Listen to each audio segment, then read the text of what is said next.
Hello, welcome to the conferencing system. I'll connect you to your conference now.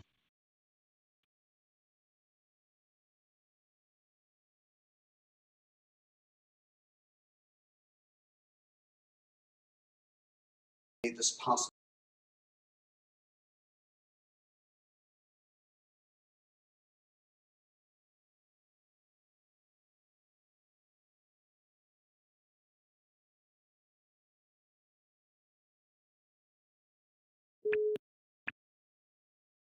Hello, welcome to the conferencing system. I'll connect you to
And well, Chinese, they dislike foreigners' body odor and body hair regardless of race. Also, they are scared by dark skin. These 2 points are quite consistent with some previous survey done by Chinese scholars in 2008 and 2010. But some additional findings I discovered. First of all, they impose a ranking within blacks by how dark the skin are. And also, skin color tends to override other factors in determining whether someone is attractive or acceptable. But surprisingly, what I found is that they don't seem to go a step further to link skin color to intelligence. Well, in 10 of my interviews, I asked the question, do you think skin color has anything to do with intelligence or one's, Nealy, which translates as overall capabilities? And 8 out of 10 said no or never thought about that. So this really established a quite interesting contrast between what they say about people's, appearance and what they say about intelligence. So just some examples. Interview number 4 on physical traits. He or she said that we had a class together with some students from India. It was impossible to bear with the smell. We all sat on the other side of the room. No one would sit with them. Again, some Indians at my university, they have a pretty face, but they're just too black. You see how skin color overrides other factors here. But is skin color related to intelligence? This, I don't think so. Another example, interview number 6 on physical traits. He or she said that I feel white people are okay, but blacks are not. They look so scary. They're so black that if I see them at night, I'd be scared to death. And again, not only white people, all foreigners have bad body odor. Well, and when it comes to intelligence, no, I don't think so. Don't think there's association there. Last example, interview number 10 on physical traits said that I think black people are like Rihanna, Beyonce, or Obama are acceptable. If more black, that won't do. American blacks must be mixed blood. They look better than African blacks. So you see the ranking within blacks themselves. And when it comes to skin color, I never thought about this. Indians are very smart. Look how good they are with computers.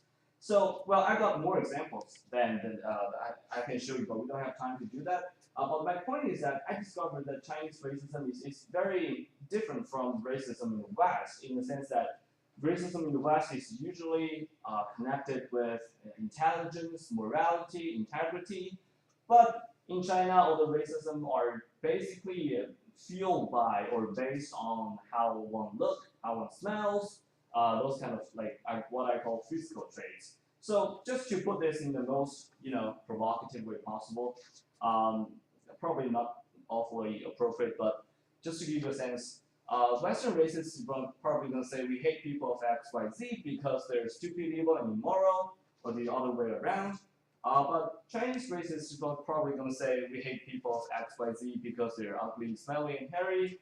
Or the other way around, he's ugly, smelly, and hairy because he belongs to X, Y, Z. So why this is the case? How can we understand this, right? Well, to put this in the simplest way possible, one explanation I had is that, well, racism is a imported ideology in China, and China does not have the social foundation for racism, which results in only the superficial copying of ideas of racism in the West, and people take surface of it, like the appearance, the skin color, but not reaching one step further. The essence of racism, probably not a most appropriate word here, but you see my point. Okay, so running out of time. To conclude, what I'm doing with this thesis is not only to add to our currently very limited understanding of Chinese racism, but also by demonstrating the presence and relevance of Chinese racism, I want to call for more attention to this issue. Racism is a Chinese issue, and with China's expanding presence overseas, this is only going to become more and more relevant. So I therefore urge all of you and more sociologists to look into this issue, pay more attention to it. Thank you so much. If you have any questions, please come to talk to me during the lunch.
Good morning.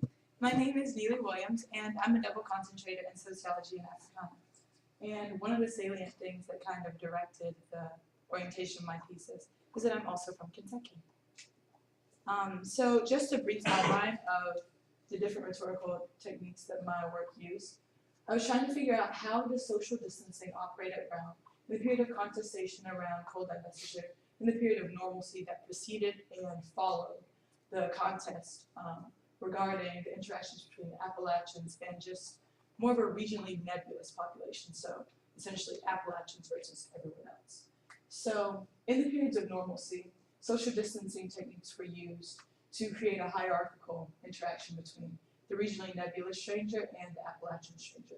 Whereas in the period of contest, social distancing was used to create a singular conglomerate stranger, so one stranger who was created from these two different regional groups is used to posit the question of should Brown University divest corporations. So the central techniques that I used to analyze the data that I got was the use of social distancing techniques. So social distancing techniques refer to linguistic devices that are used to separate audiences in space and time to shield audiences from hidden information that would otherwise expose some sort of information about the inner workings of a group. So specifically, in peacetime, social distancing reifies a distance between an Appalachian stranger and a regionally nebulous stranger, whereas in the period of contestation, it is used to, I guess, obscure the ways that social distancing was used to separate them and is used to create unity. So there are four key points of social distancing. There's the creation of normative distance, interactive distance, cultural difference, and affective distance. So normative distance refers to the manner and the degrees of which interaction ought to hold between two or more people and statuses. So a normative social distance can be seen in a set of collectively recognized norms about membership status and just the way that people belong in groups. Interactive distance is highly related to normative distance, and it refers to the degree of actual interaction between the two. So whereas normative distance is this is how much we ought to see one another, interactive is the real life heart of it. How much do I actually see you in day-to-day life? Cultural or valuational distance refers to the degree of value homophily that exists between two persons or statuses. So generally you assume that the people that you feel closest to are indeed socially close to you, is all that refers to. And lastly, affective distance refers to what I was just describing. Just the phenomenon that you're going to feel close to those people that you're socially close to in actuality, and vice versa, but that doesn't necessarily hold true.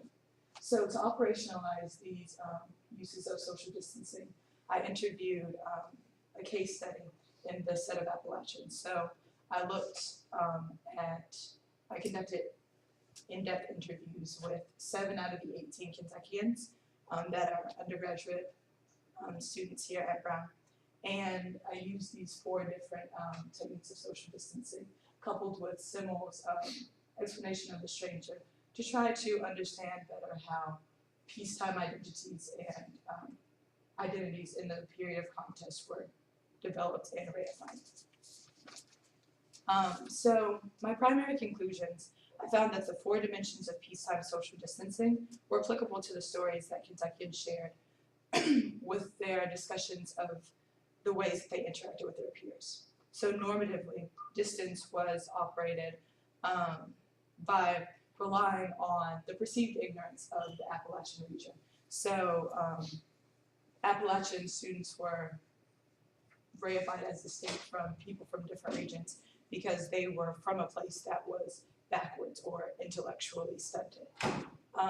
Interactive distance was reified in situations in which, despite abundant commonalities, Kentuckians specifically and Appalachians were reified as exotic. So there was one instance where a boy mentioned that during his process of becoming a member of an a cappella group, they began calling him by his name and then substituted his last name for Kentucky. So he was like Tim Kentucky. And so by the end, people almost thought that his last name was actually Kentucky, despite the fact. Obviously, it couldn't be that. Then affective distance was reified in situations where stereotypic strategies are used to express the multitudes of ways that a person deviates from the truth of the simplifications. So it's kind of like a way of shaming. So why don't you do this since you're supposedly from Kentucky or you're supposedly from Appalachia? And there was one instance in which one of the interviewees talked about being shamed essentially because she wore shoes, because real Kentuckians don't wear shoes. And lastly, in peace times, cultural distance was evoked in almost like a satirical contrasting of the ethos of the Appalachian stranger versus the acceptable ethos of the regionally nebulous stranger. So Kentuckians do this, and so like they're sexually backwards because they, I don't know, marry their cousins, whereas like the regionally nebulous stranger, so beyond that, over it, like that's so passe. And the same social distancing techniques were used in periods of contestation, but for very different usages. So normatively, in the period of contest around Cole's divestiture, Kentuckians and Appalachians in general were brought into the fold of this like singular conglomerate stranger who was then used to pose this question without a regional basis. So the normative dimension, people relied upon their Kentucky expectations to make assumptions about the representative's aberrance from the real Kentuckian. So there was never a question of the fact that a stereotype was true.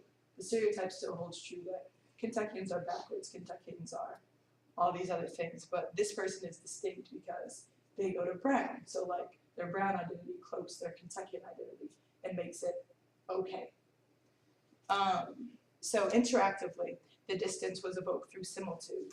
And one of the most interesting things that I encountered was that people described their friends talking to them and essentially asking them to become like a spokesperson for Kentuckians, which is really interesting because, as we know, like Brown is a very specific subset of people, and the Kentuckians are no different, in that most of us are from cities, we're mostly from educated families, and there are like a set of different privileges that go along with us.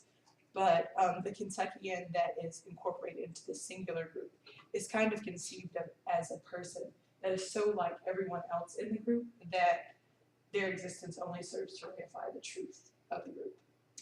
And so then lastly, cultural difference is enacted satirically again. And so this strategy distances the Kentuckian that's been brought into the fold of the singular of this one singular group that's created in the time of contest by demonstrating the homophily that the person shares with Brown at the exclusion of proving that this person cannot be Kentuckian because of this Brown homophily. So for the most part, my work kind of follows this typology. There's definitely a lot more theory involved because Simul plays heavily into my work. But generally, the brief schema is that social distancing at Brown operates around issues of birthplace. So in peacetime, social distancing techniques operate to create these two groups that are posited as opposed. So you have a regionally nebulous stranger who is people from everywhere else in the United States, especially the Appalachian stranger, which for my case study's sake was the Kentuckian stranger. And these are from this very specific place. Whereas in the period of cold contestation in which regional specificity and the knowledge that comes therein would be necessary is kind of obscure in order to kind of posit this objective question through the eyes of a singular conglomerate stranger.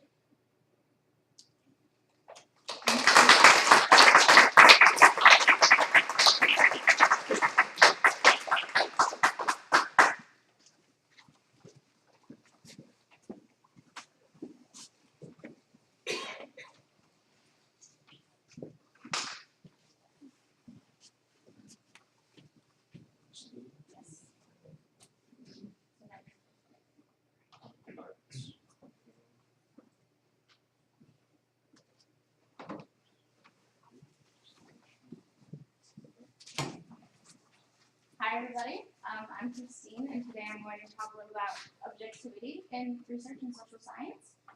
And sort of thinking about this last semester, I participated in my first real research project with Professor Elliott and actually Sophie as well.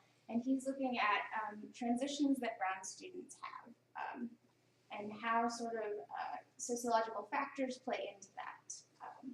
And so in doing this research, I really thought, what is my place? Clearly, I was really close to the narratives I was reading. I mean, we all have sort of the same kind of experience, but I also felt really distant. Coming from a rural background and a working class family, I think I often have a different perception of things than a lot of other students around. And so thinking about this, I thought it was really necessary to look at objectivity in sociology. Because as students, I know that we hear the word objectivity all the time.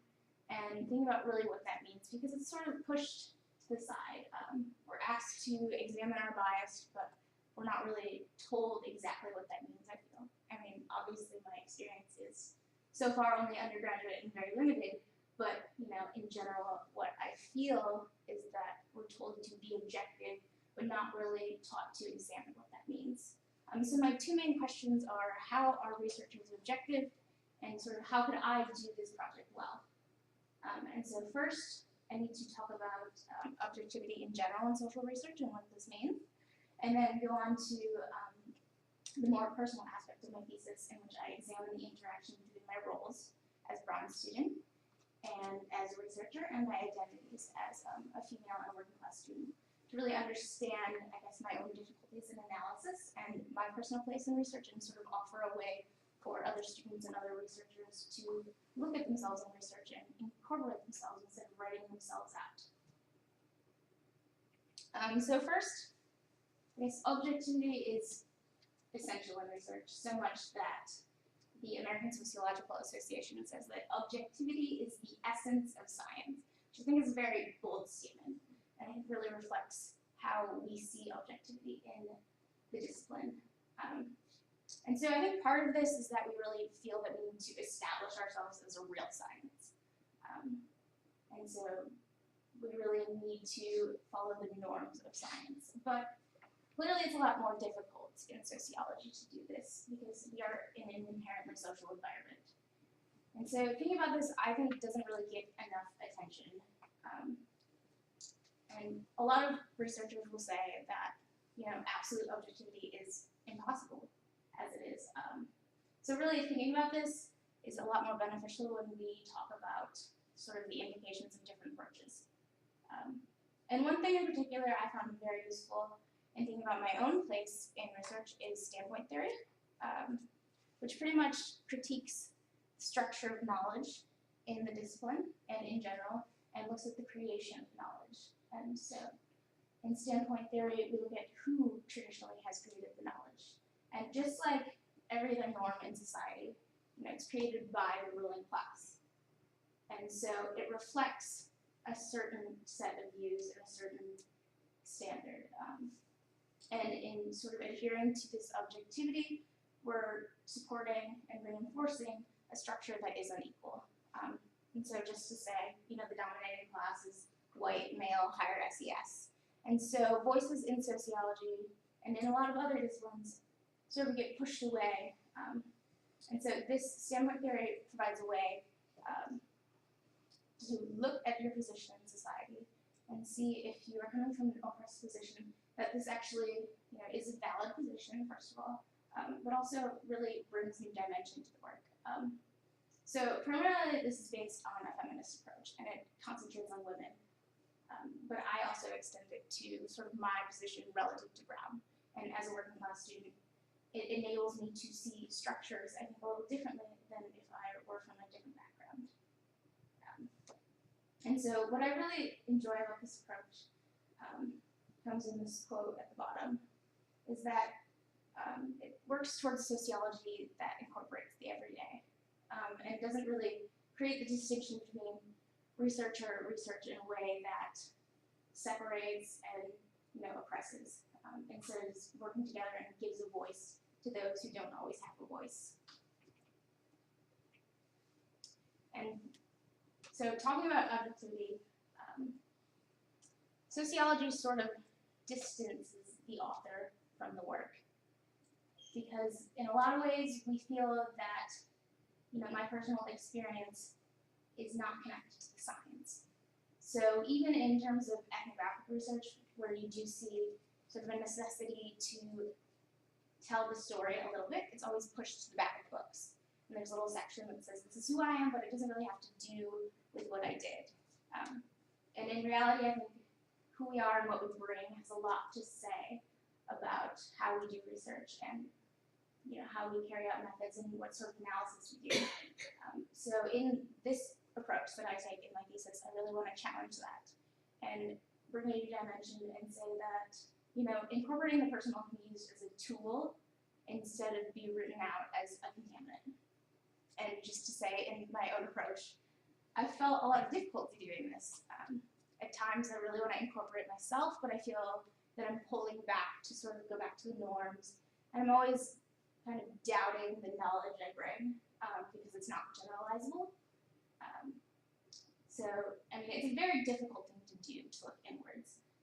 And I initially approached the project, and I thought it was going to be a little easier than it was, because I was just talking about myself. But really, it was a lot harder than I thought. And I feel it's a lot easier to look outwards and say, well, all these people do this, but to look inwards and say all these things that we study are relevant to me.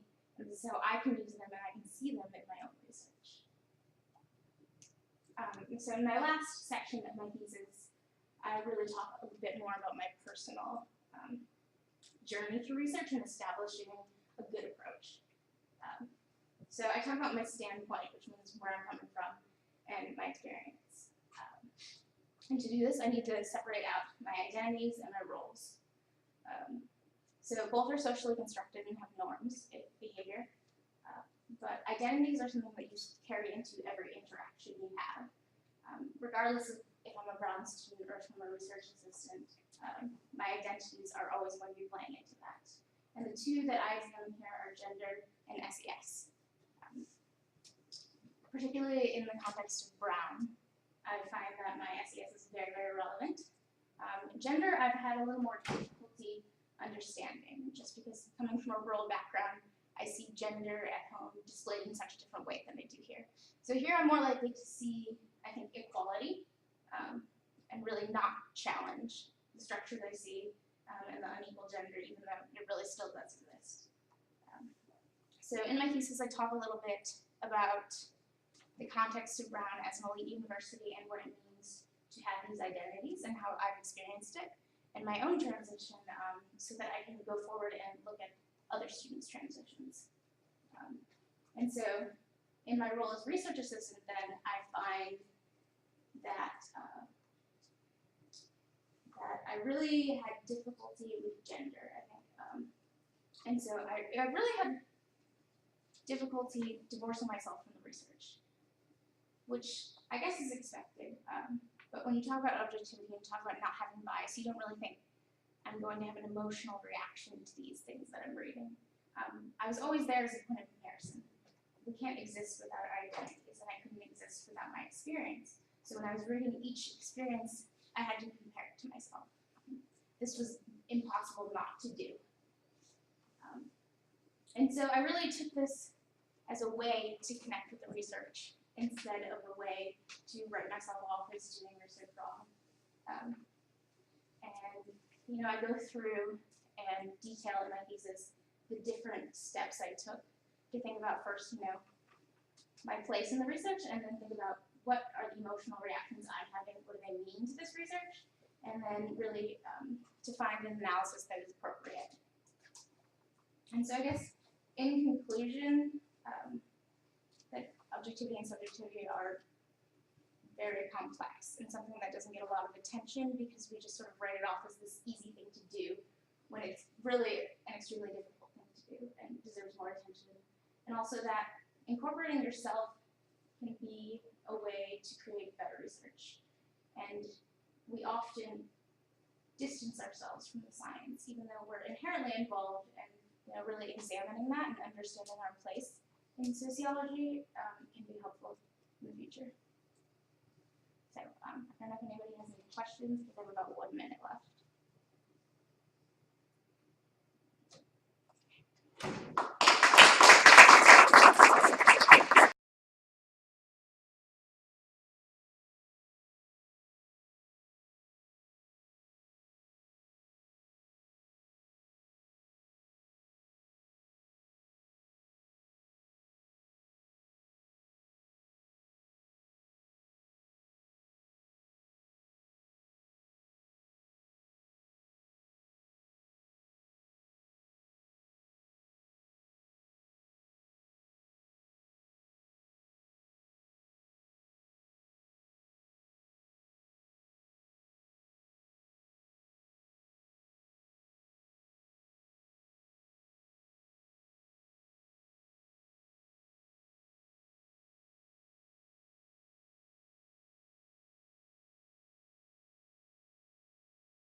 Today I'm going to talk about my thesis, which is entitled Enriched Perspectives, How Brown Undergrads Navigate Campus Culture Based on Their Social Class. And I'm actually really glad I went right after Christine, because I feel like we have a lot of overlapping themes, and I want to kind of start off by talking about my very subjective place from which I'm coming and how and why I approach this research question.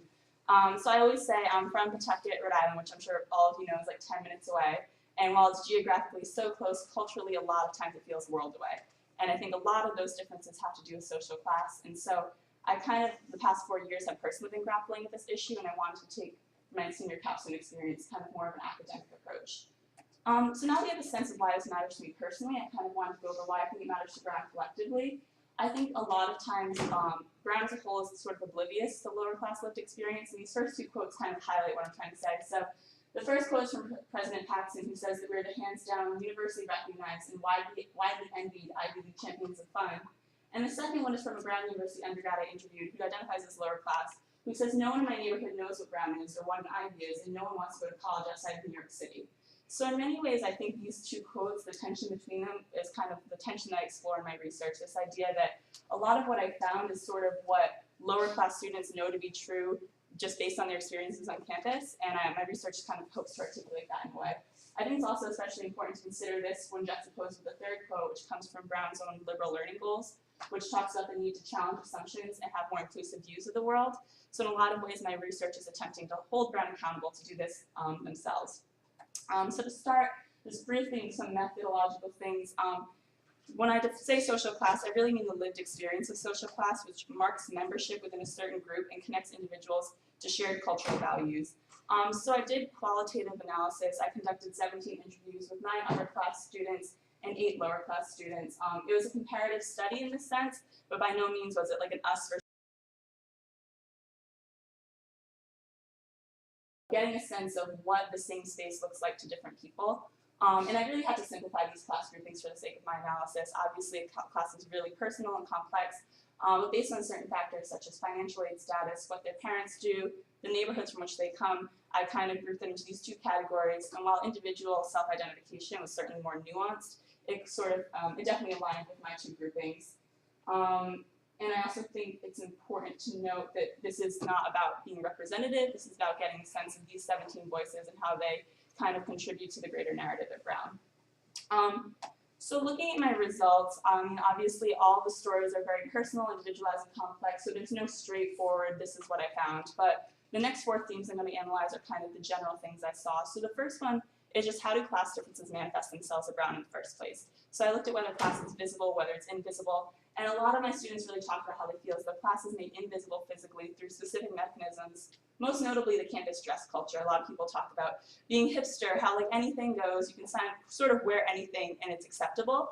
But still, this is definitely within certain upper class norms, because while everyone says, you know, no one would say a brown student doesn't look like a brown student, people are very comfortable saying who is a brown student, who is not a brown student.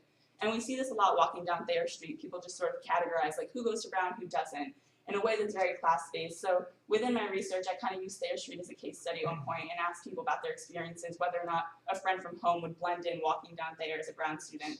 And I saw definitely like along class lines how that was answered. Can't get into too much detail right now, but the important thing to know is that class really shows itself on campus within relationships to other communities and also within conversations.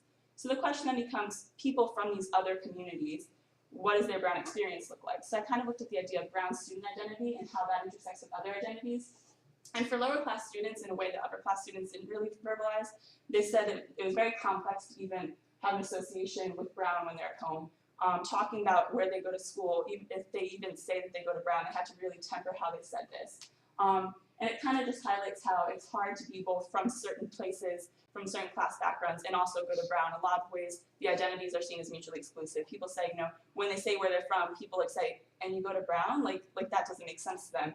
And this is really exacerbated for lower class students of color who say that in the minds of their family, the association with Brown is also that it's a very white school. So the idea, oh, you went to Brown, you're rich, and also did you turn white? So this is kind of highlighted in this quote a local student talks about when she's taking the bus. And she feels like, you know, it's normal when she's on the 42 because she's at home and everybody looks like her. But as soon as she gets off on a stop that's associated with Brown's campus, she starts to feel uncomfortable, as if people are saying, oh, do you actually not come from Providence? Are you a Brown student? Like, you can't be both. So kind of this idea of how to balance Brown influence and home influence, it's very difficult, especially for lower class students.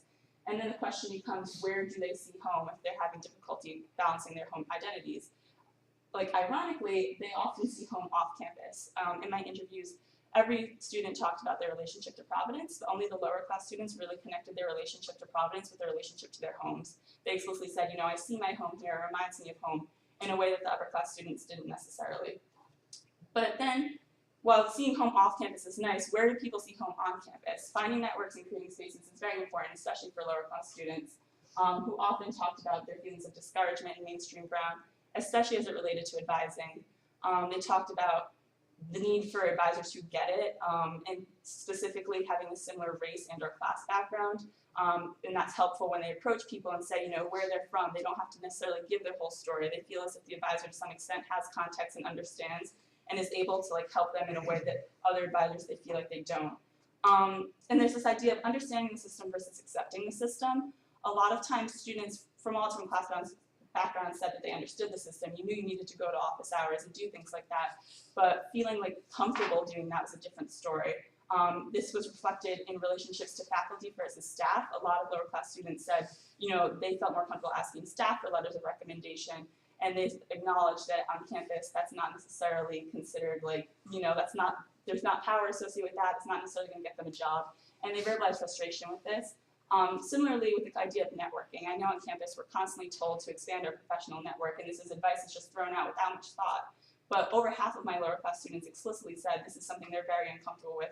They both feel inadequately prepared and also unwilling to adopt something that kind of tells them that they need to have a new network from the one that they've always had at home and that has gotten them this far.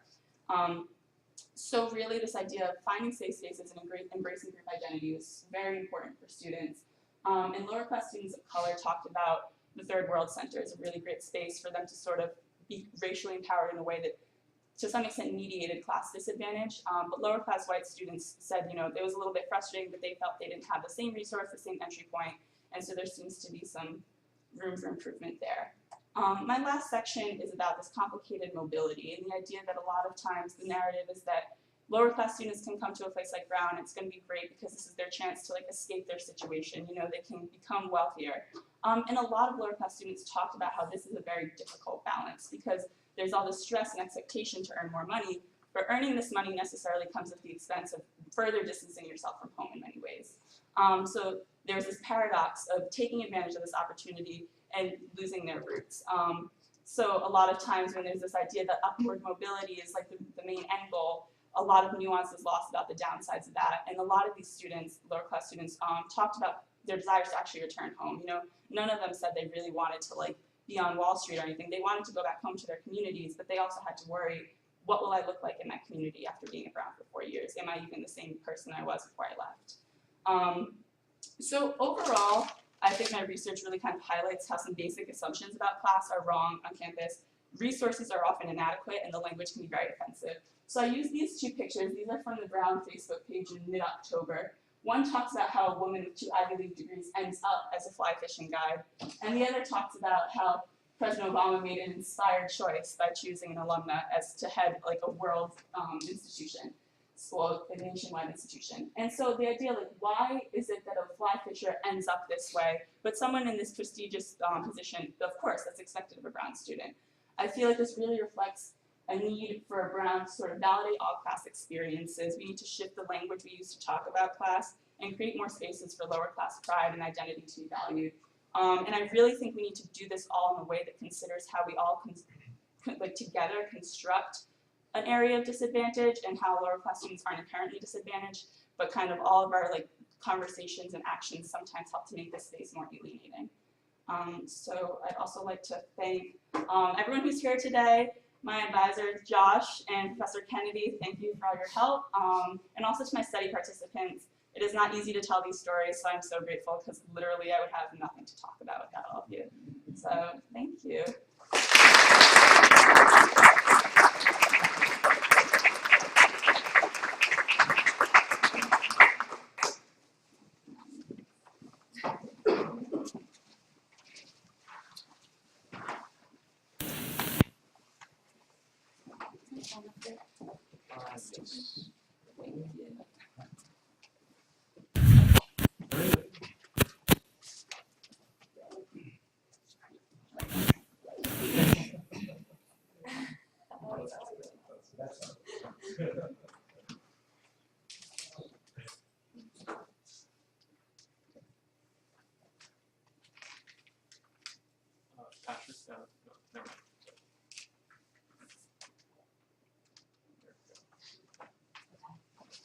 Hi, I'm Torie Stearns, and the title of my project is Humans at Brown University. It's a study of Generation Y on Brown campus. So earlier this year, I received an email with a link to an article titled Why Generation Y Babies Are Unhappy. Here are some illustrations from that article. The article described Generation Y yuppies as a unique brand of yuppies who think that they are the main character of a very special story. The main focus of the article was that because of the way that Gen Y parents grew up and then entered the workforce, that Gen Yers have an extremely high expectation for what the working world will be like. Inevitably, the article claims that when expectations are higher than what the reality of the situation ends up being, disappointment ensues and so does unhappiness. To kind of show these pictures. So, in order to gain a fuller understanding of Generation Y, I felt it necessary to first understand the idea of generations. Karl Mannheim was one of the first theorists to discuss the phenomenon of generations in his essay, The Sociological Problem of Generations. He stated that the critical life stage in defining personal identity happens between the ages of 17 and 25, which makes my use of Brown University seniors appropriate. He also discussed the idea that generations are influenced by historical events that occur during a given period, those key periods being adolescence and young adulthood. Jane Pilcher, who is one of Mannheim's successors, went on to assert that generations are actually agents to social change, that change happens because of generations and not the other way around. This is significant because it highlights the importance of society on generations and how generations have just as much of an impact on society as society can have on them. So what is Generation Y? Generation Y is a cohort of individuals born between the early 80s and the late 90s. It's a group known for its high rates of achievement and productivity, but one that has also been labeled as having an entitlement mentality. One of the things, besides the HuffPost article that inspired my project, was the popular blog Humans of New York by Brandon Stanton. The blog not only lends an interesting vehicle in which to learn about others, but it also highlights some of the things that characterize Generation Y, such as technology, social media, and blogging. I liked how Stanton's interviews have a pattern, but that readers are able to learn about strangers, making strangers seem more like acquaintances. So this is a basic format of how the interviews are carried out. I did 16 interviews, 9 female and 7 male. I wanted to capture both personal things about my interviewees that kind of more resemble the New York blog, but also have questions that focused on the topic of my project, which was Generation Y and generations in general. So the following are just some examples of some of my favorite quotes that came from my interviews. Obviously, for the sake of time, I can't show them all, but one like this had to do with what a piece of advice that a person was given, what someone's dreams or aspirations were.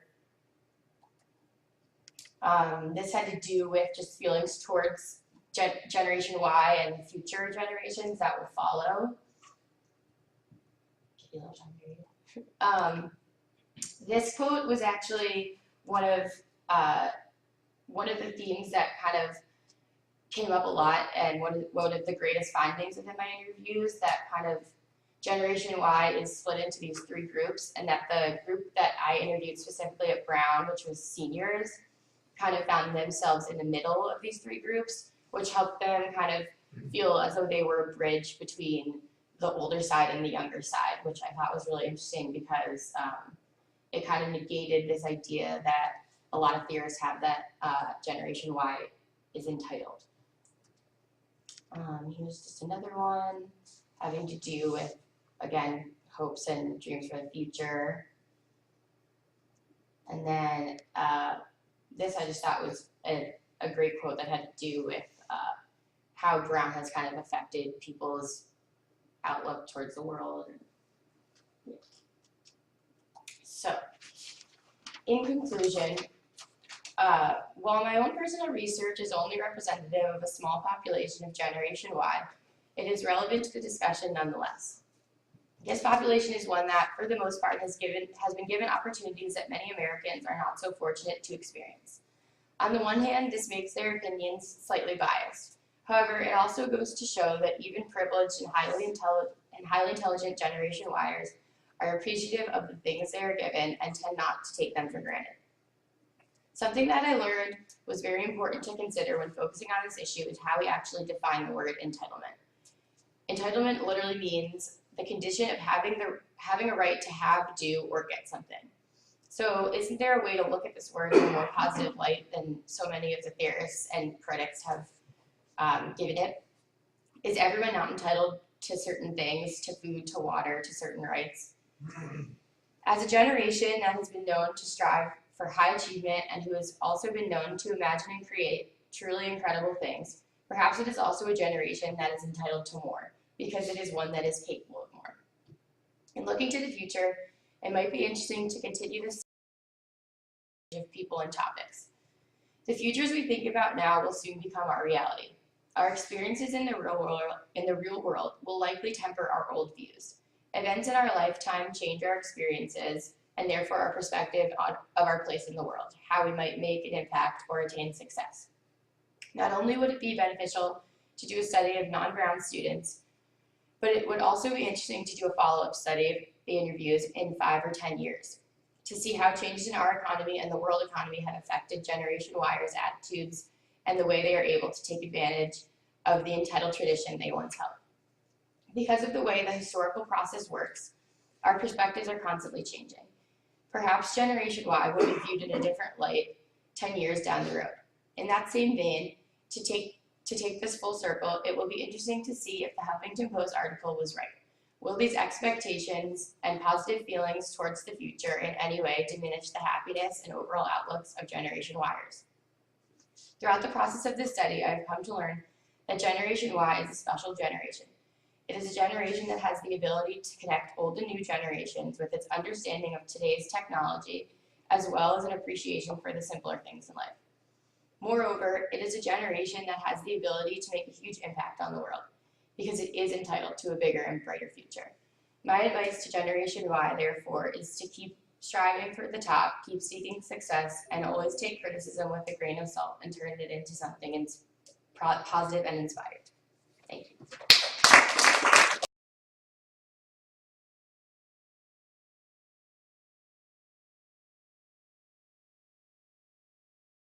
Ahead of schedule.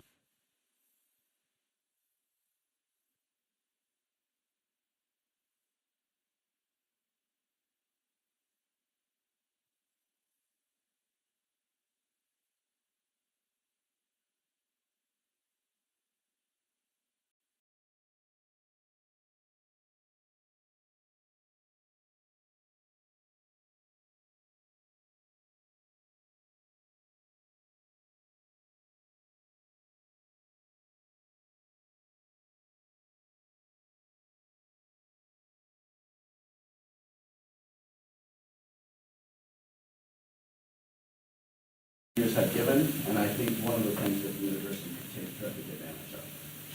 Any other?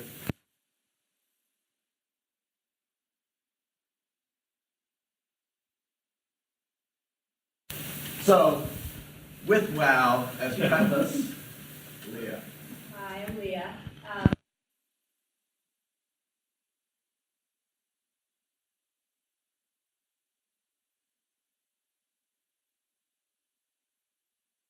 Roughly the same percentage actually die in hospital settings.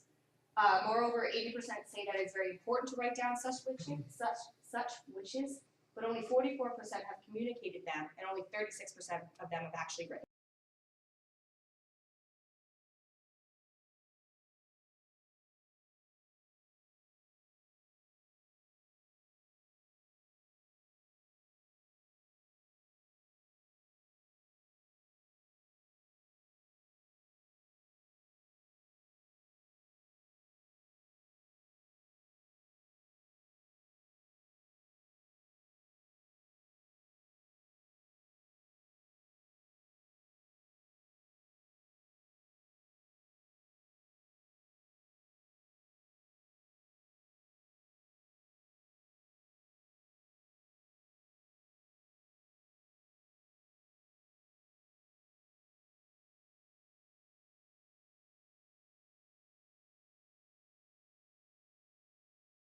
So death, more so old age, is feared in our society as opposed to being a privilege, especially among Generation Y, because we believe that death only happens at an old age, when in actuality that is not the truth, and it is inevitable nonetheless.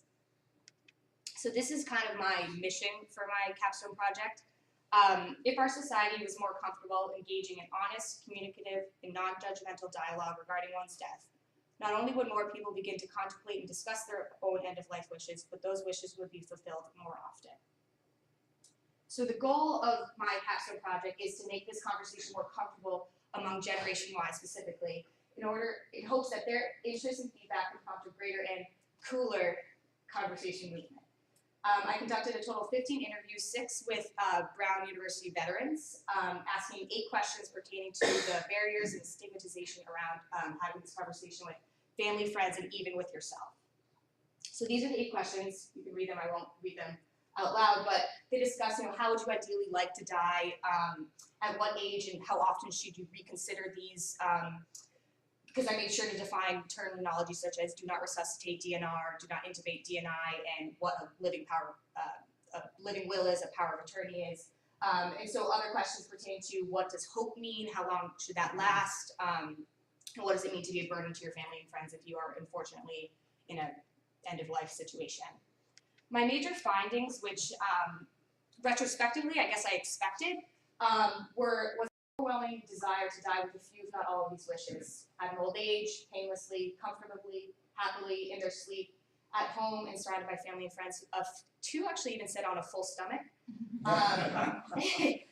Major barriers to having this discussion were feelings of discomfort, awkwardness, fear, again, anxiety, and unease.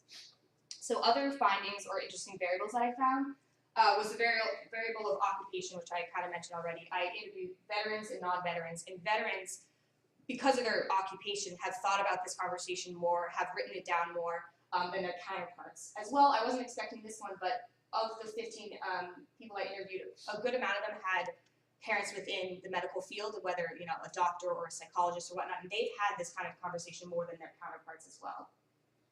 Ownership and responsibility came up through the middle questions when I asked about when should we start ideally thinking about this, when should it be written down, your end of life wishes and whatnot. And a lot of people mentioned ownership and responsibility in the way that once they own something big, or their life is more contingent on others if they have a family, if they have pets and whatnot. But in relation to that, the social acceptability, many noted that ideally we actually should, at our age, Generation Y, should have this written down already. And I don't believe it was a fact that people were saying this because I was their interviewer and asking them, so they were giving socially acceptable answers, but rather that our age group hasn't been prompted to think about this yet, which I think is the issue. So here are two thought-provoking quotes that I thought were pretty cool from my project. One said, "It's kind of sad when a miracle happens and someone is brought back to life after being in a coma. Like, I'm glad it happened to him or her, but that is going to give false hope to a lot of people." And the second one, "This may sound weird, but it may be nice to know that you're going to die. It's hard for me to verbalize, but I would be able to find a sense of closure and be able to address issues or do things you never wanted to do." So with all this evidence of Generation Y thinking it's so cool to talk about, why isn't it not cool to talk about? Luckily, many organizations I found have tried to make this conversation more comfortable in daily life, and one of them is called Modern Loss, and Rebecca Sofer, who was formerly actually on the Colbert Report, so she understands how humor is a way to get at my generation, which is what I, at the end, started to try to incorporate. And she said in an interview, "Generation Yers and millennials have begun projecting their own sensibilities onto rituals and discussions surrounding death. As befits the first generation of digital narratives, they are starting blogs, YouTube series, and Instagram feeds about grief, loss, and even the macabre, bringing the conversation about bereavement and the deceased into a very public forum, sometimes with jarring results."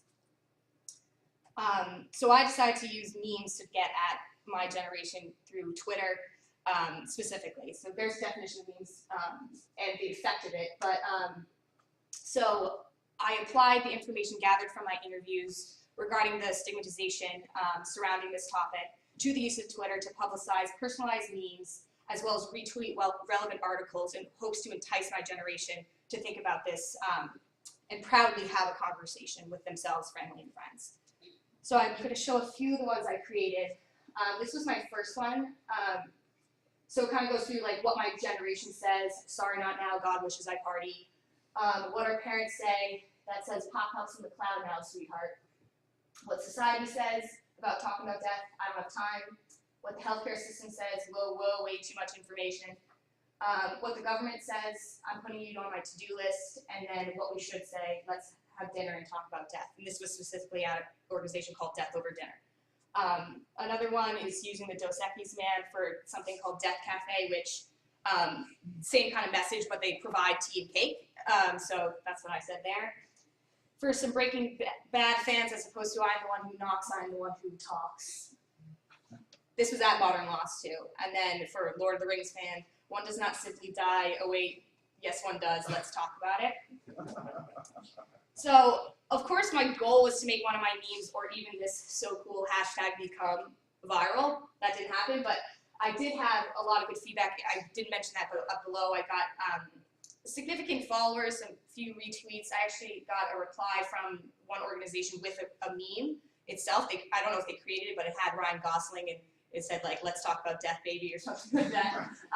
And so I have had good feedback, and I hope at least people viewing my memes have chuckled. But more importantly, I hope that my generation has begun to, my efforts have helped them think about this topic more and realize that it is crucial and in fact a hashtag so cool topic to discuss. Thank you.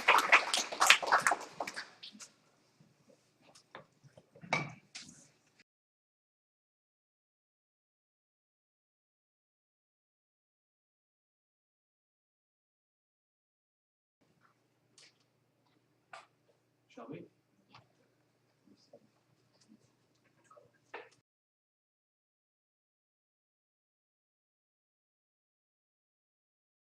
Hi everyone, my name is Shelby Mack. I'm a sociology concentrator at Nealy.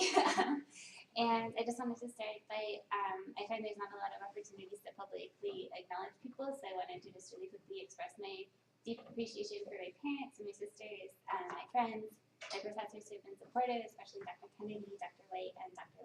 Leah.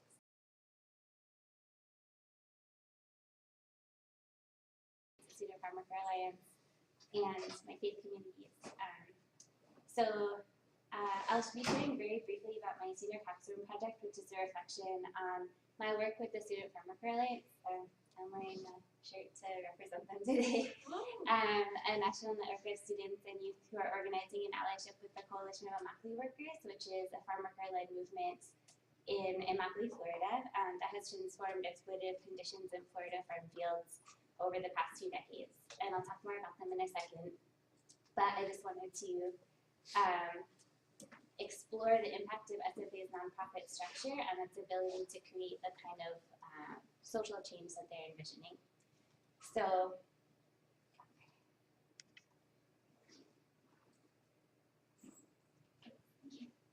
oh, sorry. So I'll begin by defining the type of social change with which this paper is concerned. Often people or groups of people will come together to try to intentionally improve the conditions of their lives or others' lives. And there are many ways of going about this, but SFA and the broader movements that this paper addresses are concerned with what is often shorthanded as grassroots organizing, which is a process by which people come together to examine their daily lives and the lives of others and to understand the broader historical and social context in which they operate, and then to draw patterns by which society is operating and impacting large amounts of people in ways that might be oppressive or liberatory, and then working together to change those realities and create new ones. And so yes, this process is called grassroots organizing.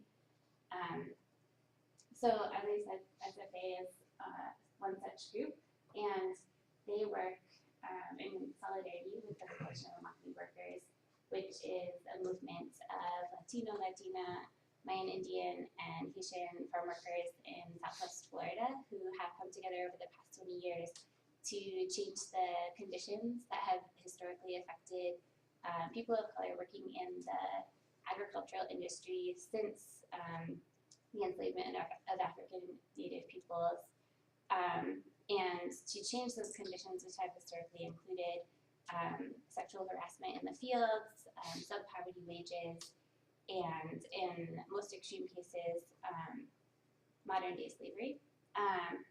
And they have done so by using corporations' marketing power.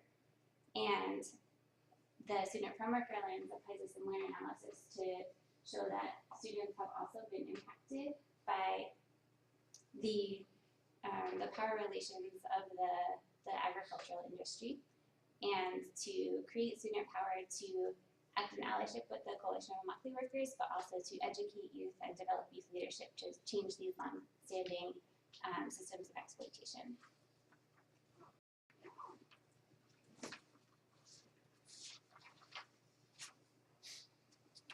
So as SFA does this work, it is a 501c3 nonprofit. As a social movement nonprofit, it operates in the context of the increasing nonprofitization of social movements over the past 4 or 5 decades. And so just really briefly, as you probably are aware, a nonprofit is a legally incorporated tax-exempt organization that has to adhere to specific rules set out by the government. And so this pattern of nonprofitization of social movements over the past several decades has had deep impacts that are not neutral on social movements. And this has been called the nonprofit industrial complex. So the impacts of the nonprofit industrial complex on democracy and power and relationships within organizations, it also impacts the actual work of the organization and the long-term direction of movements. In particular ways, it can lead to nonprofitization of grassroots movements can lead to the disempowering of a community as nonprofits are required to have boards, and sometimes these boards end up making the decisions rather than a constituency. It can also change the day-to-day work of the organization because nonprofits require funding and a lot of admin work, and so staff often spend most of their time doing admin and financial duties. And it can also impact the long-term direction of movements. A vast majority of nonprofit funding comes from foundations, and they get their money from people who might not have the same values as an organization. 91% of foundation CEOs are white and have often benefited from the systems of domination that SFA seeks to dismantle. So these movements can go from challenging capitalism and white supremacy in real ways to not actually challenging it at all.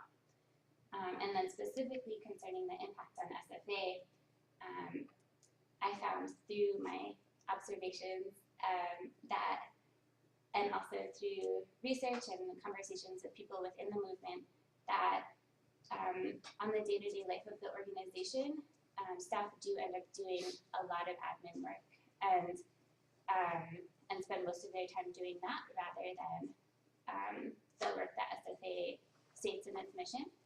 And concerning the decision-making processes of the organization, while SFA does have a democratic structure and a rather horizontal structure in that its decisions are made by a steering committee with representatives from the network, staff often do have a larger say in the decisions than this steering committee, and also members of the network who are not part of the steering committee may also be disempowered by this process.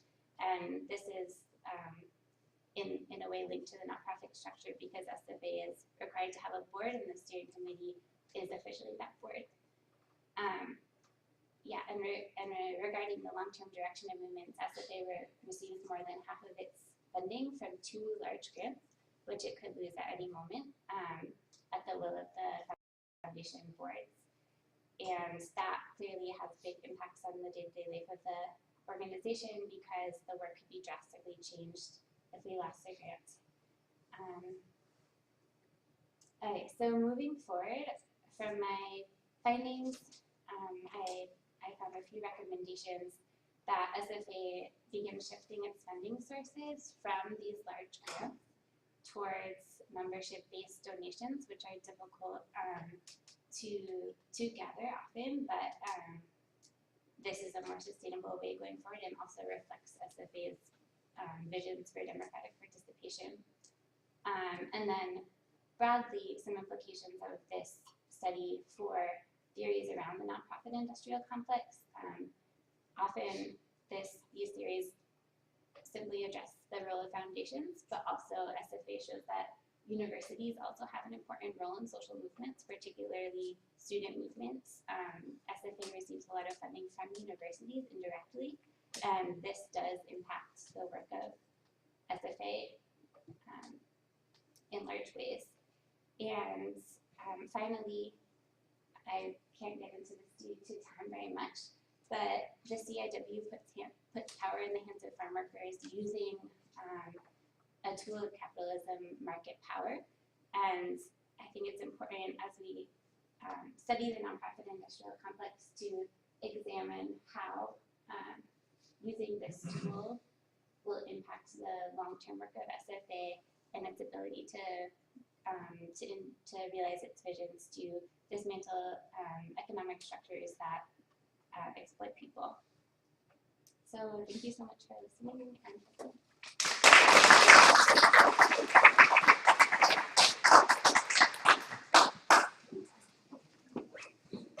I don't know how it's happened, but we are now 9 minutes ahead of schedule.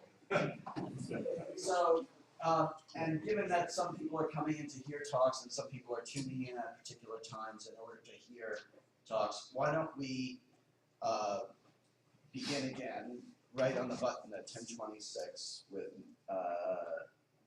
this is right with Dria at 10:26, and then either have some conversation now or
My name is Alexandria Sharpe, and for my capstone project, I sat down and spoke with athletes about their background with fitness, health, sports, and also their perceptions of this online fitness trend called Fitspo.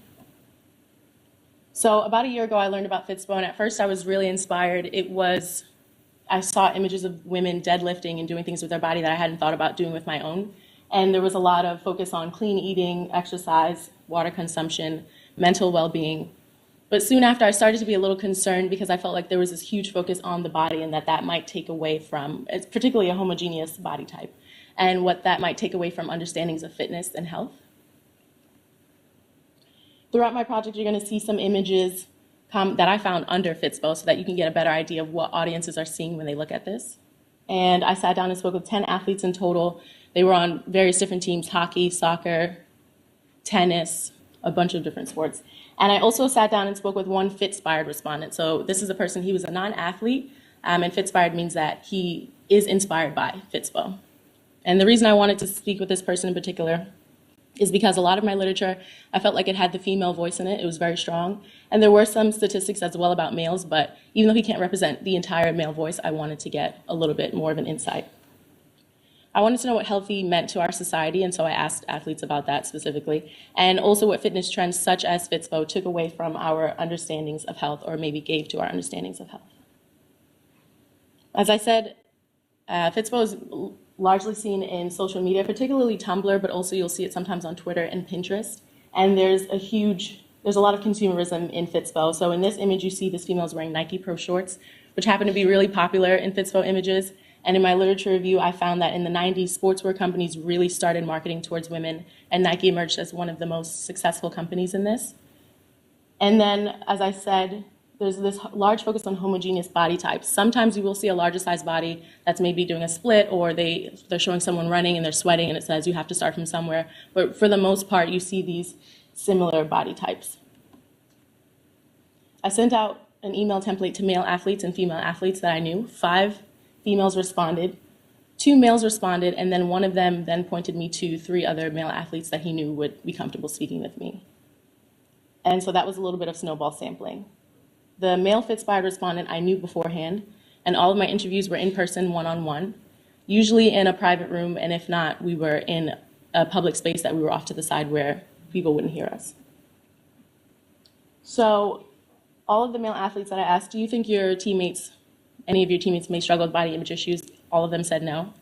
And when I sat down and typed in male Fitspo and we went through Google Images, right off the bat, basically the response that I got from all of the males I interviewed were, it looks like male Fitspo says that muscles equal fitness, and that they didn't feel that, and they didn't feel you had to be muscular just to be called fit. They also had less narratives from coaches and teammates who made direct comments on the body, more on comments on athleticism.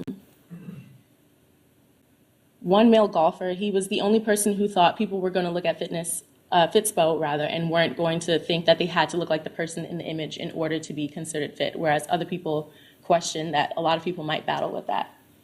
I had another athlete who said that he really didn't know how to define fitness if you weren't talking about a sport, and he was the only one who said that. However, I thought that this was interesting because the basic idea that I got from people were, when we're talking about fitness, it's a way to measure yourself.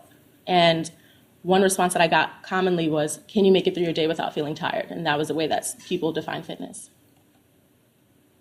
Female athletes, this may have to do with the fact that I'm also a female, and I knew all 5 respondents to some extent before we sat down to have an interview. They were more likely to elaborate on the questions that I asked them and the images that they saw.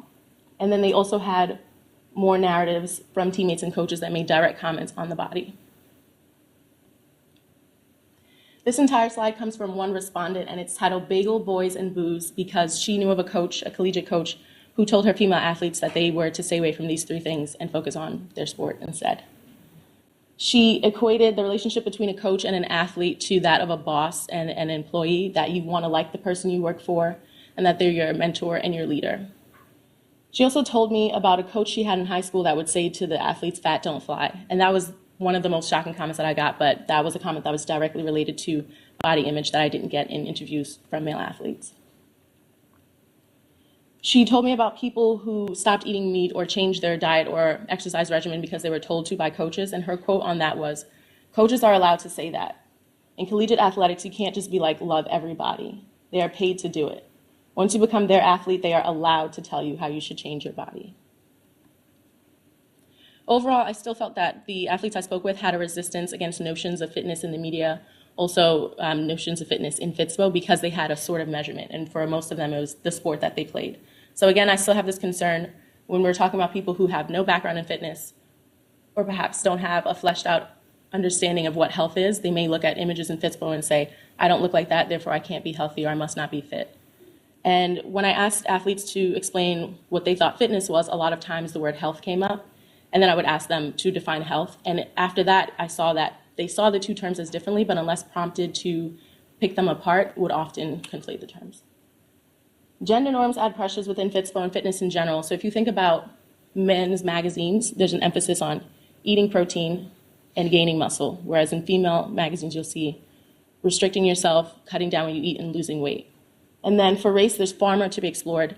I only had one respondent who spoke at length about race, and what she was saying was that in her sport, the typical person was tall, thin, white, female, and that she didn't fit any of these and had to constantly remind herself that she brought skills to the team that were also valuable.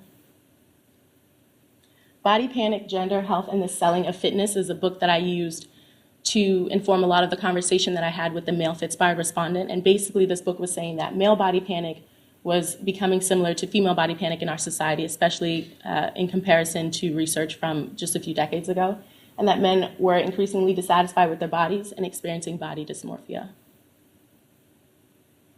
This all comes from the interview with my male Fitspire respondent. For him, he said that Fitspo bodies were the 1%. He said that these were idealized forms of the body and that he did aspire towards them. He also said that Fitspo wasn't his life. Like, he focused more on his time in the gym and what he ate, but that looking at the images helped him maintain his commitment to his fitness goals. This third bullet point is really important to me. I think it's really significant and another space for more research. So he described his engagement with fitness as a cloak of masculinity. He shared that he identified as a gay male and that growing up he was taunted for, as he put it, his perceived sexual identity. And that today, the people who taunted him back then would never imagine he would look like he does today. And so being able to wear fitness clothes, be muscular, drink protein shakes, these little symbols of fitness, helped him claim his identity. When I asked him what he thought of fitness, this was his exact quote. These were the words that he brought up. Attractiveness and sexual desire were also echoed in another interview where a respondent said that even though she didn't fit the stereotypical view of an athlete on this campus, she felt that athletes were more desired by their peers. And also the words social capital, social status, and hierarchy. Those are words that I thought about as well when I first wanted to pursue this topic. And that's mostly, if you think about in the sphere of the world, who can afford to think about fitness, to put money into what they eat, going to the gym, there's some social inequalities there. And also there's some research that talks about the physical investment people put into fitness in order to get social gains. And that's not everyone who's engaged in fitness, but that's a trend that people are seeing. I'm leaving you with some more images of Fitspo, so you can have a little bit more of an idea, but you can also find plenty more online, and I open the floor to questions.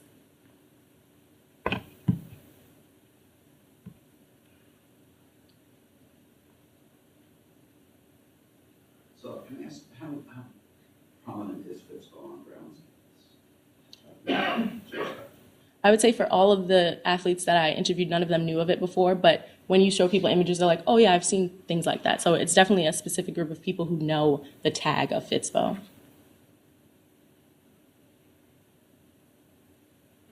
And also I just feel like in our society right now, there's a lot of this fitness trend or like a trend towards healthiness, but when we don't have a full definition of it, that can become a little complex.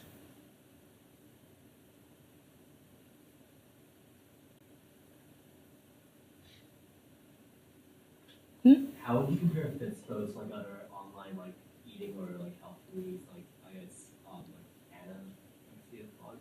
So I actually spoke with a grad student in this department. So her opinion was it was pro-Anna, which was a movement online where people were encouraging each other to be anorexic and to cut down what they were consuming. And then she felt like this, and a lot of people do, I found a lot of blogs online as well, felt like this was sort of pro-Anna, but just with a different name to it.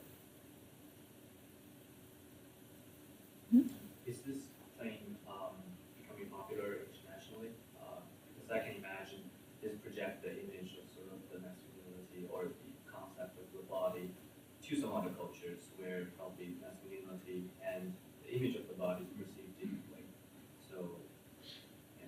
So on Tumblr blogs, you know, some people have a tracker of where people are in the world are looking at this. You will see specific countries across the world that dominantly are looking at Fitspo. That's all for the question. Thank you.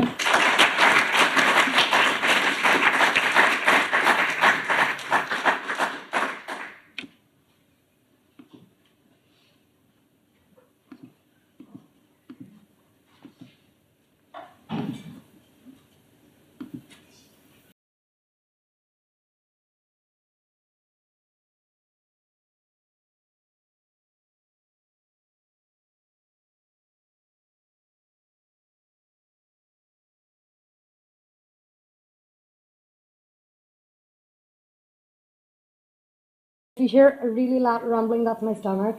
So this makes for a really good transition because Dria and my projects were both about the body and about perception.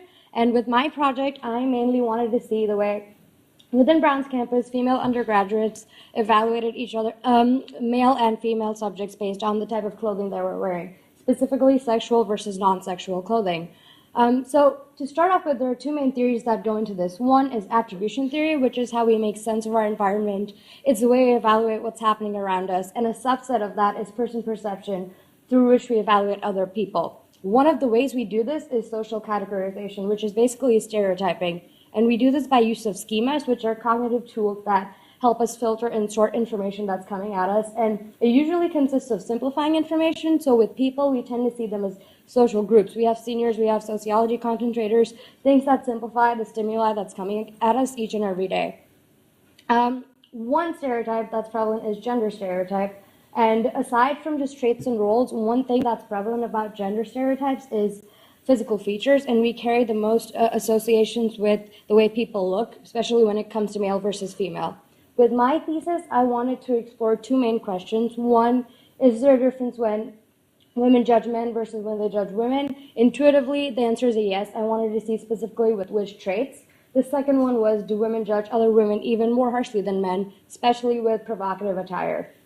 And my hypothesis was that one, provocative clothing would be judged more harshly than non-provocative, and women would be judged more harshly than men.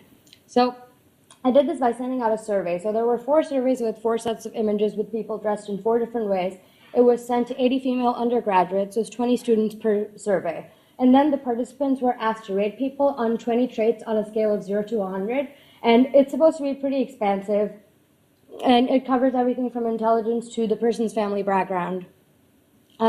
And in terms of the analysis, first we evaluated the descriptive statistics, and then because we have 20 variables, we performed a factor reduction, which showed us which variables were correlated enough that they could be considered as one, and we used that to establish 5 key variables, which was warm, successful, character, and then socially independent and self-esteem were on their own on the spectrum. So these are the primary findings. I ran the analysis on all the other traits, but for the purposes of the presentation, we're going to stick to these 5. So this is a bit mathy, but the one thing this did was, 1, it made stats fun, and 2, it showed me how much information you can get from just a simple survey. So we did a univariate analysis to see whether there was a systematic differences in perception as a result of gender, clothing, and both. And then we ran what's called a one-way ANOVA test to find out the strength and significance of these relationships. So for the 3 factors of character, successful, and socially independent, the results were similar. Sexual clothing was judged way more harshly than non-sexual, and then there was a difference for males versus females as well. So as you can see, for socially independent, males are perceived to be way more socially independent than females, and for females, especially with sexual clothing, the ranking gets lower significantly, whereas for male, there's even a slight rise. So for males and females, the trends go in opposite directions, and especially for these 3 traits, the data was statistically significant. Even for successful, you can see that while the trend goes down for sexual clothing, it is significantly more prominent for females. For characteristics like warmth and self-esteem, the trends are in the right direction. So you can see that there is a drop in perceived self-esteem when it comes to sexual clothing. And then gender also makes a difference. Males are perceived to be warmer than females. Unfortunately, the data was not statistically significant. I think the way I would remedy that is by having a larger sample. So maybe have 100 respondents per image instead of just 20. Some of the takeaways is that, 1, when it comes to men, there are very small differences in perception based on clothing, but for female, it falls significantly as it becomes more and more sexual. So the effect of clothing really just depends on whether you're male or you're female. Looking at just one component of gender or condition doesn't lead to significant results, but the interaction between the 2 is key. So the one that stands out is the sexually clothed female in every ranking, because they receive the lowest results. With the other different traits, majority of them support the hypotheses, and it's similar to the first 3. But again, for some of them, the result was not significant enough for me to take a firm stand on it. Another thing is that it takes really little information for people to make attributions about one another. I sent out 4 different images, and I got a whole array of data. The problem with this is, 1, it's too simple to be accurate, and it's also too broadly generalized to be more than occasionally valid. Another problem is that these stereotypes are very resistant to change, and they have been historically perpetuated all the way down to Generation Y, which is us. The last part of the survey asked for qualitative statements from people. This was for the sexually clothed female, and if you read, you can see that it tends to have a very negative bend when it comes to the female, and it's all about she's shallow, she's pretty, but she's mean, she seeks attention, she wants to look good. So a lot of it is about her conforming to an external image that she thinks she should aspire to. And then my favorite one, because it was very, very specific.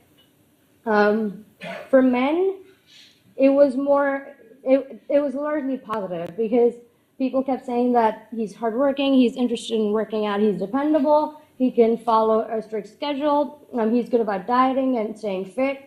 And to a certain extent, I explored why that is, and the main component for this difference is gender and the way we orient it in society. So according to conventional gender socialization, women are supposed to be more passive when it comes to sexuality. They respond to men's advances, and they're never the initiators.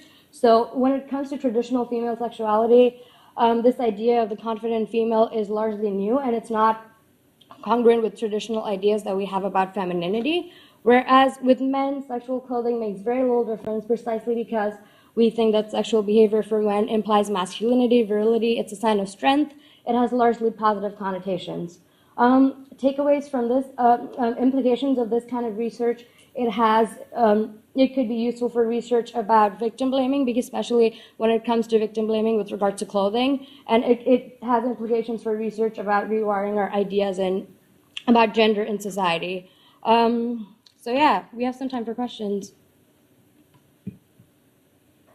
I'm interested in what you defined as sexual clothing. Yeah, so I was going to put the images right on the screen, but then because I was so hell-bent about thinking about perception, I kept thinking about how having a half-naked man would look on my presentation, so I didn't include them. But for sexual, it was interesting because I think my image for the sexual male, it was more sexual, as Professor Kennedy pointed out, it was more sexual when it came to the male, because it was a guy in his underwear. It was a lot like the Fitspo images, actually. And for the female, it was just a woman in a tight black dress, which I think in a way adds more weight to the thesis, just because for the man, it was very, very sexual. Question? When you were choosing your images, did you consider how body type and physical characteristics of the models would influence? I thought about that. I thought about weight. I thought about race. I thought about all of that. But for the scope of the project, we decided to just keep it to a homogenous-looking group, just because I think, especially when it comes to race and weight, those could be projects all on their own. But I think that's one avenue for people to explore. Question? What are the facial expressions of the model? No facial expressions. The faces were blurred out, so it was just the body. Good. Okay. I wanted to thank Professor Elliott for being my advisor, for mentoring me these 4 years, and without you, this project would not be possible. Professor Kennedy, you made 8 a.m. senior seminars fun. And it was a great year for us, and all of my concentrators, thank you so much. I learned so much from all of you.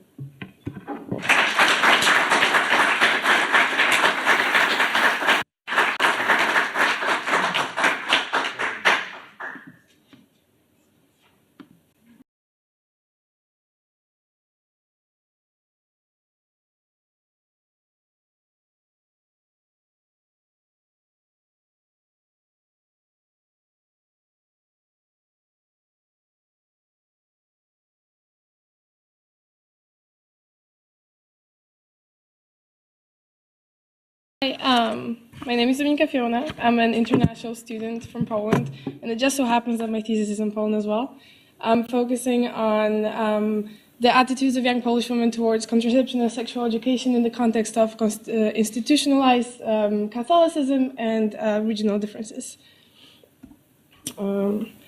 So Poland, according to the 2011 population data sheet, 73% of married women in Poland of reproductive age use contraception, which is pretty high and actually higher than some of its neighbors, including Germany, which is not on the list. However, when we look only at the modern methods used by Polish women, the percentage drops to 28, which is the lowest in the European Union. So we see that the problem in Poland is not with contraception in general, but with modern contraception specifically, which is not very popular. And in my thesis, I wanted to explore the discrepancy and where it comes from. To give you a bit of a background on Polish society, 96% of Poles, more or less, identify as Roman Catholic, and that number has remained stable for the past 25 years. This data is collected every month by the Polish Public Opinion Research Center, almost every month. So it's pretty comprehensible. In terms of research done in this topic, there's actually rather few studies, but Michtel, Heinen, and Portet outline laws that enforce religious morality through policies. And examples of such policies would be the conscience clause, which allows medical providers to refuse a service based on their personal beliefs, lack of subsidies for contraceptives in Poland, which is self-explanatory, and the transition between sexual education into preparation for family life that happened in 1998 and moved towards a Christian-based family values. And the last big factor is the abortion laws that in Poland are actually the most restrictive reproductive laws in Europe after Ireland. The few existing studies that explored young women's approach to sexual health and contraception show a lot of very interesting trends. We see that 70% of young women assess the risk of unintended pregnancy and STIs ineffectively. Over 30% of them do not believe in the reversibility of oral contraceptive effects. Nearly 70% see emergency contraception as early termination of pregnancy, which might stem from incorrect translation and the propagation of that incorrect term in Polish by media and the church. And interestingly to me, almost 80% of young Polish women self-report that church has no or very little influence on their reproductive decisions. In my thesis, I argue that the Catholic dogma does influence Poles' attitudes towards sexual health, and it occurs on national scale through institutionalized Catholicism, which shows in the public school programs, laws, and policies that I just give examples of. The church, which is a big social unit in Poland and very important to the Polish identity, and the media that propagate those ideas. In my thesis, I'm just outlining the very general hypotheses. I'm assuming that women that live in cities have more positive attitudes towards contraception and sexual education than women in small towns and villages. Similarly, women in Western Poland would be more positive towards sexual health than women in Eastern Poland, and that's based on a European Union division of Polish voivodeships, and the Eastern Poland, the ones in Eastern Poland that are also described as Poland B, are deemed as underdeveloped and a focus of the European Union programs. Also, and that was coherent with my interviewees, people assume that younger women are more accepting towards contraception than older women, and since I only focused on women in reproductive age, the age division is fairly narrow. And also I've been wondering how attitudes change when women move. So in my qualitative analysis, I focused only on women who were born and raised in small towns, but either moved away from there to a bigger Polish city to study or moved abroad and lived there at least 6 months. So my data was both quantitative and qualitative. I performed a secondary analysis of the data that I found in the archives of the Polish Public Opinion Research Center. It was nearly 300 Polish women, reproductive age, and since there were very few non-religious respondents that didn't identify as believing, I excluded them to avoid outliers. In my qualitative original research, I interviewed 17 Polish women between the ages of 19 and 24, all university students or very recent graduates, and the sample was a snowball sample. So the results. Yes, there are differences between cities and small towns and villages, and I did that division because I just divided the population in half. And actually half of the Polish population lives in towns below 20,000 inhabitants or villages. And what I found very interesting is that the lowest acceptance rates are amongst the youngest women in small towns, and the highest acceptance rates are within the same age group. So the biggest differences are not generational, but rather more regional. It is true also for the distinction between Poland A, so Western, and Poland B, Eastern. And again, the youngest women in Poland B have the lowest acceptance rates, and the youngest women in Poland A the highest. Sorry, wrong way. When we look at, this is the same data, but compared by age, we see that the differences in age are actually not statistically significant, but they definitely do not support the hypotheses that younger women are more positively approaching contraception more positively.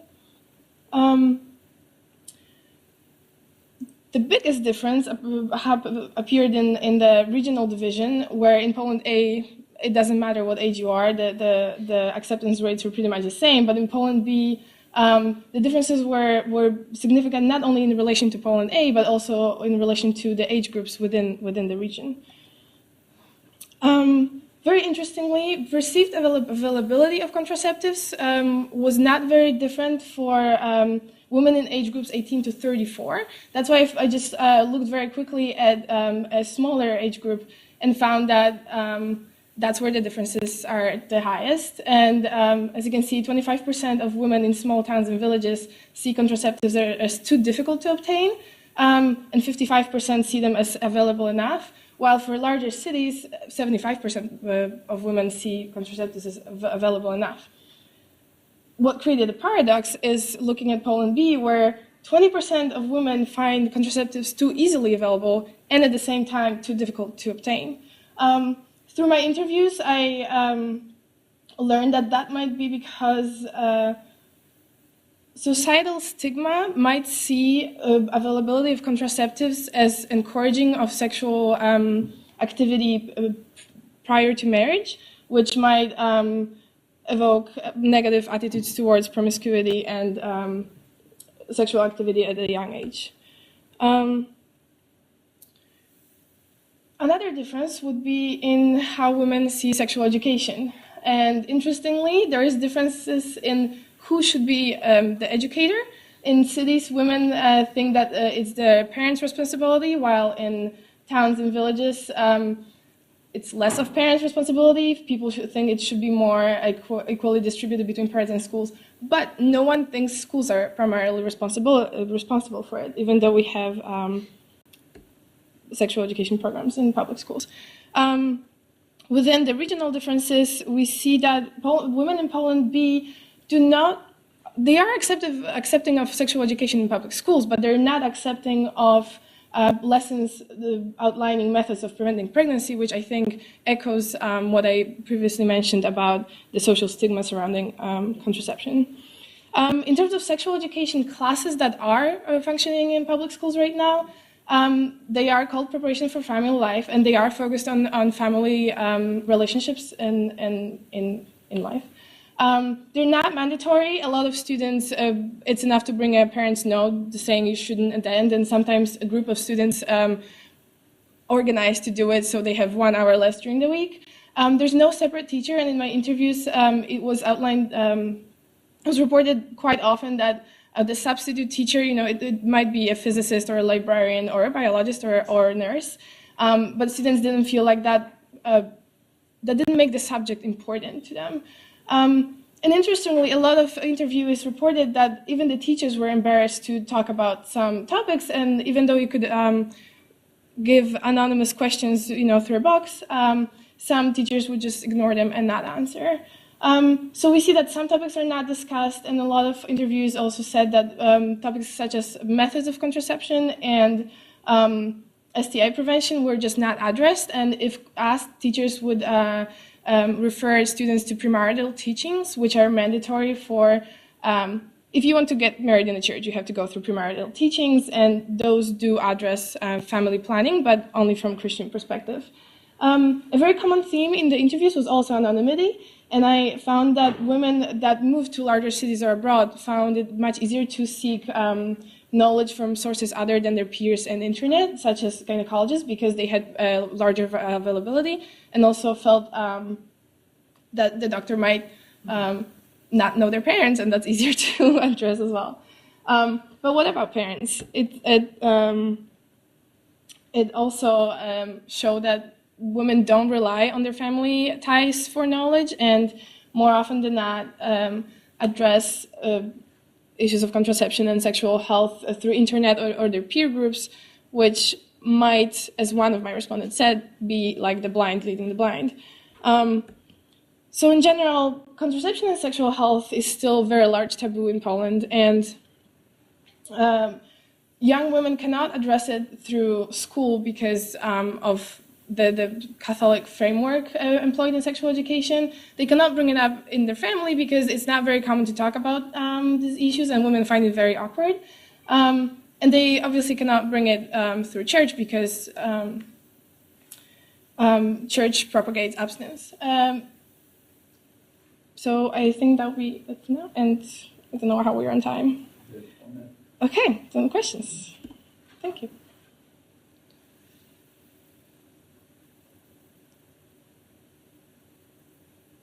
Yeah. At the beginning, what do you mean by the modern method? Yeah, so that includes everything from condoms to IUDs to sterilization. But the non-modern methods are the calendar method, where you count your fertile days, and observational methods based on temperature and physical symptoms.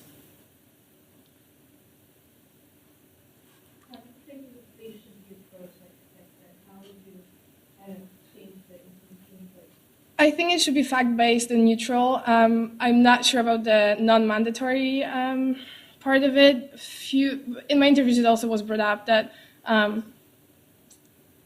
maybe it should be up to family to decide, or for family to educate, but we see that families don't educate their children. So I think young Poles do deserve a neutral source of information. And they were also found not to be critical of sources from the internet, for example. So I think it would be very good to have a platform where they can verify information they get from other sources. Dziękuję bardzo. Ja też dziękuję.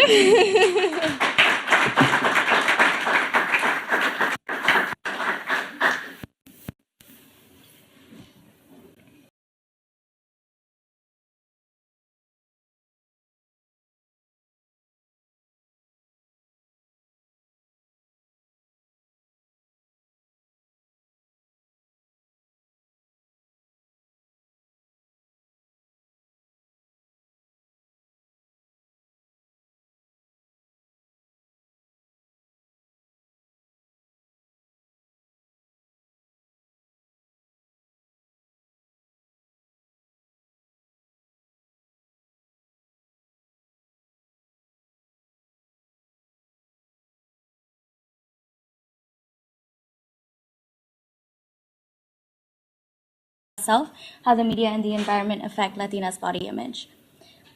So just for my project, what I wanted to explore on a very, very broad level were the effects of the prevalent Latina beauty ideals portrayed by the media on Latina's body image. And what I'm going to do in this presentation is first discuss in more detail the background information that helped me formulate the questions of my project and the structure of my study, as well as the information that contributed to the conclusions that I made while analyzing the results of my research. And specifically, I'm going to talk about the sociology of the body and why it's important to study the body in sociology. And within this field, I'm also going to talk about the looking glass concept, which is generally thought about as forming a self with the mind as subject, but I want to talk about how it can also be incorporated to the body. And I'm also going to talk a little bit about the role of the media in constructing Latina bodies. And then after this, I'm going to go over some of the questions and the methods of my study, as well as some of the conclusions that I made from the results. So historically, the sociology has ignored the body as subject because the body tended to be seen as a subject closer to biology and to individuals. And so in order to produce its own field of study, sociology emphasized the mind, society, and culture instead.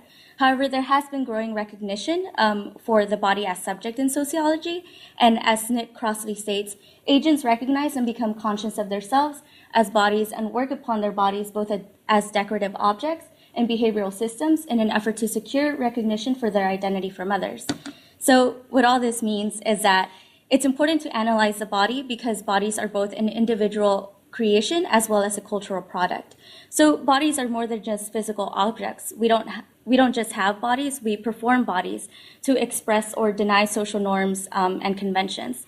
Thus, bodies are ultimately worked on based on the interpretations that we think others will have of us, or in the interpretations that we want others to have of us.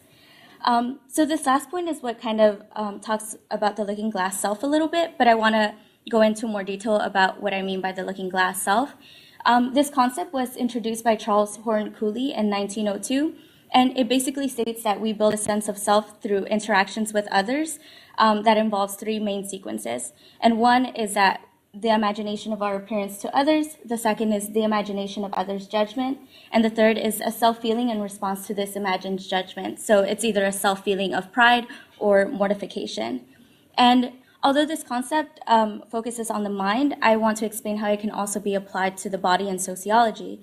The looking glass helps explain why people perform their bodies the way that they do. People are imagining how their bodies look like to others, imagining what others are thinking about their bodies, and then building conclusions about their bodies based on these interpretations. So what this means is that, as I mentioned before, bodies are constantly being worked on as people keep in mind the ways in which others will view them. So now, what does the media have to do with this? Thinking about the prevalence of the media and how it imposes beauty standards, the body becomes important to examine because it is through the body that the media constructs what is seen as beautiful and therefore valuable in society. So people are looking towards the media to evaluate the ways in which they think others will see them, and through these interpretations are building self-feelings of either pride or shame about their bodies. And so I also want to highlight the fact that there is no such thing as a Latina body. The Latina body that's represented in the media is overall a social construct and a mass-produced image that doesn't represent the complex and various ways that Latinas look like. And the focus on Latinas in the study is also not random. Latinas are dealing with a contradictory beauty standard. And what I mean by contradictory is that although there is an emphasis on the curves which challenges white Eurocentric beauty ideals, there's still nonetheless conforming to white hegemonic beauty standards because there is still value placed on straight hair, fine features, light skin, and a not too curvy body. And so I want to emphasize that even though the media's portrayal of Latina bodies is socially constructed, it still has real consequences on how Latinas view their own bodies. And this is what I wanted to explore in my study. So for my study, I used both qualitative and quantitative methods. First, I administered a survey through SurveyMonkey containing 23 statements that ranged from body ideals to body satisfaction to interactions with the media. And individuals were asked to either strongly agree, disagree, or strongly disagree with the statements. And rather than include a neutral category, I included an other category so that people would be able to further explain a statement if they felt it would be relevant to their experience. And I also conducted six one-on-one interviews with Latina undergraduate Brown University students between the ages of 20 and 22, and I asked them 11 open-ended questions that dealt with interactions with forms of media, as well as body ideals, body satisfaction, and messages that they received of what made a Latina beautiful. So some of the things that I observed while doing this study is that respondents showed an awareness of the contradicting beauty ideals. And one of the things that can explain this is the looking glass self concept. So these Latinas were demonstrating an awareness of these contradicting beauty ideals, and these ideals in turn influence the ways in which they perceive their own bodies. Overall, we tend to think that the media negatively affects women's body image, but I also found that in this study, it can positively shape it as well. So what I mean by this is that if these women interpreted their own bodies as being valued by the media and then saw their bodies being represented in like a high esteemed way, then they would have a more positive body image than if they were interpreting their bodies as not being valued by the media. Then they would describe less satisfaction with their body. So this makes sense because following the steps of the looking glass concept, these women are thinking about their proximity to the beauty ideal, how others will see them based on this belief proximity, and then building positive or negative feelings based on these interpretations. as a second observation, I also think that although the media can definitely inform on a larger scale what makes a Latina beautiful, through this study, I found that social context greatly matter in shaping Latina's body image. So respondents described feeling different about their bodies in different social environments, and being aware of how they might be viewed in these different surroundings. So for instance, the women in this study felt differently about their bodies in settings where the makeup of the people did not look like them. So this was especially in predominantly white spaces. This makes sense because if we ourselves think about being in a space with people that have different bodies from ours and see those bodies being praised, then we will feel more negatively about our bodies than if we were in a space where bodies similar to ours were being valued. And there also seemed to be a pattern of how when surrounded by communities or people who affirmed their bodies, Latinas were able to build a more positive image, which is also somewhat expected because these women were verbally receiving positive interpretations of their bodies and then creating positive views based on these comments. And so lastly, I also noticed that respondents were being critical of the Latina standards of beauty. And so what I concluded about this is that I think that higher education or political awareness granted them the ability to criticize these ideals. And however, this is something that could be further studied because I didn't have a Latinas without a higher education group for comparison. The only reason that I did make this conclusion was because respondents made explicit references to groups at Brown or to their political beliefs as starting points for their critical engagement with or rejection of the Latina beauty ideals. That said, it should also be noted that a higher education or political awareness doesn't overall eliminate negative perceptions of one's body, because even as they criticize these beauty ideals, many of the respondents still talked about the ways that they would want to change their bodies. And so two main conclusions that I took from this study is that overall, even though the personal can be political and Latinas can certainly fight oppressive systems on an individual level, it will take a collective effort to break down Latina and all beauty ideals that are prevalent in society. And second, however, is that we shouldn't just be working towards dismantling the misogynistic and racist notions that subordinate, exotify, and misrepresent women of color in the media. We also need to work towards a movement that separates self-worth from physical appearance. And these are two things that I ultimately think need to be done. Thank you. I don't know if we have time for questions. We have 30 seconds for Sorry.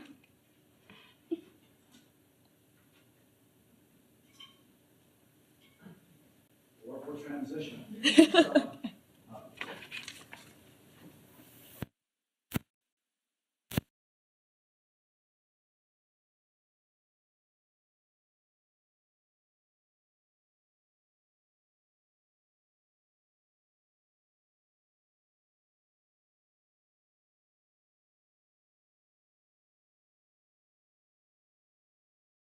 I'm Ha,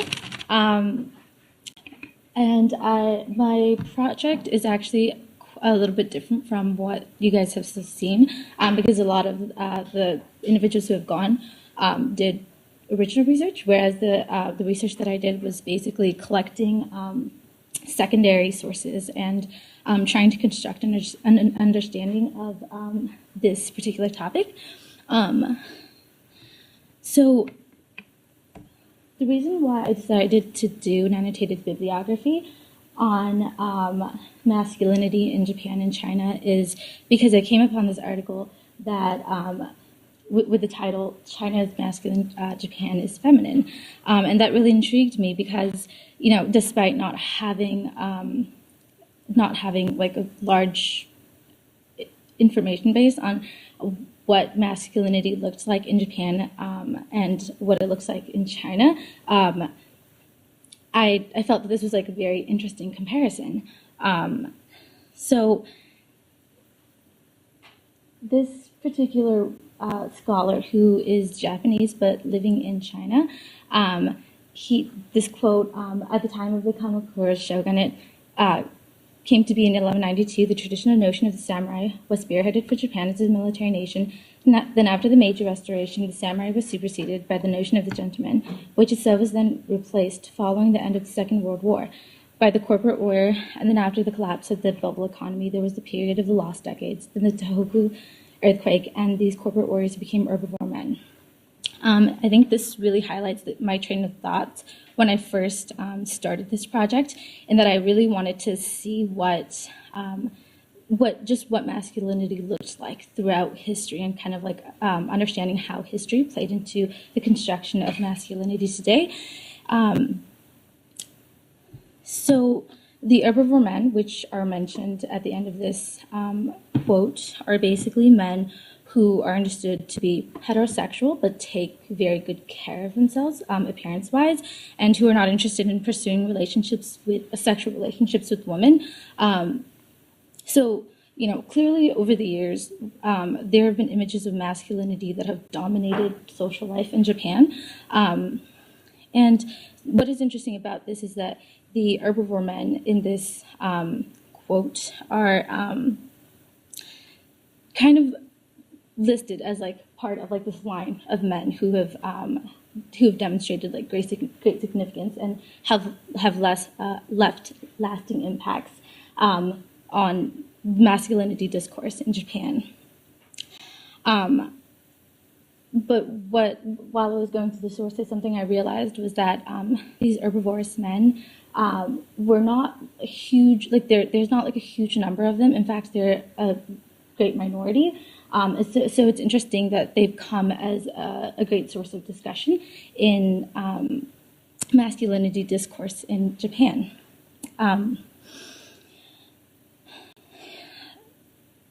So one of the reasons, what I kind of deducted from looking at these sources is that the economic and social context of which these men, when these men existed, and played a really large role in how they were perceived.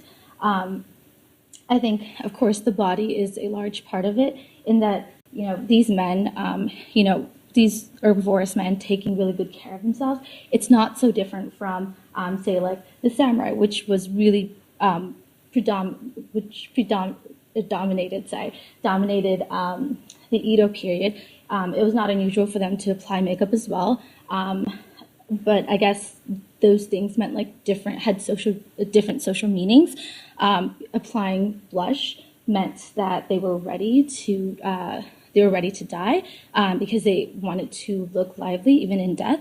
But their connection to the government, to politics, was much different compared to the herbivorous man, in that they were connected to the shogunate, and they had that military background.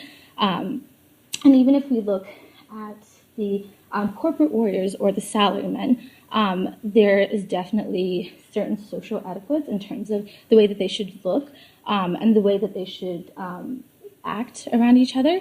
But also the social context in which they arose is very different, in that, the economy of Japan was definitely really low, and these men are kind of credited for really resurrecting it and bringing an economic prosperity to Japan.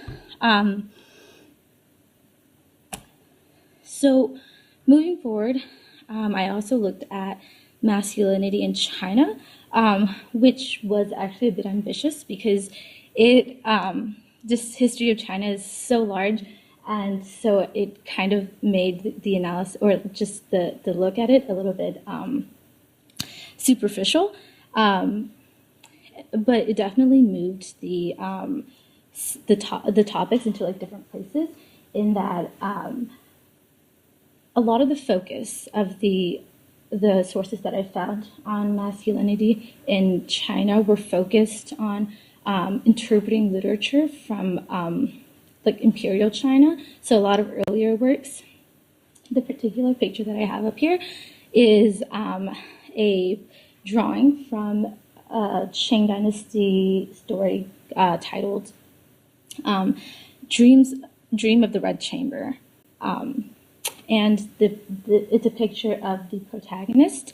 And the protagonist is described as having a face like the moon of mid-autumn, and a complexion like flowers at dawn, which is very romantic, but not necessarily what would be considered a masculine way of describing someone in our Western-oriented way. But aside from this, and aside from just the focus on literary works in China, there were definitely some interesting stuff, such as the discussion of the Wenwu dyad, which basically means literary martial. So basically that was a dyad or a framework in which to understand masculinity within China.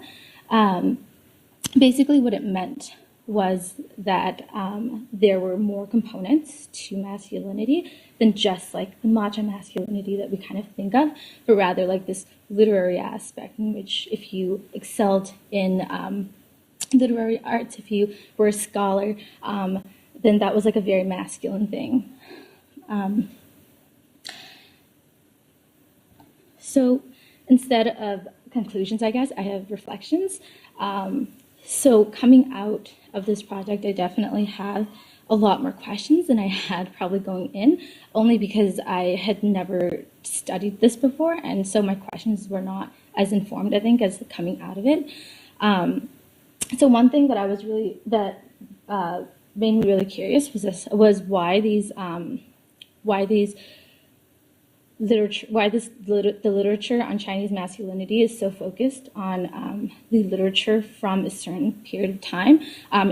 If that was because it was seen as like a deviation from what we think of masculinity today, and that I found it very difficult to find actually literature about masculinity in China.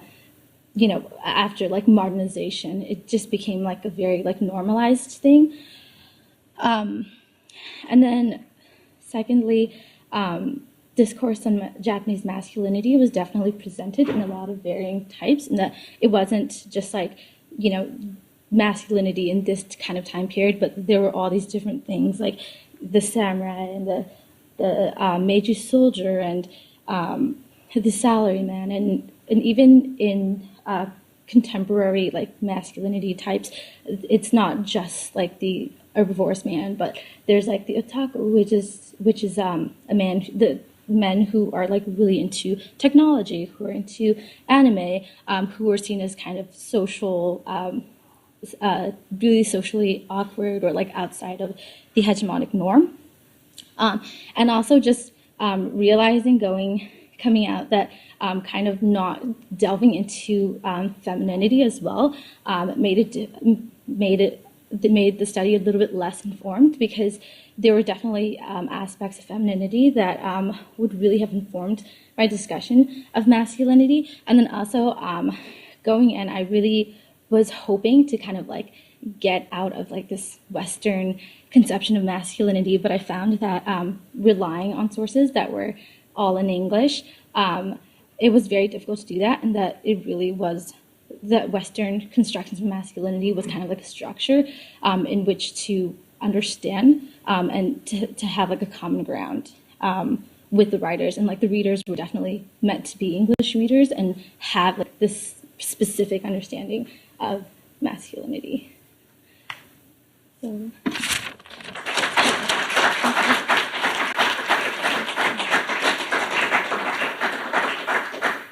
I have time for comments. 30 seconds.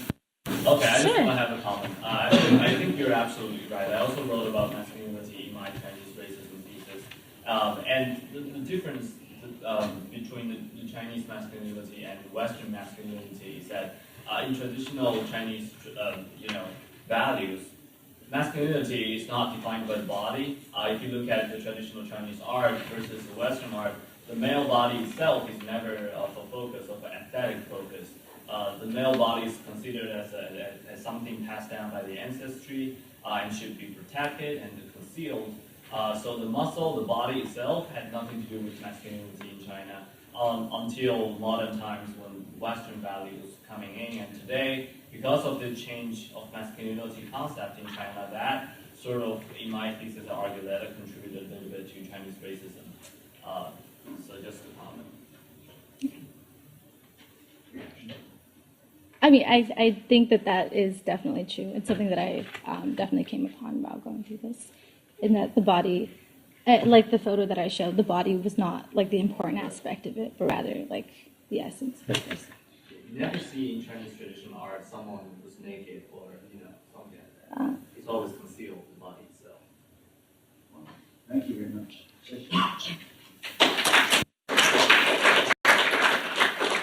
As good stuff gets set up, one of the things that I just wanted to mark that was so striking, and even this senior seminar, I noticed it right at the start of the year, and that is just a terrific number of people who are interested in the sociology of the body in our cohort here. And that's not so common among our faculty. And so one of the things that is of use is thinking about how the faculty can learn from all of you. So thank you very much for that.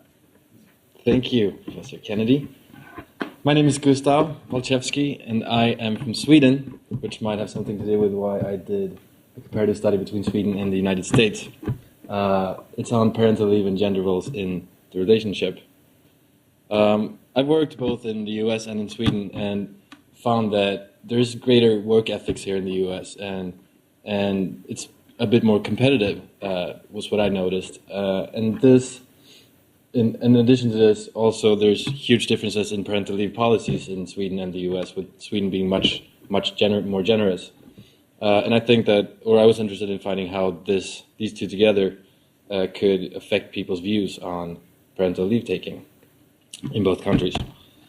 So I wanted to do a survey where I investigated how gender and nationality, how gender views, competition and work ethics in the workplace, and also norms in general affect how people plan on taking parental leave in both countries. And my expectations, my hypothesis was that due to these areas or differences here, Americans would be less likely to take parental leave than Swedes.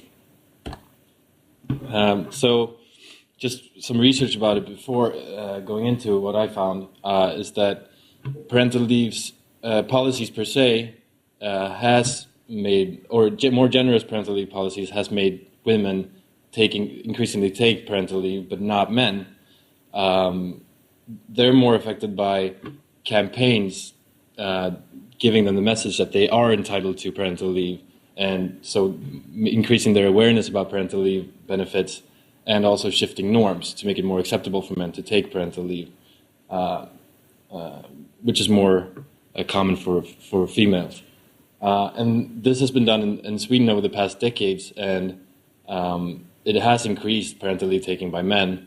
But however, they're still far away from using it as much as women.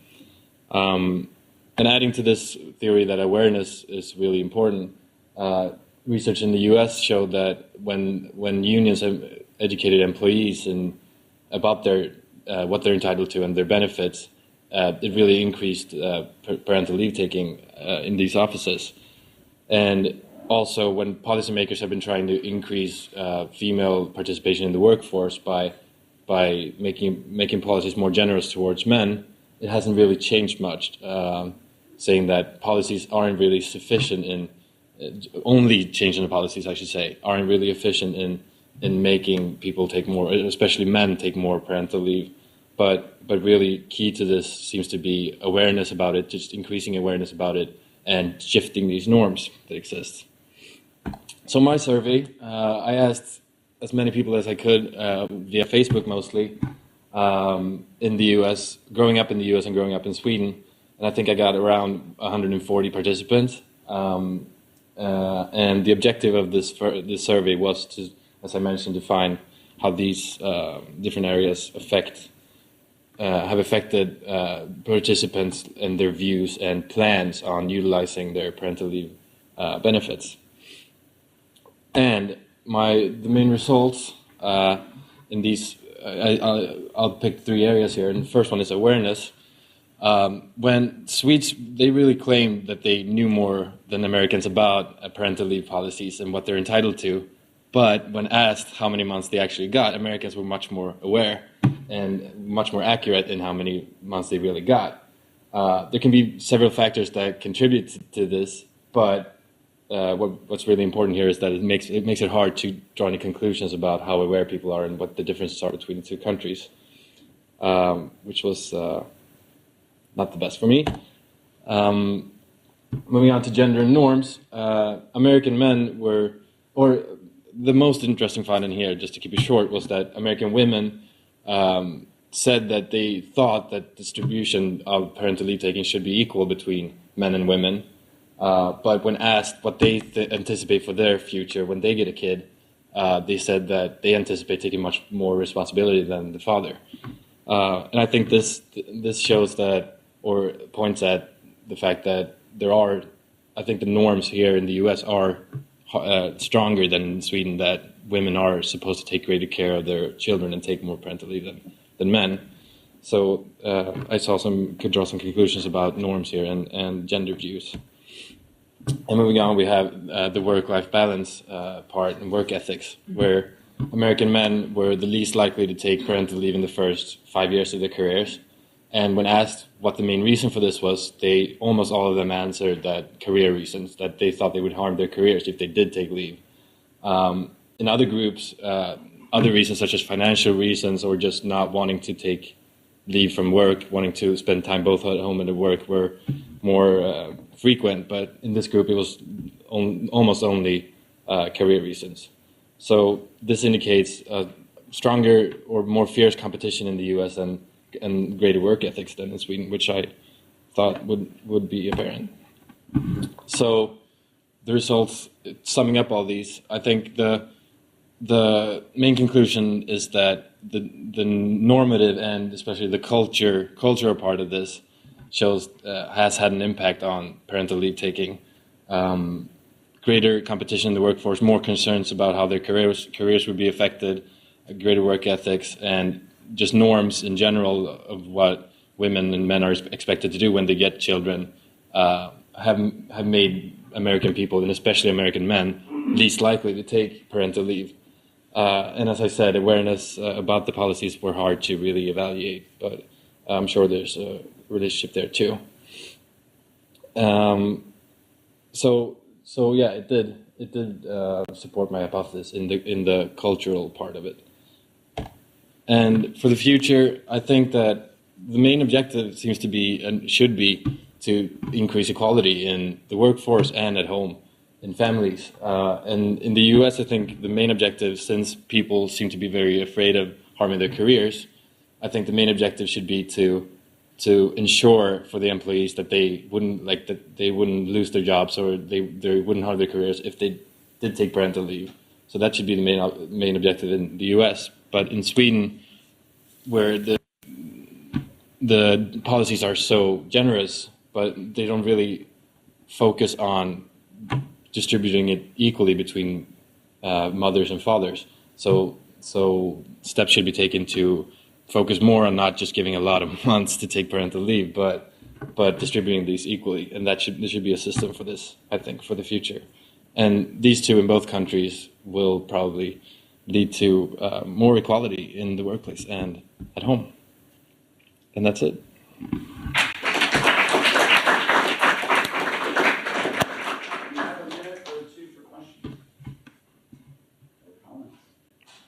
Yeah.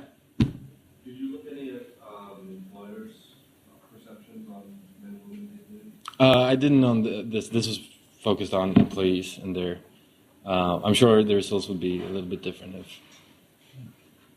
And I've talked to employers actually about it after doing this, and mostly among employers that have fewer employees, so like smaller companies, they're more concerned about how it's going to affect, and will probably be more strict about parental leave policies or rules at their offices than bigger corporations where you can just, it's easier to substitute people. You're saying work ethics, but I think you just mean work more hours per week, right? Yeah. Because they're not the same. Okay, yeah. Right? So, you're yeah, ethics is more. Americans have I guess work morale was what I was going for more.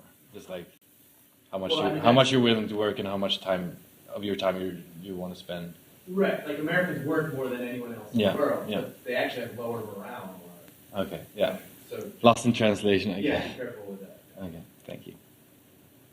Well, good. Well, thank you very much. Thank you.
Should I test it? Okay. Just to make sure.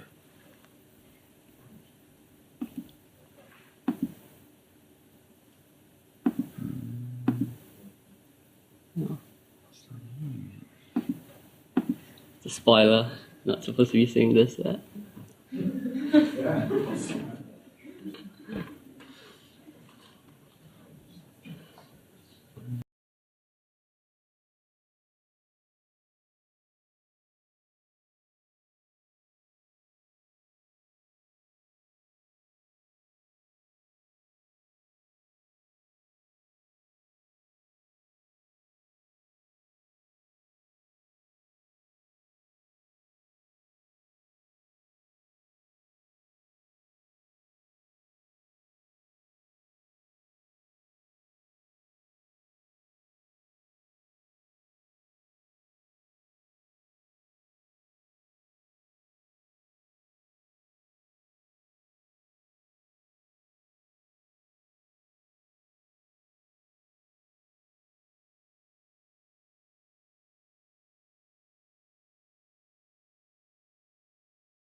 And thank you all for coming today. I'm here to talk about thesis.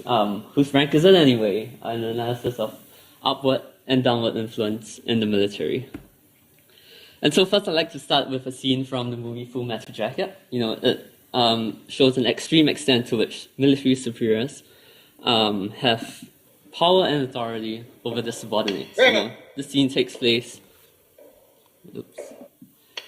during boot camp, where soldiers first enter the military and they are socialized and indoctrinated into the military, and the use of punishment, regimentation, and discipline is integral to the socialization process.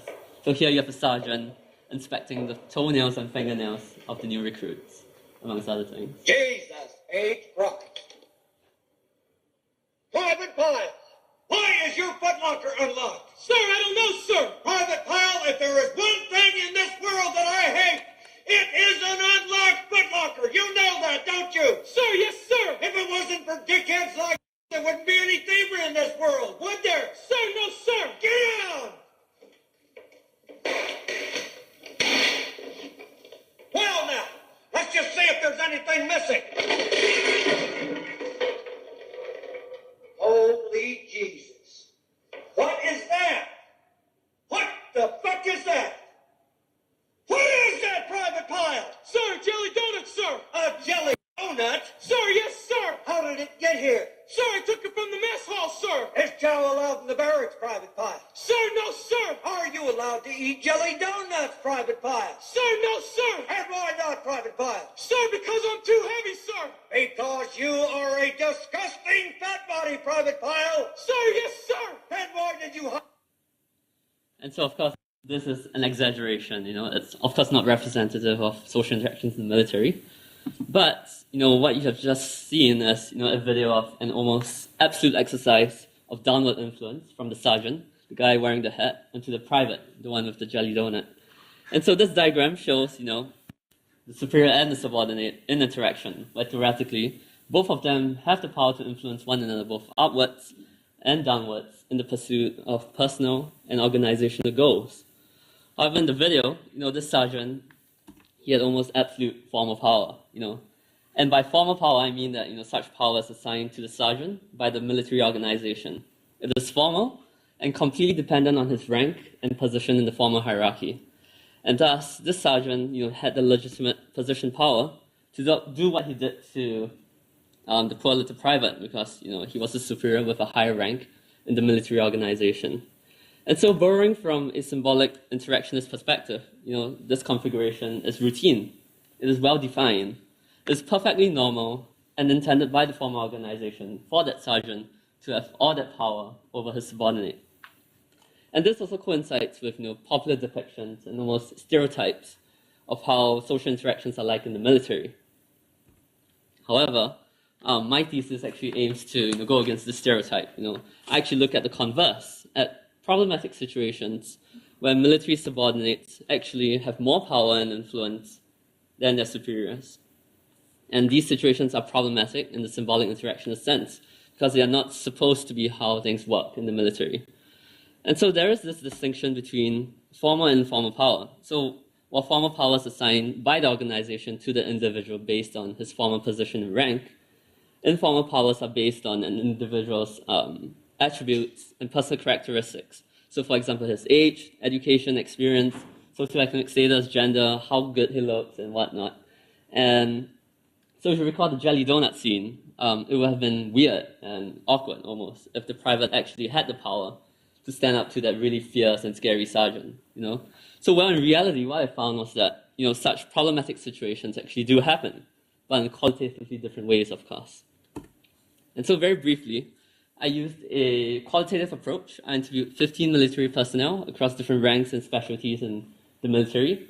Notably, they all performed conscription of about 2.5 years in the same country, and each interview took about 2 hours on average.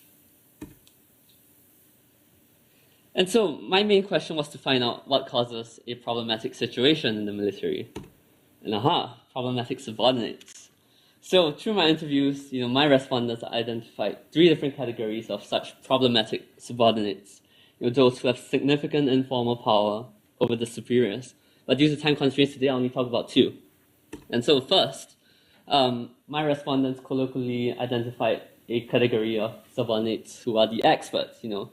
They are those who possess a monopoly on information, expertise, and or technical skills within military operations, and thus have the informal power to manipulate their superiors to get what they want.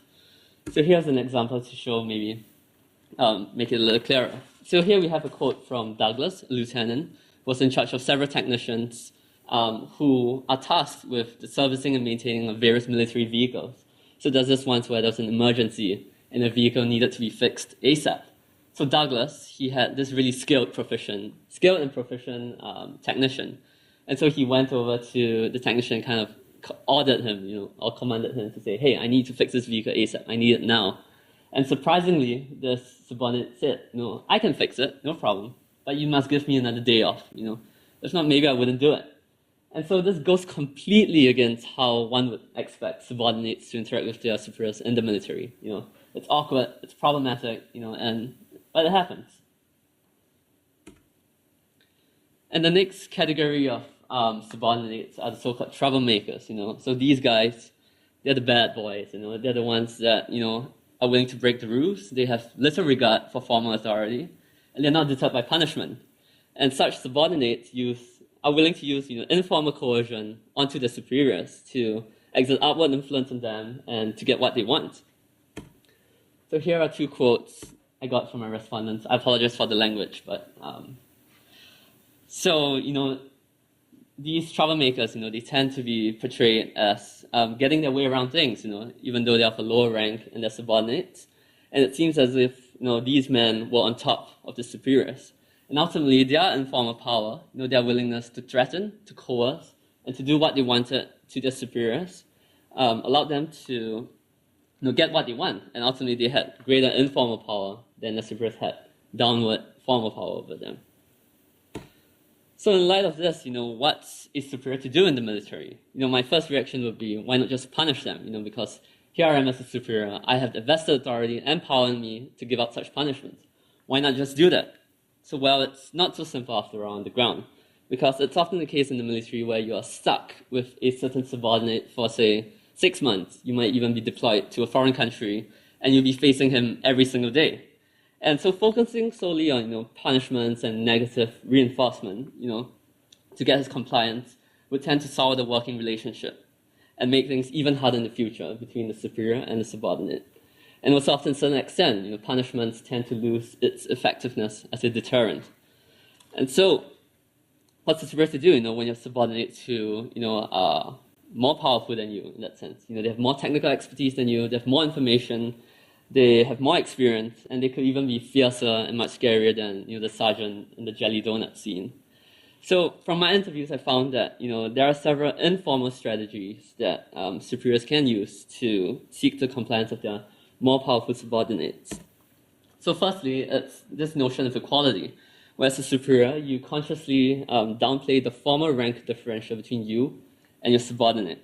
And in doing so, you symbolically demonstrate your willingness and desire to work together with a subordinate as an equal in a partnership. And in doing so, you create a dynamic where you establish a partnership, which makes things easier to work with one another in that sense. And next would be this notion of dependency. So what I found is that quite a number of my respondents actually made an effort to establish informal relations with their friends. So here you are having this formal superior-subordinate relationship, but below that you have this informal friendship going on. And so there's this saying, a friend in need is a friend indeed. And so once you establish this friendship, it becomes much easier to influence your friends and to get them to comply to your orders. And it also gives you the power to guilt trip them into complying with you because, friends help each other out. And finally, quite a number of my respondents who were superiors actually engaged in reciprocity, whereby they performed favors for the subordinates in the hope that they would return the favor in the future and that they would comply with them in the future. And ultimately, all of these strategies over here are informal in nature. They are not supposed to be how superiors work in the military. It's not supposed to be how your subordinates are controlled. But what I found is that this actually happens, and really often as well. In essence, you could say that these superiors were fighting fire with fire, in the sense that the superiors were using informal means to mitigate the informal power of the subordinates. So in this really short 9 minutes, this diagram is what I hope you guys would take away, because what my findings mean for me and you is that we are most effective as leaders not when we hang on really tightly to the formal powers that we have over our subordinates, but rather when we recognize the limits of those powers. And I'm not trying to say that formal powers are useless, but I'm trying to point towards a more nuanced usage of both formal and informal powers that are available to us as a leader and a manager in any organization, even outside the military. And so, in fact, I find that superiors tend to be really effective when they know how to use such informal powers to successfully influence their subordinates. And also, I guess, in closing, my thesis also points towards the fact that the hierarchical organization can be problematic and is something that can be mitigated with better organizational policy and planning. So with that, thank you.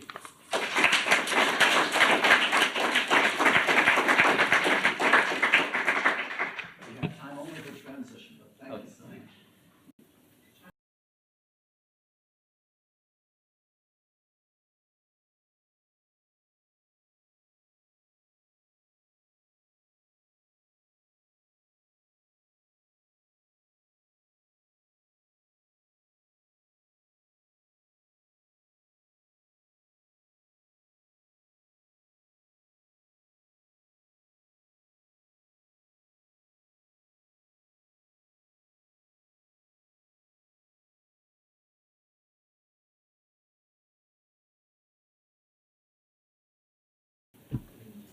Right. Hi, everyone. I'm Hal. My thesis was on achieving sustainability in Vietnam, and so I chose a pretty broad subject, but I'll explain why in a little bit. Just to give you a brief kind of framework of what I'll be talking about. First, I'll be talking about the history and why I decided to study this topic, the keys to Vietnam's recent success as an emerging market. Third, the challenges now facing Vietnam as it moves from a low value added productivity growth trajectory to one that's more sustainable. And fourth, my paper is a policy thesis, and so I'll be discussing some of my recommendations for moving forward. So for those of you that don't know anything about Vietnam, which is probably a lot of you, in Asia, there's a lot of focus on like the Chinese kind of centric policy in America. And, American foreign policy in the news all the time now is about this Asia-Pacific pivot being taken by the Obama administration. So there's a lot of, actually right now, Michelle Obama just recently went to Beijing. President Obama right now is in Japan, South Korea, Malaysia. And so there's little talk about what's going on in Vietnam. Well, to give you a brief history about what Vietnam is all about, it was a former French colony back in the 50s, before that. actually have a lot of French family, and the French exited Vietnam after the Battle of Dien Phu, where basically an entire French army was massacred by the communist North, Viet Cong in 1954. And this began a rift in Vietnam where the North and the South became divided. The North was communist and supported by China, to some extent Russia as well. And then in the South, you had the democratic government supported by the West and the United States. And so when tensions were building between these two sides, Vietnam was thrown into civil war, which became a huge kind of global kind of war, which involved the United States. Back in the 60s and 70s, the U.S. had a policy of containment because, and I forgot who coined it, but this theory of the domino theory, where if one country fell to communism, the others would as well. And so that explained the U.S. involvement in South Korea, for instance. So there are a lot of these proxy wars being taken in Asia, which was really a fight between like Russia and the U.S. and to some extent China as well. Now, after the war, which the South lost and the Americans withdrew, the North took over the country, and for about 10 years after the war, there was a lot of stagnation. There was very little growth, backward communist policies, very similar to China's rise as a communist state. Not until its transition to capitalism or social capitalism did it really see a lot of exponential growth. And Vietnam is now seeing that as well, beginning in 1986 with a policy which basically mimicked that of China's and adopting more Western-friendly policies and opening trade.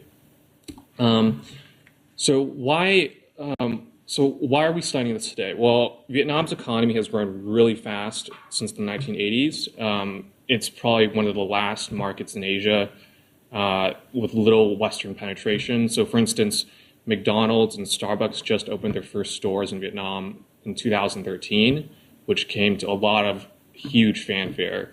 I actually went to Vietnam in December for the first time ever. My parents actually haven't gone back for 37 years.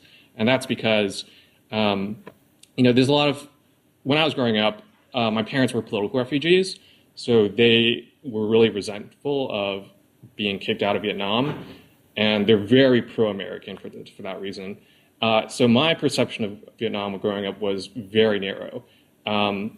I always wondered why my Chinese and Japanese Korean friends were always going back to their home countries over vacations, and I was just like, America's the best, why would you leave?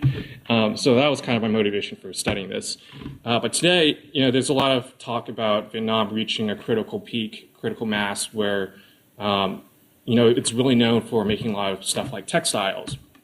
Nike actually has the largest manufacturing operation in Vietnam throughout the world. Something like 300,000 Nike employees making Nike stuff in Vietnam. But, that can only be sustainable for so long. These comparative advantages like lower wages, cheaper resources are now being taken over by countries like Bangladesh. So Vietnam now has to find a way to continue that economic rise. And also it's a regional hotspot for growth and foreign policy, like I said, with the Asia-Pacific pivot being taken by the Obama administration. So some keys to recent success in Vietnam. The first is the expansion of a young workforce due to a demographic dividend. So in this graph here, you can see that for those of you that don't know the dependency ratio, it's basically the percentage of the working population in relation to those that can't work. And so it's decreasing really quickly. Another key to success was industry transition. So and this is really observable in any emerging market, a declining share of agriculture and then increasing in manufacturing and services. But to that extent, even though agriculture is declining, there's been higher productivity across all sectors.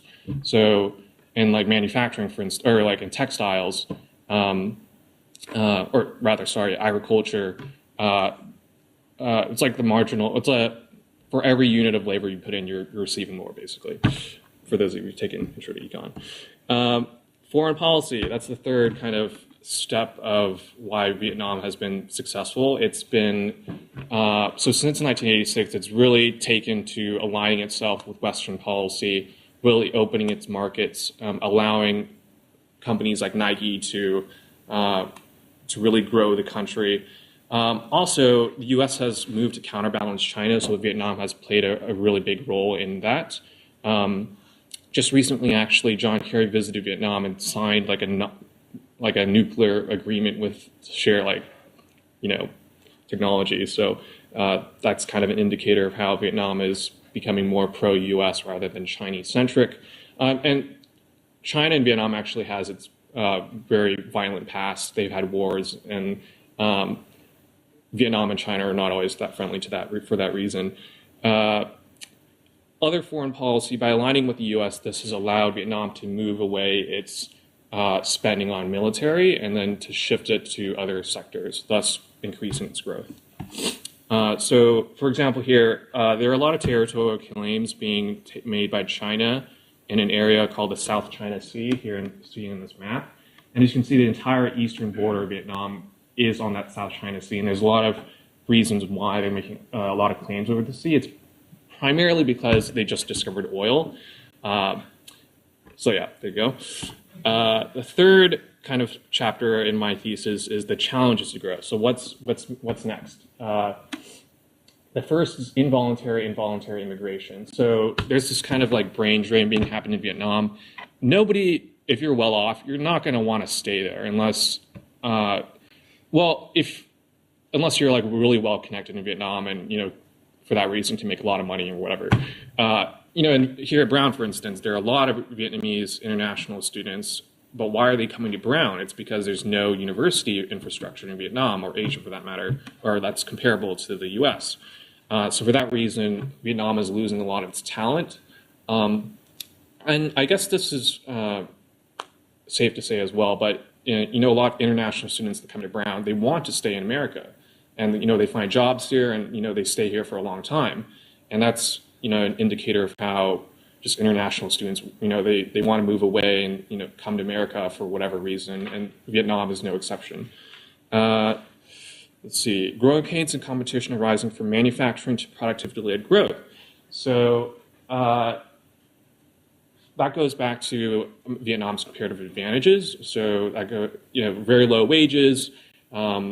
Cheap labor, whatever, those advantages are being lost to countries like Bangladesh now. So Vietnam is going to have to move to adopt other more sustainable industries. And third is a continuing communist legacy and heightened geopolitical tension. So, again, quarreling with China, but also there are a lot of human rights issues in Vietnam still, and inherently it's still very much a communist state, like Facebook's blocked and Twitter's blocked. Table of contents, an agenda for sustaining growth. So my policy recommendations include strengthening investment in education and infrastructure. So to that extent, I'm talking about building the skills of the Vietnamese population, making sure that those who stay in Vietnam or those who want to move to the U.S. come back to Vietnam. And for those that just stay in Vietnam, there has to be a higher education infrastructure to support their growth. Targeting the winners in the economic policy, promoting private investment. So like I said, with McDonald's and Starbucks just entering Vietnam, that has to continue. Relaxing visa regulations. So for instance, I talked a lot about in my thesis of how Vietnam is now allowing dual citizenship for the Vietnamese diaspora. So, for instance, I can now claim Vietnamese citizenship. Not that I would want to do that, but you could because, for instance, you have to be a Vietnamese citizen in order to buy real estate in Vietnam. So maybe if I wanted to invest in Vietnam, then I could do that. So in my policy recommendations, I suggest relaxing these rules. Perhaps bringing down rules like you have to be a citizen in order to buy real estate. And fourth, I suggest to strengthen relations with key regional and international players. And this goes along with the whole Asia-Pacific pivot, really continue, establish free trade agreements with countries like the U.S. and to really counter the Chinese-centric kind of perspective in Asia now. Okay.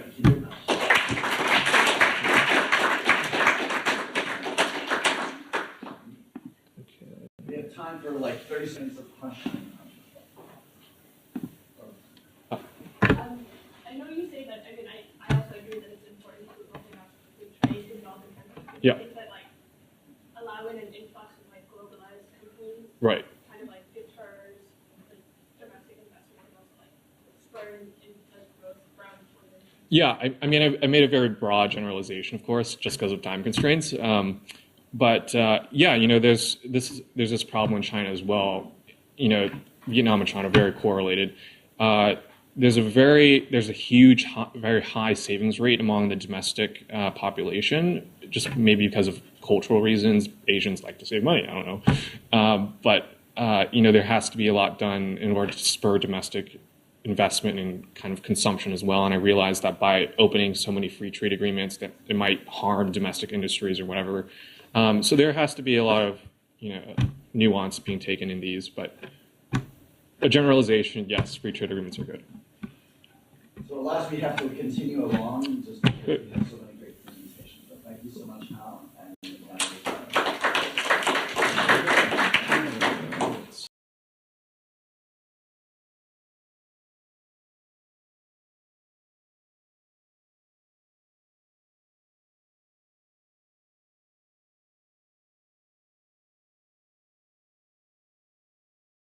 I gotta figure out how to work this.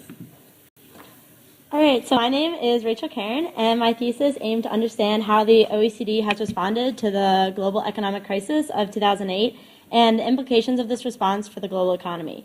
And specifically, my thesis focused on OECD policy recommendations towards the Eurozone and towards Africa through case studies of France, Spain, Cameroon, and Ghana. So first, what is the OECD? The OECD is the Organization for Economic Cooperation and Development. It was established in 1961 and is headquartered in Paris, France. The OECD currently has 34 member countries, and it's composed of the most advanced economies of the world. The OECD is internationally recognized as a hub for policy dialogue across a wide range of issues. While it lacks hard laws to enforce its policy recommendations, its power and prestige lies in soft governance, or the ability for the OECD to shape policy discourse given the credibility of its expertise. Indeed, the OECD's data collection and policy analysis are highly valued, and its legitimacy lies in its ability to systematically monitor the global economy. So the economic crisis of 2007 and 2008 began in the developed world, specifically in the United States, and spread to the global economy through linkages both in the financial sector and in the real economy. In Europe, this led to the Eurozone crisis, which is a combination of a government debt crisis, a banking crisis, and a crisis of competitiveness. Under the Maastricht Treaty, EU members have to uphold limits on deficit spending. States were exceeding these limits, and European banks were undercapitalized and faced liquidity and debt problems. With the recession, the sovereign debt crisis intensified as nations moved to bail out these banks. Given the high levels of debt, investors feared that nations could not repay this, leading to various countries' bonds being downgraded. Many countries were therefore forced to call upon the Troika of the European Commission, the European Central Bank, and the IMF for assistance. So how has the OECD responded to the crisis in the Eurozone? The OECD's policy recommendations can be found in the 2013 OECD Economic Outlook, which serves as an overall assessment of member states and select non-member states. And I also looked at the 2013 Economic Policy Reforms Going for Growth, which identifies structural reform priorities to boost real income in member states. So the OECD sees the crisis as a financial crisis that exposed systemic weaknesses in European banking systems and in European public finances. The OECD also recognizes the structural rigidities in the labor markets in many European economies, which continue to drag down demand. Policy proposals thus focus on addressing these imbalances as a means to reestablish a certain equilibrium in these markets, which the OECD believes will restore economic growth. Thus, the OECD wants expansionary monetary policy, labor market reforms to address these high levels of unemployment, financial policies geared toward recapitalizing banks and repairing the banking sector, fiscal policy geared toward sustainable public finances, read austerity, and rebalancing across the euro area. If implemented, these policies would help stabilize these economies in the post-crisis period. In that sense, they're both practical and they're necessary. The OECD's policy recommendations, however, are weak on responding constructively to the current information and communications revolution and how European economies can integrate this new technological knowledge into their economies. Indeed, one of the most pressing challenges for these economies in the post-crisis period is that of determining new drivers of economic growth. The question becomes, can these economies expect to fully recover in the post-crisis period without looking at key industries and issues of competitiveness? Without a shift towards innovation policies, the Eurozone will continue to experience sluggish growth and cannot expect to be a leading economic zone. Thus, the OECD fails to address the fundamental question of determining new drivers of European growth in the post-crisis period. So it's important to note that the OECD is not just concerned with its member states, it also monitors the developing world in order to better understand the global economic climate.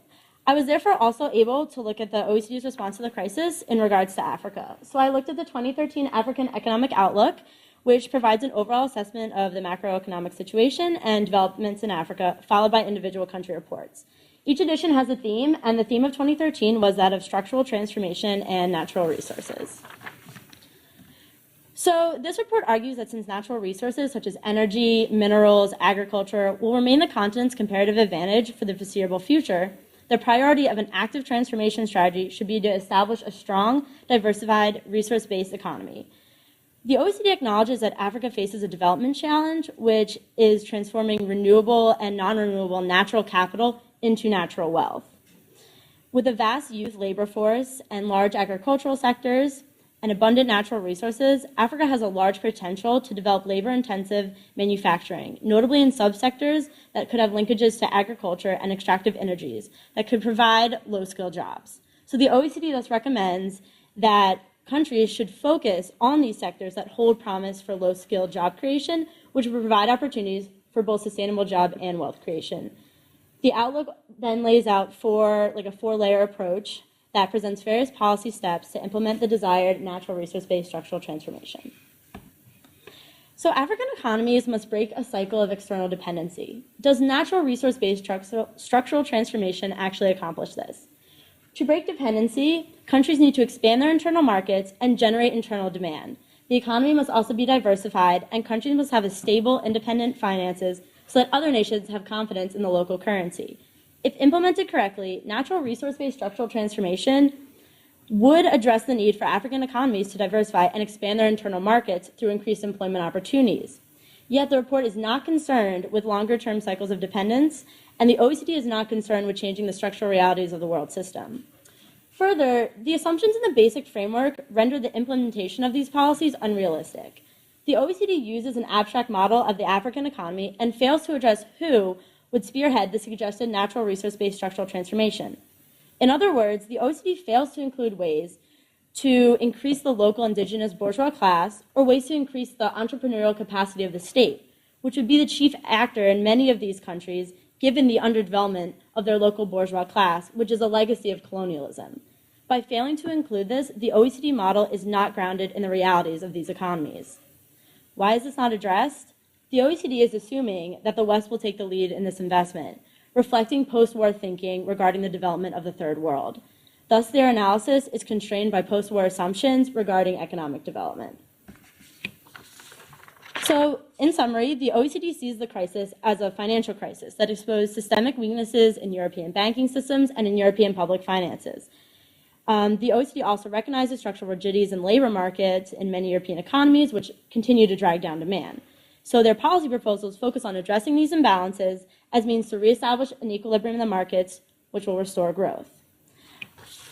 So, However, these policies are silent on determining new drivers of growth in Europe. Yet, in regards to non-member states like Africa, the policies are less effective, since they're based off an abstract model that fails to take into account the pressing challenge for African post-colonial economies today, which is the lack of a bourgeois class. So from this, we see that the OECD is more adept at designing effective and pragmatic solutions for member states than non-member states.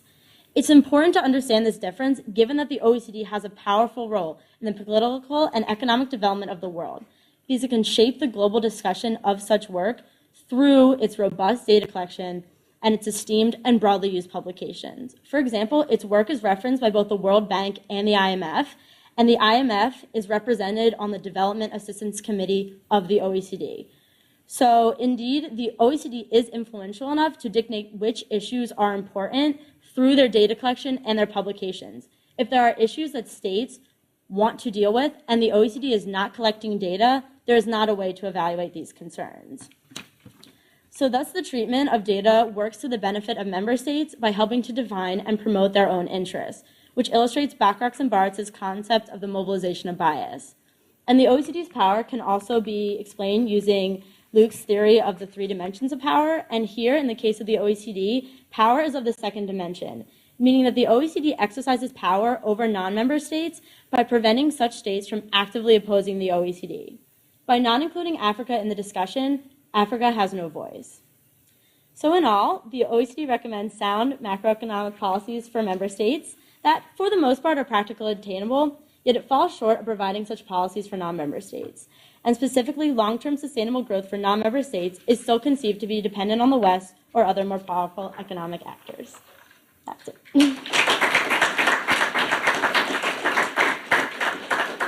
Oh, yeah, okay. So we have one comment, time for one quick comment, and then. We don't need a comment. So did Ghana and Cameroon feel economic hit themselves, or was it only because of their external dependence on other countries? I'm sorry, can you repeat the beginning of the question? So did Ghana and Cameroon take a hit in their economies themselves, or was that only because of their dependence on countries in Europe? Economies, when they're very tied to the Eurozone, just given historical colonial ties, and so you did see a GDP drop. Neither country went into an actual recession, meaning that neither country experienced negative GDP growth, but their growth was hampered a bit given the turmoil in Europe and the rest of the developed world. Thank you very much. Yeah.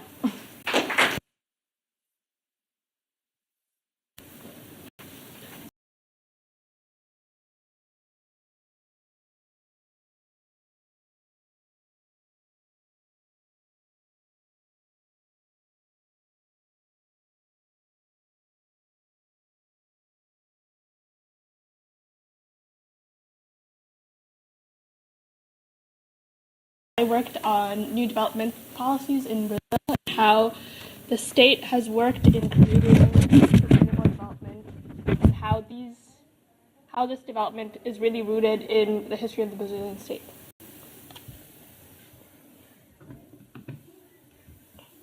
Some of my guiding questions have been what has been the relevant role of the state and how has the state changed in regards to the changing nature of modern capitalism, and this is in regards to state reform but also changing ideology throughout the whole world.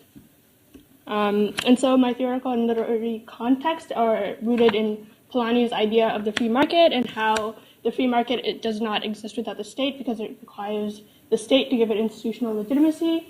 Chalmers Johnson, who came up with the idea of the developmental state based on the work of the Japanese state in creating developmental growth after World War II, and also the role of the state in developing countries in that it's necessary for the mobilization and coordination of capital, and the state is needed to generate entrepreneurship because most of these developing countries have pretty giant oligopolies that exist in them. And also the state is necessary to enforce institutional norms. And then given development theory, the state is necessary to balance dynamism and pragmatism, so dynamically approaching its problems, but also pragmatically applying whatever solutions it thinks is necessary. And then furthermore, embedded autonomy, which means that the state needs to be embedded in the economy to make a change, but also be autonomous enough that it escapes risk. What is it? Oh, sorry. It escapes rent-seeking. Okay. And so my case study is Brazil, and Brazil, the reason that I said from old to new developmentalism is that Brazil has a really old history of state intervention in the market, and it started with Vargas, with the Estado Novo in 1930 after the world economic collapse. And so this was a result of nationalism that kind of prompted the nationalization of a lot of Brazil's industries to kind of like leave out problems in the world economy that were coming from the global collapse. And then legacy of ISI. ISI is import substitution industrialization. And this was a combination of nationalism and industrialization, and its aim was to create industrial development locally by limiting dependence on imported products. And then there was a military junta in Brazil, and from 1964 to the late 1980s, and the military imposed a lot of authoritarian modernization that actually ended up really corrupting the role of the state in Brazil and creating a lot of state overreach into the economy.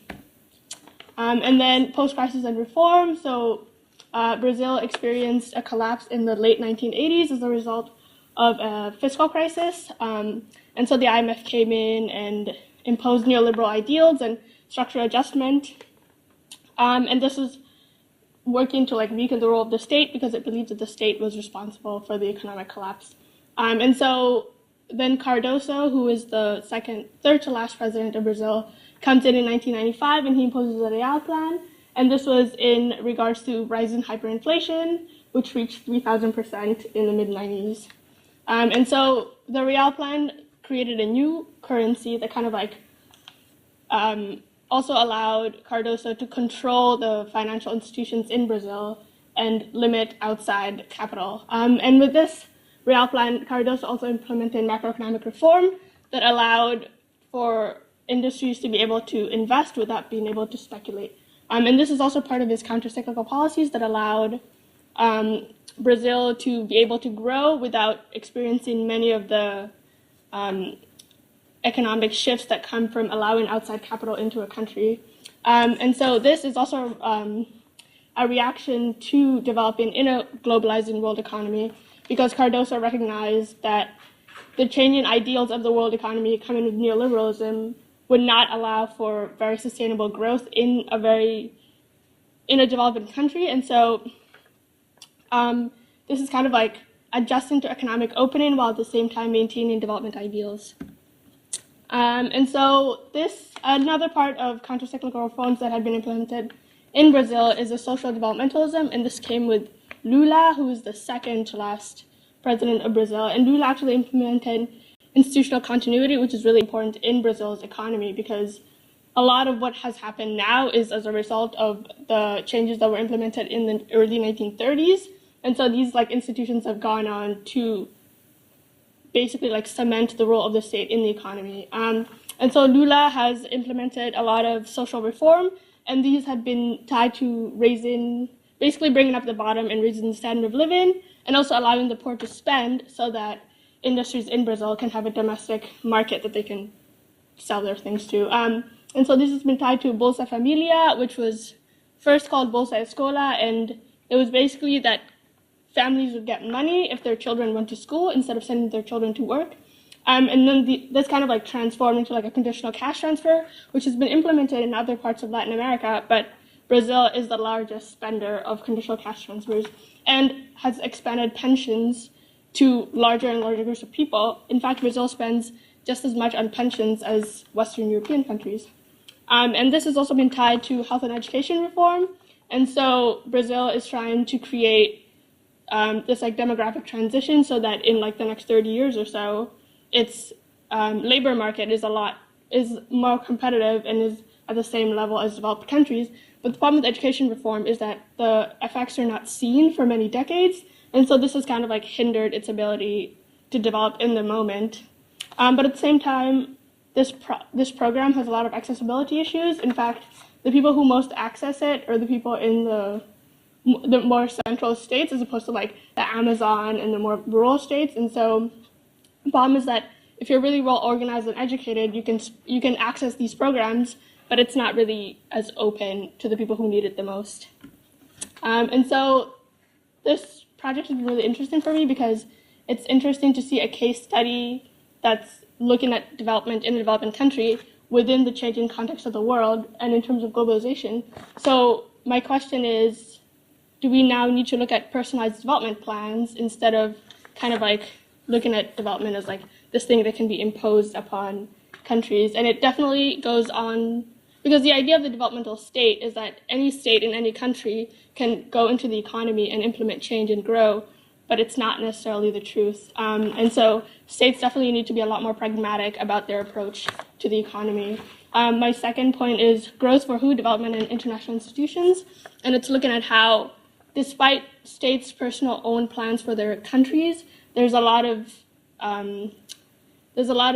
insertion from the West into the economic decisions of developing countries, and how do these but not only narrow the growth of these countries, but also not allow them to pragmatically understand what their strengths and weaknesses are. And then corporate accountability, looking at globalization, it's easy to say that allowing globalized countries in is best for a country, but it's also easy to see how countries can be limited in the way that in the way that corporate companies can kind of like come in and use their larger resources to disrupt growth, and also like trap developing countries in a state of, what's the word? I forget. Dependence. And that's it.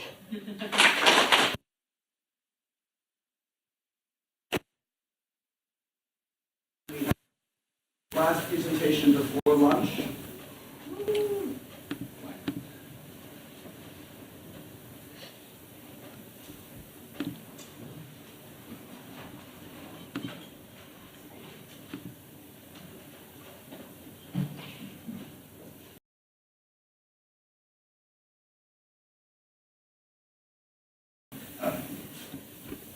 So as Professor Kennedy said, the only thing between you and lunch is this presentation, so I'll try to make it fast.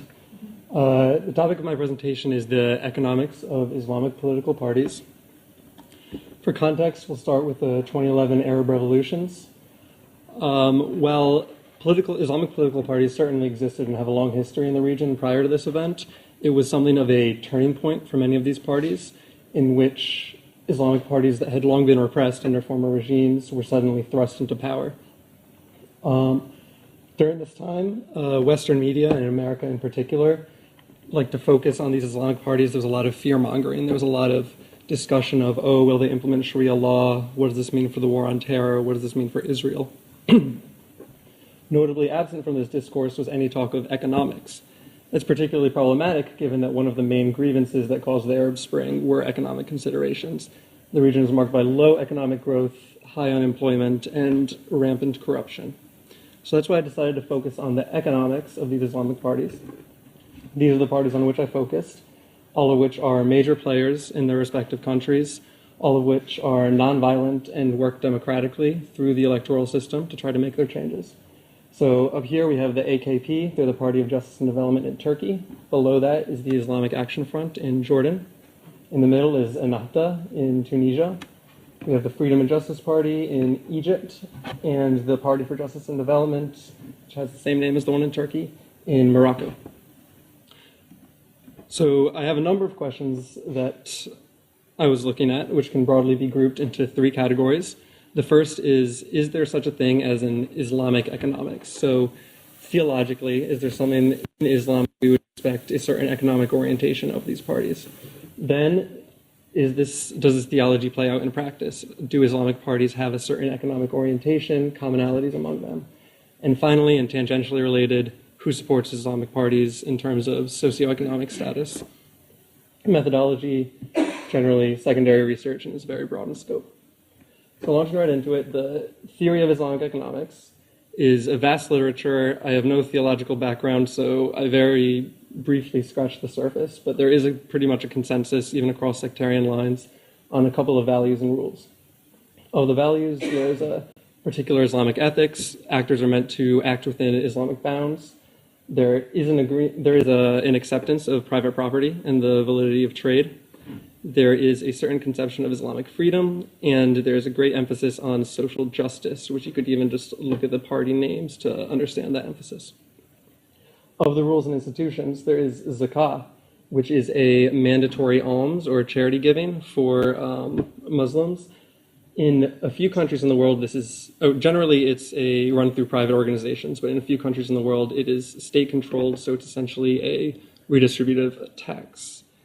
Another is the prohibition of riba, which is complicated, but essentially you shouldn't benefit off of the interest of a loan to another. And with that comes an entire Islamic banking system, which is present throughout the world. Nowhere is it the exclusive banking system in any country, though. There's an Islamic banking system that does not have interest, but it always acts in conjunction with the regular banking systems. So here we come to, this does not work well with the lines, but the actual policies of these parties. So these are the 5 parties that I looked at. Generally, they're pretty moderate. There are very few extreme positions. So going through them quickly, the AKP in Turkey is, in one word, neoliberalism, austerity, free markets, trying to join the EU. The Freedom and Justice Party is also relatively free markets and open trade, but has a greater focus on welfare and justice with the expansion of health programs and education and raising minimum wage, more progressive tax system and the like. Aniqa is somewhere in between, also with a social welfare emphasis. They have themselves claimed to model off of the Swedish system. The PJD in Morocco is very much akin to the AKP, with a few more interventionist policies for supporting business. And the IAF is generally critiqued as having a limited economic platform, as they have had less time in power than any of the other parties. For the second half of the table, what we see is just general agreement across the board on a number of issues. As far as Islamic banking, all of the parties support Islamic banking nominally, but do not wish to make it state mandated. None of them wish to have a state control of zakah. They all have explicit anti-corruption rhetoric in their platforms, and they all claim to have no laws that will affect tourism, which is a major concern, things such as alcohol laws for tourism and tourists on beaches and that kind of thing. So the question is there an Islamic economics?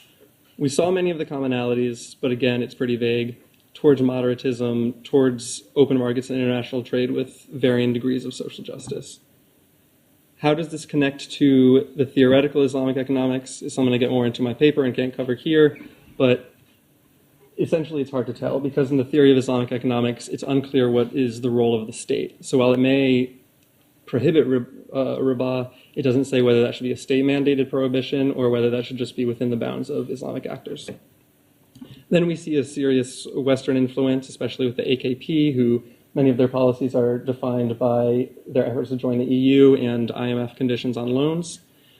We see a serious divide between parties in which the AKP and the PJD have clearly more liberalist tendencies, with the PJD explicitly modeling their own platform off of the AKP, and the FJP and IAF are both separate with more social justice bent to their platform, and they are both drawing on the Muslim Brotherhood as their background, and then Ennahda is somewhere in between. Finally, the tangentially related subject is electoral support. Who supports Islamic parties?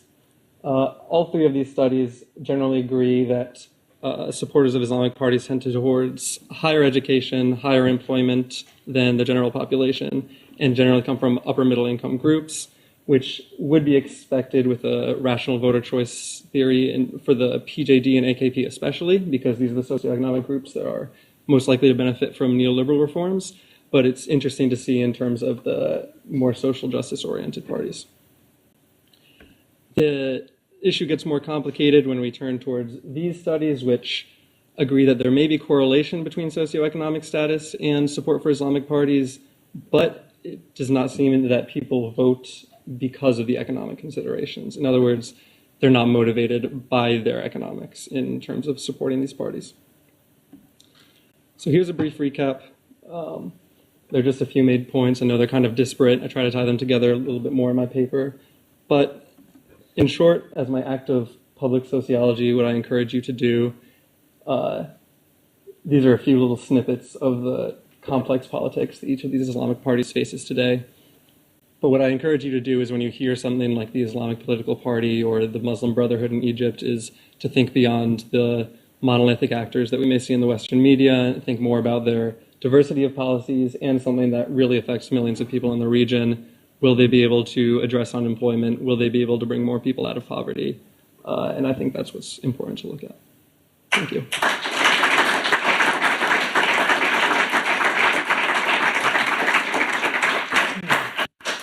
So we are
with it. Can I start? Okay. My name is Jane, and my thesis is called Geographic Patterns of Fertility Behavior in Cameroon. So Cameroon is a country in Western Central Africa. It has a population of 21.7 million, and 52% of that population lives in urban areas. The GDP of Cameroon is high relative to other sub-Saharan African countries, and I'm going to be talking about fertility, so it's important to know that Cameroon has former pro-natalist policies, so the government used to incentivize its citizens to have more children. So why study fertility? This article was in the New York Times a few weeks ago. It's an opinion piece about how fertility is high in sub-Saharan Africa and the potential benefits of lowering that fertility. So this is a topic that's widely studied in demography and sociology, but it's also relevant to the public. And the demographic transition is the way that's like most commonly used to explain the fertility transition. So what this is saying is that as technology increases, as medicine becomes more available, mortality rates begin to fall, and as mortality rates fall, fertility will subsequently fall. This was based on the population transition in like Western European countries after the Industrial Revolution. So as new technology became more available, the population trajectory shifted. But if we look at what fertility has done in Cameroon over the past 20 years, the fertility transition is stalled. It's only decreased slightly. And despite drops in mortality, the drops that we would expect to see in fertility just haven't really happened. So I'm looking at fertility in the context of diffusion. So this is the idea that we adopt new ideas and information by social interaction or through the media. This is a spatial process because we tend to interact with people we live near. And this like kind of applied to fertility says that like maybe fertility is adopted, fertility rates drop in some areas before they drop in others, like based on these like social interaction and different behaviors that are present there. So my hypotheses were that fertility rates will vary across space in Cameroon, and community level factors will also influence a woman's fertility decisions in addition to her individual characteristics. So normally what's used to explain fertility are a woman's like individual characteristics, but I'm saying that the characteristics of the people around her will also influence her decisions. I used data from the 2011 Demographic and Health Surveys for Cameroon. I also used administrative data to make some maps. And I calculated total fertility rates. I looked at spatial autocorrelation, and I made regression models to explain what's happening. And I'll go into that in more depth. So for fertility rates, the fertility rate is total fertility rate, TFR, and ASFR is the age-specific fertility rate. And what the total fertility rate is saying that if a woman experienced the fertility rates for each age bracket, like as they are today, if she experienced that over the course of her lifetime, that's how many children she would have. So the TFR for Cameroon is 5.1 births per woman. But as you can see in this map, there's a lot of spatial variation. So fertility rates range from about 3 births per woman to over 7 births per woman. The darkest areas are where fertility is highest, and the lighter areas is where fertility is lowest. I looked at spatial autocorrelation, and what this does is it looks for kind of hot spots, so areas where fertility is uncharacteristically high or low. The dark red areas show high clusters, so these are areas where fertility is high, and these areas are surrounded by other high fertility areas. And the dark blue is kind of the opposite of that, so low fertility areas surrounded by other low fertility areas. The dark blue, the low clusters, tend to be on the coast or in the south of the country, and this is really interesting because it's a lot more urbanized in southern Cameroon. Northern Cameroon tends to be much more rural, and the south and coastal areas were also like heavily colonized. So there's a lot more infrastructure present there. And if you look at this light blue district in the middle, it's a low-high district, which means that this district, Vina, has low fertility despite being surrounded by areas with high fertility. So it's kind of an anomaly. And Vina has like a large urban center. It has a developed airport, and it also is connected by rail to the capital city. So it kind of furthers that argument that there's this connection between infrastructure, development, and fertility. Moran's I is a measure of spatial autocorrelation. So it's the linear association between the value of an attribute in one location with the attribute at neighboring locations. So this is basically saying that the fertility rate in one district is not independent from the fertility rates of its surrounding areas. So there is kind of this spatial relationship of fertility rates. I also conducted a few regression models. I used individual, cluster, and department level variables. The individual variables include age, education, wealth, access to the media. The cluster levels are each woman in the survey is part of like a community, and that's like recorded. So these are like the averages of those variables for her community. And the department is like the administrative district. I use dummy variables to account for the differences that exist in each district.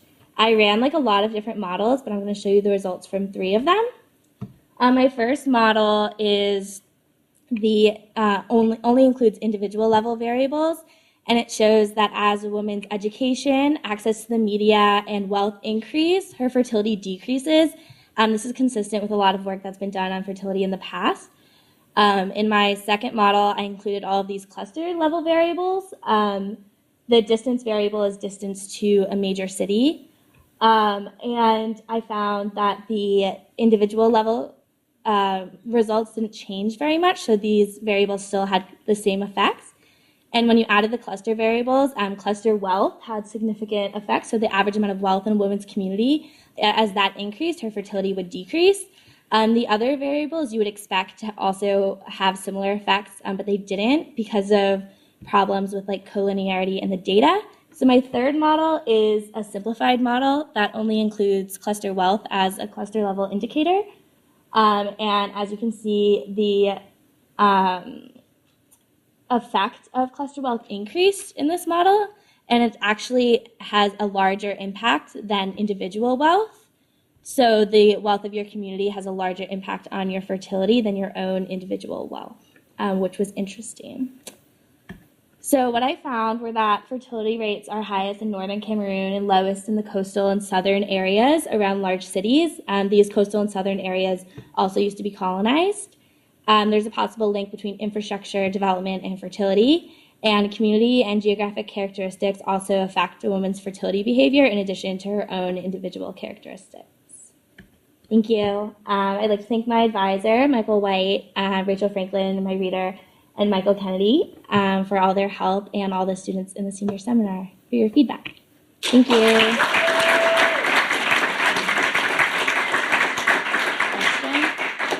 time for about 30 seconds or 45 seconds of question and comment. Yeah? What do you think the relationship between media and fertility was? So I think I didn't really go into this, but there's been a lot of work on like how families are portrayed in the media, and if families tend to be more portrayed as like a Western kind of nuclear family, then that might affect people's fertility transition. So it's kind of exposure to fertility behaviors that don't necessarily exist in your community can like change your thoughts. Okay. Thank you very much.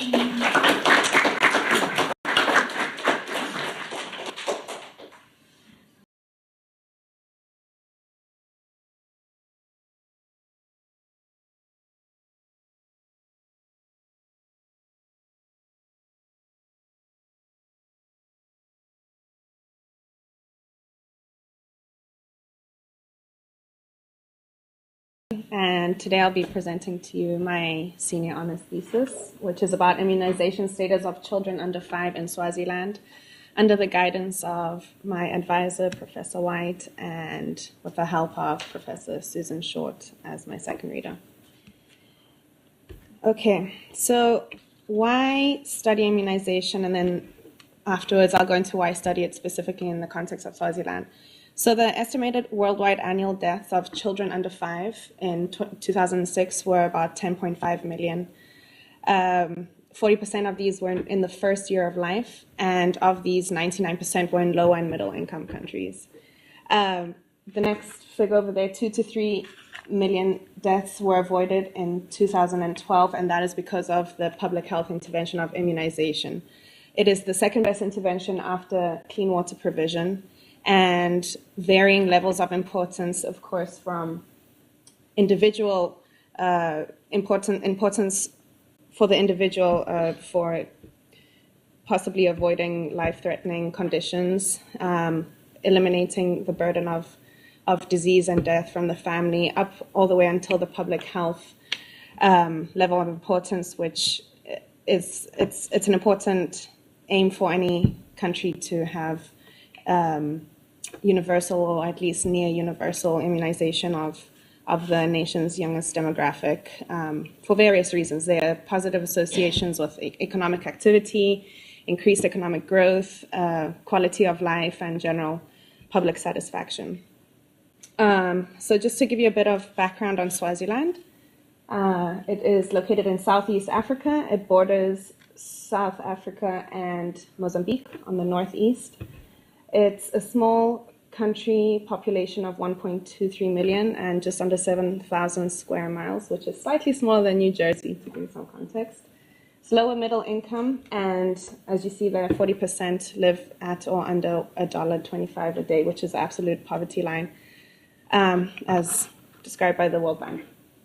The graph over there shows the under-5 mortality rate as compared to sub-Saharan Africa, which is at 98 deaths per 1,000 live births, but it's quite significantly higher than the world under-5 mortality rate.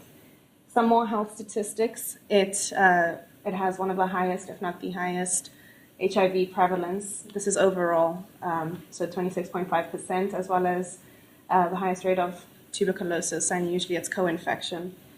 Down there we see that's the fourth Millennium Development Goal, which is the reduction of the mortality rate of 1990 levels by 2/3, and the target for Swaziland is 37 children per 1,000, and the end of that deadline is next year. So if Swaziland was to achieve that aim, they would take it down to 37 per 1,000. And one study showed that Swaziland was one of the highest of the ones that they studied in terms of the rates of reduction needed per year.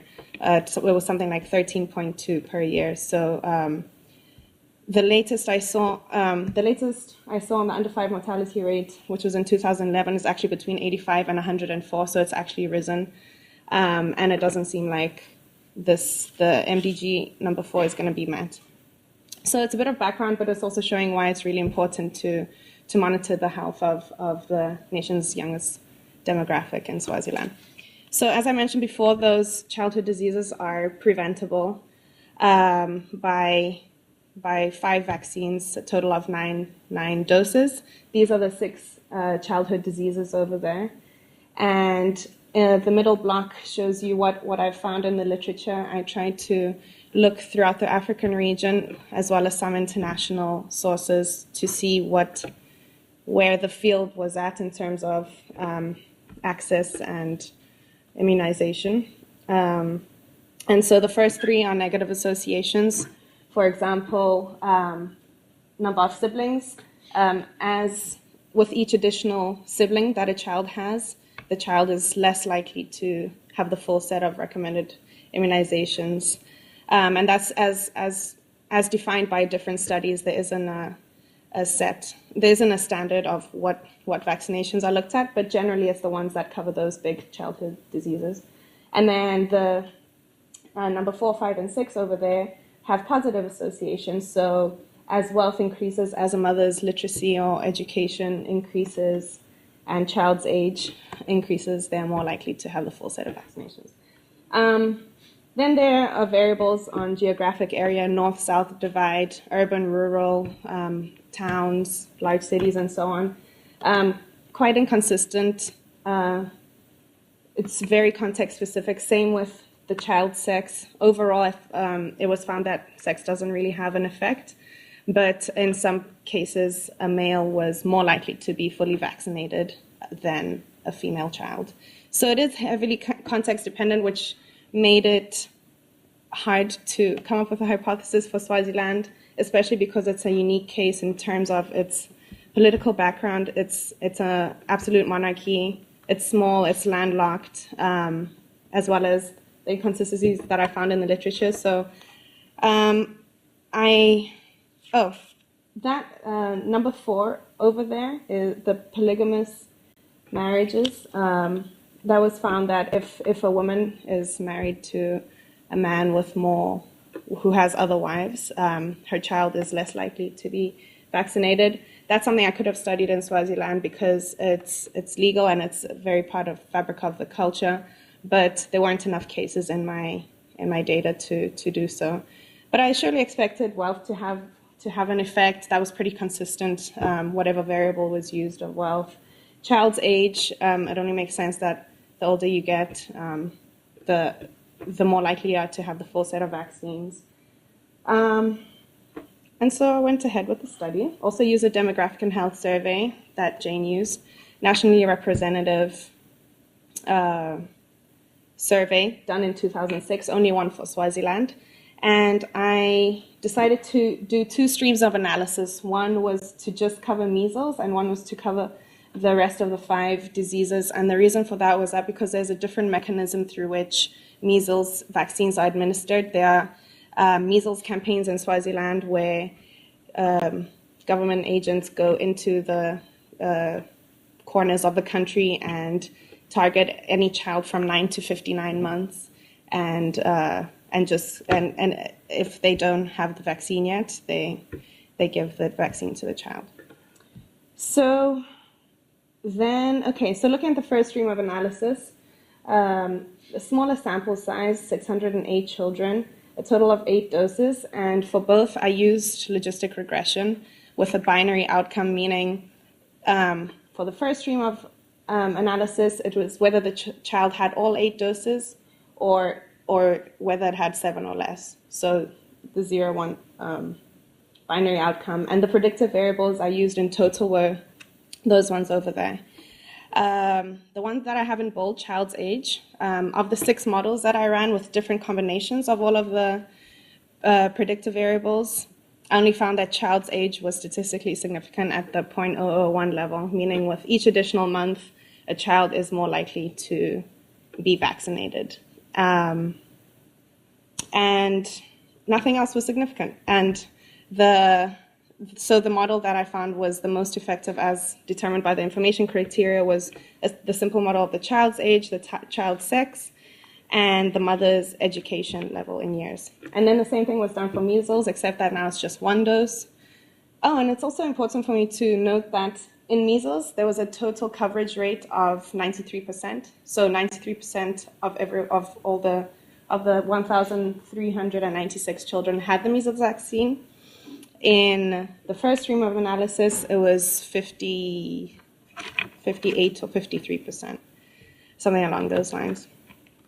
And so, yes, so I added the additional predictive variable, which is whether the child lives with the mother or not. And that is also in bold because it was statistically significant. And it was the one that had the highest statistical significance, meaning that if a child did not live with its mother, it was less likely to have received the measles vaccine. Okay. That's not how I set it up, but I'll tell you about my conclusions anyway. So basically the conclusions are, as you saw, there were only 2 variables that were statistically significant: age, which is important, but which is expected anyway, and then living with the mother. So at the end of the day, what we can say is that there's no evidence of systemic exclusion of a child from being vaccinated or not. Neither health nor mother's education or father's or geographic area, whether it lives in the rural or the large cities. So that's a conclusion that this study led me to come to, which is not necessarily, it's actually good news, it seems, because now going forward, what can be done is evaluation of the program. Since there's no systemic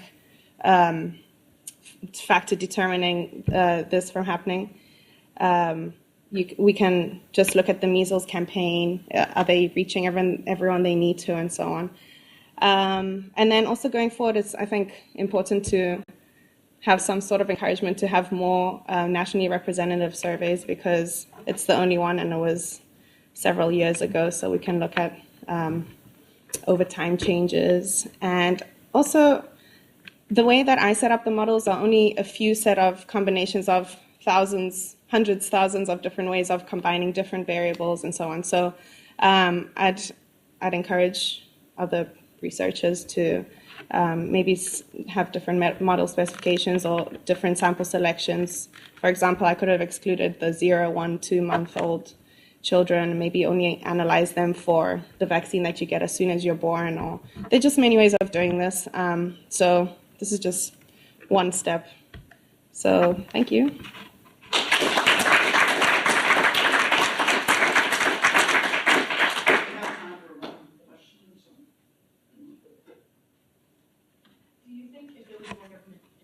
With other vaccines, that the percentage of people getting those vaccines would increase, like the case of measles? Well, just going off of like the descriptives where I mentioned it was 93% for measles, which is really quite a high rate, and much lower for the other one, I'd guess yes. Maybe at least taking that model that the measles campaign uses. I mean, the other ones, all vaccines are bought and paid for by the government, and so they don't cost anything, but they're just two different systems, and I think one system can learn from the other. You're welcome.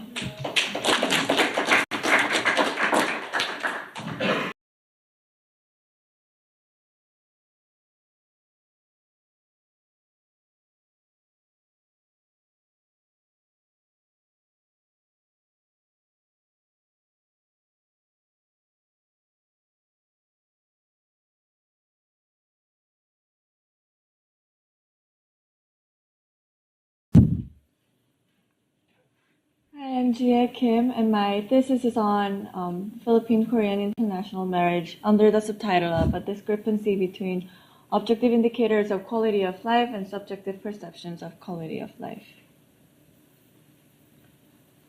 The history of relationship between the Philippines and South Korea began in March 1949.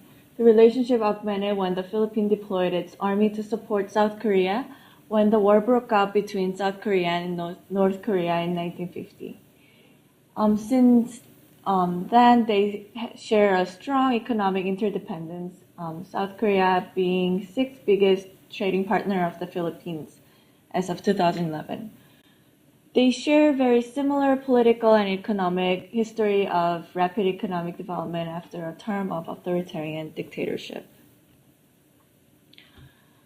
During the 1960s and 70s, South Korea's economy advanced dramatically, and it became a migrant source country to a migrant important country.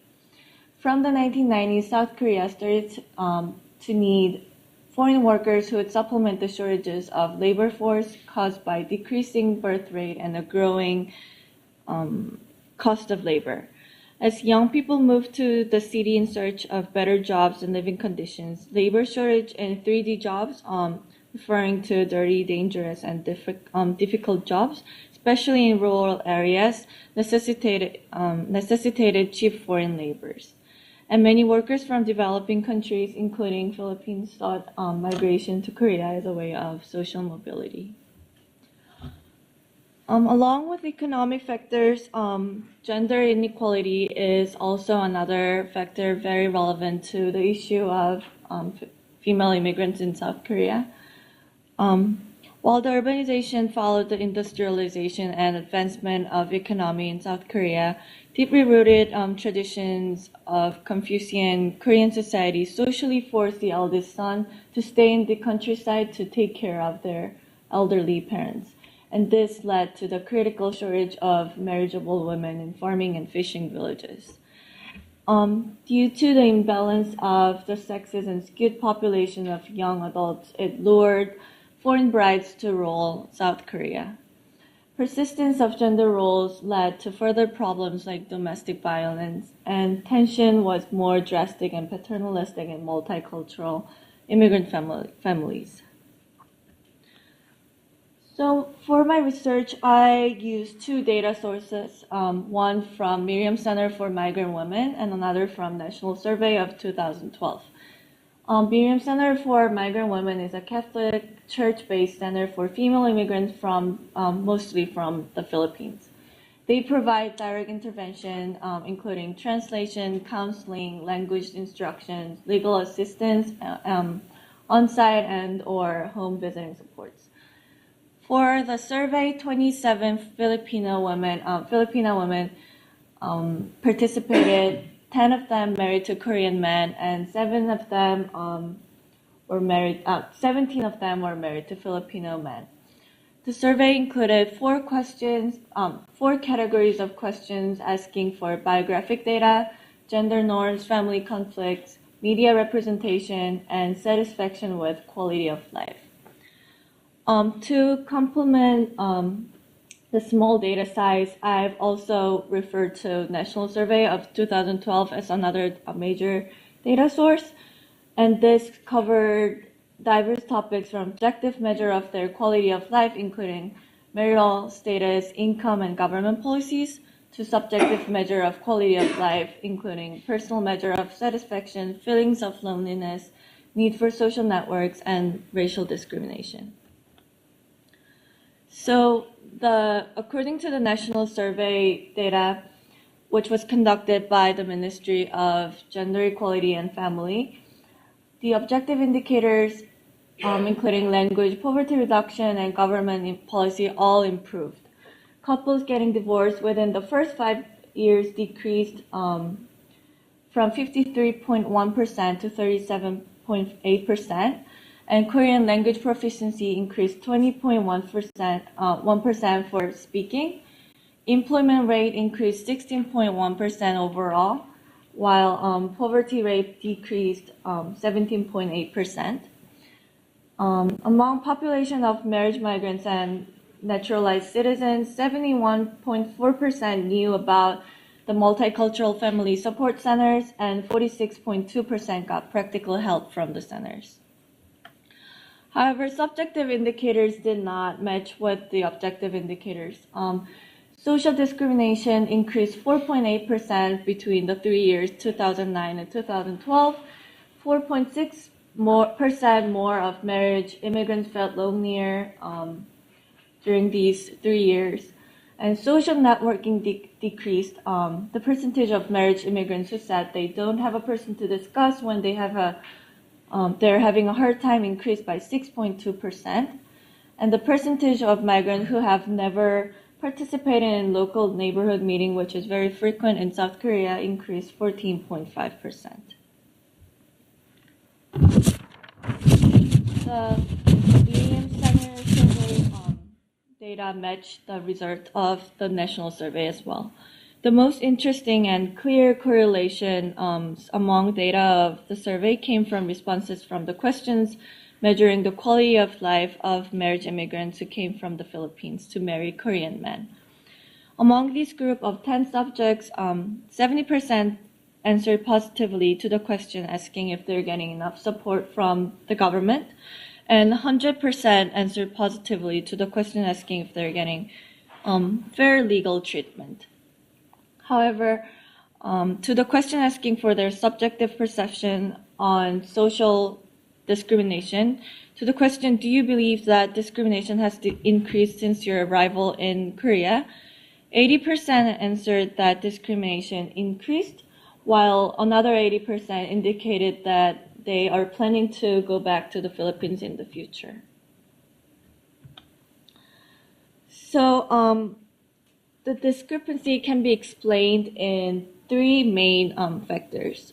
First would be the high employment rate. The high employment rate among these women could have exposed them to Korean society and thus to more social discrimination, especially in workplaces. Second, due to the low quality jobs with lower wages compared to those of other Koreans, these women live in similar neighborhoods outside of wealthy areas of the cities, socially excluded. Third, higher level of education could contribute to higher likelihood of perceiving discrimination, resulting in a lower quality of life. While government policies and support centers focus on teaching Korean, learning Korean could expose these immigrants to further discrimination. All of these share an inherent bias in one-sided government policy. The government policies are one-sided in its implementation, only focusing on making changes in the immigrants' lives, while focusing on without focusing on changing the perception of the larger Korean society. So while government support centers offer language classes, assist them for domestic violence, and fund them financially to improve the quality of lives of female immigrants, the larger Korean society remains unchanged in their perception of these women. So for the future implications, two-sided policies also addressing the larger Korean society would be needed, and the role of media would be significant in changing the perception of the larger Korean society. Thank you. Thank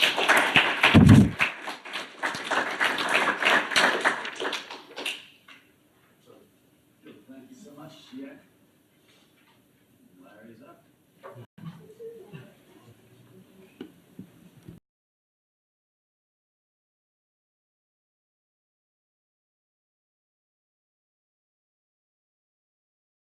All right. So my name is Larry Au, and my thesis is titled Protest in Publics in Post-Colonial Hong Kong, Contentious Politics, Social Mobilizations, and Identity Formation from 2003 to 2013. So I'm going to start off by giving you guys a brief background and stating the scope of my study, going through the chapters and the methods that I use, and then I'll end off with conclusion, hopefully question, probably singular, but not multiple.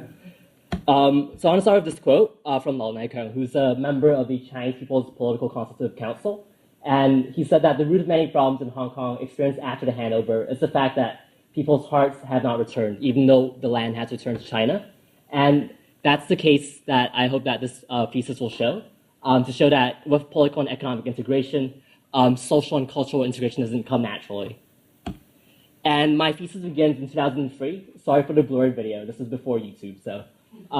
When 500,000 people came to the streets in Hong Kong to protest Article 23, which was a national security law that would have inhibited and restricted civil liberties in Hong Kong. So people came out from all sectors of societies, teachers, priests, government workers too, and people across the political spectrum were against it. And this led to the ultimate withdrawal of the proposals to implement this legislation, and also the stepping down of the then chief executive, Tong Chi-hua, in 2005. So since then, this form of mass street protest has become a very regular and routine exercise in Hong Kong. And protests have also been on the rise in the past 10 years. On the graph to the left, you see the numbers of protest activities, even though these aren't exactly correlative to anti-establishment protests. It shows an increasing trend since 2003, up till around 7,500 in 2012. And then the graph on the right is a graph of a self-identification survey asking whether you identify as someone from Hong Kong or as whether you're a Chinese citizen. And that's also been on the rise. Even though there's no causational relationship, I argue that there's a relationship between the two phenomenons. And just an overview of my sources, I look at documentary evidence from news reports, from government and organizational archives, and social medias, using hashtags and retrieving pictures that were tweeted then. And also looking at timelines on Facebook are also very handy. And I also rely on my fieldwork in Hong Kong in December and January over the past few months. And I interviewed 25 movement participants and organizers. And I also had site visits, observations, and participation in some protests. And I also utilized visual methods. And similar to Christine and Wendy, a lot of my thesis also comes from my own experience. So in a way, it's also autoethnographical. And that's a picture of me in 2005 during the anti-WTO protests when Korean farmers came to Hong Kong, and that was a pepper-sprayed police riot shield. But anyways, so I'm going to go through the chapters now very quickly. But I begin with a visual ethnography of a march in 2014, January 1st, over this winter break. And it was a march similar to the 2003 July 1st march, which happens every year. And this started occurring around in 2010 when people came out on New Year's March because they realized that there was a gap in between when people were protesting, mostly during the summers, and there was a lull in the winter period, and they wanted to capitalize on that. It was on a public holiday, so people had to wake up like very early in the morning to go out to the park. And I had 6 other people who came along with me, who were interspersed throughout the crowds. And then I told them to take pictures of basically things that caught their eye. And I debriefed them afterwards in an hour and 2-hour-long interviews and asked them what each photograph was about. And then I coded each photograph based on the categories that emerged from those interviews, seen on the table on the left. And these debriefings were also crucial in helping me understand what was particularly significant to the person about these photographs. So, for example, the photograph on the right is of that woman on the far right, Erica Yuan, who's a former Miss Hong Kong runner-up. And this photo isn't so much about the banners behind them or the people in the front, but about that guy on the left taking a picture of her because she's somewhat of a celebrity. And in the picture on the left, it's not so much about the politicians who are standing there talking to the people below, but about the guy on the bottom right corner waving to the 2 politicians up there, showing the interaction that occurs during these protests. And then these are just some of the images that my ethnographic participants took of marchers and their protest materials. So people ranging from young and old come out. Protest material is going to be printed or handwritten and so on. Usually along the streets, there's also a lot of politicians along the way who give speeches, ask for donations. There's more creative displays, as you can see on the bottom picture and the one on top right. And there is also a heavy police presence. And these events are also very heavily monitored. People have to apply beforehand to get a permit to go protest. And then after that, the police work with the organizers to organize a safe protest route. There's also a lot of press presence, as you can see on the bottom pictures, and people taking pictures of themselves. So, yeah. And out of these briefings, and I thought this quote really captured what people who participated in this experiment thought, that these protests were very creative, and there was a very creative power behind it, and that they were open to contestations. Even though the organizers wanted to put out a particular set of meetings of claims that they wanted to advance, people could just come in and contest those claims too. And I also look at the way that these protests were portrayed in the press.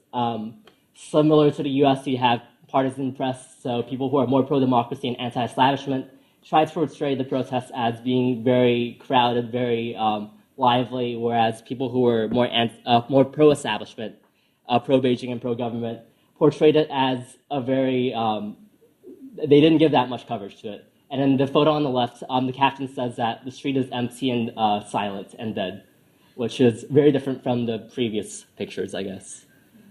And then the second chapter, I focus on 4 cases of protest, and I see how out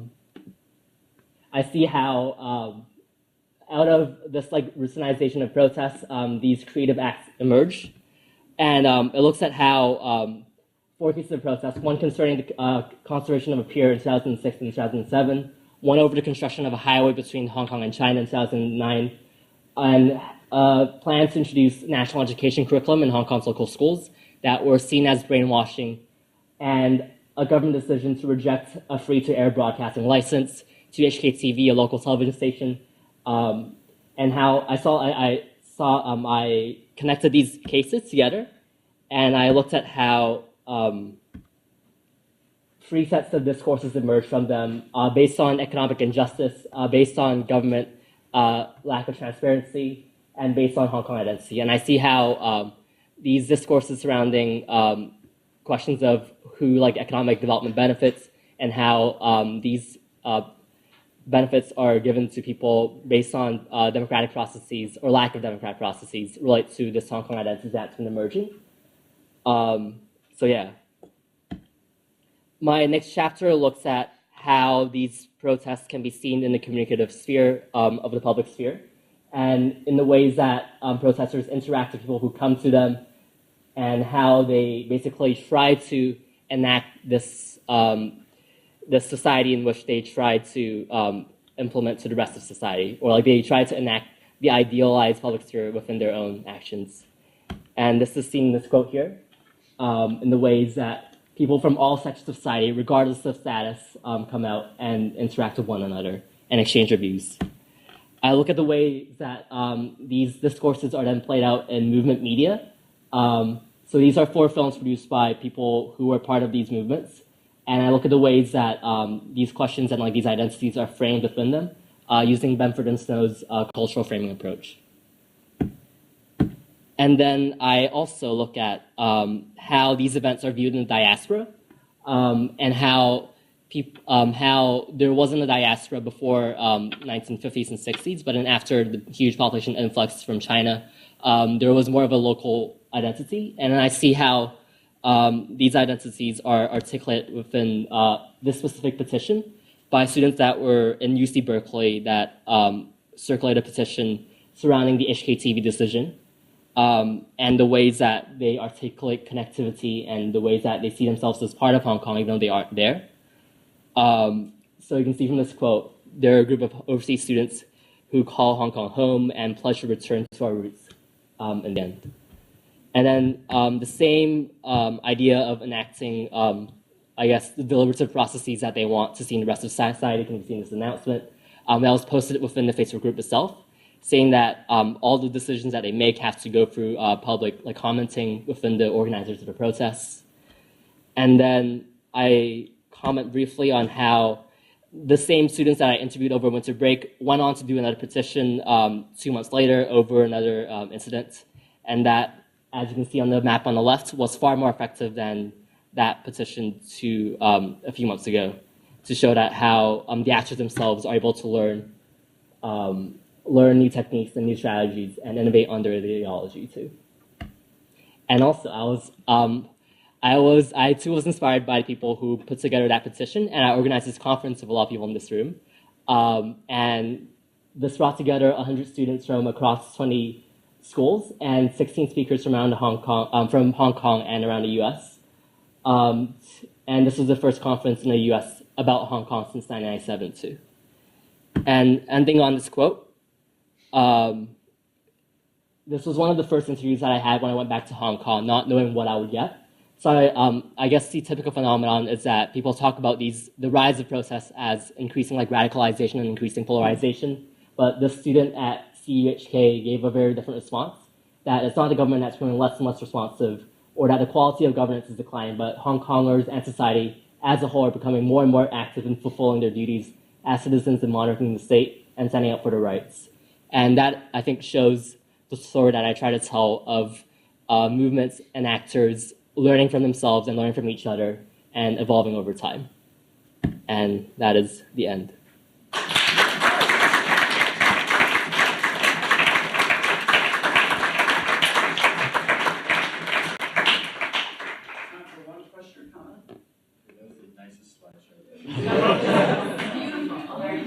Thanks. Also, in chapter 1, you mentioned how there was a requirement for a protest permit. Did any organizations or individuals bypass that and say protest without permission? They do. I think the requirement's either less than 30 or 50 people, persons who show up, then you don't have to get a license or permit. But for marches, typically you do have to get a permit beforehand. But I guess if you do it, you typically don't get into trouble too. Yeah. Awesome.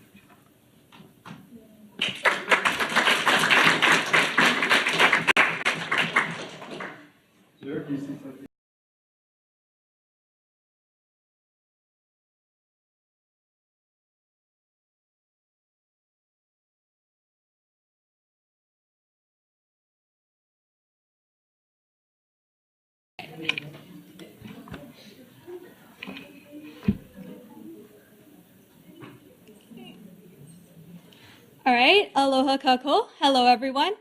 Thank you for celebrating the completion of my senior thesis with me. My name is Ashlyn, and I will be sharing the lessons I learned from my thesis entitled, Where Should Grandpa Go? Aging in Place in Rhode Island, and my thesis is advised by Drs. John Logan and Dr. Professor Franklin.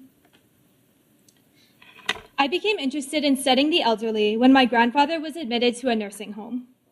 Words cannot express the pain and frustration I felt as I watched my grandpa's spirit fade until he took his last breath in a place that made him miserable.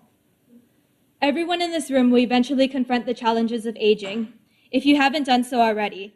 And by the end of my presentation, I hope to convince you that these issues are not only worth thinking about, but also worth discussing with your families.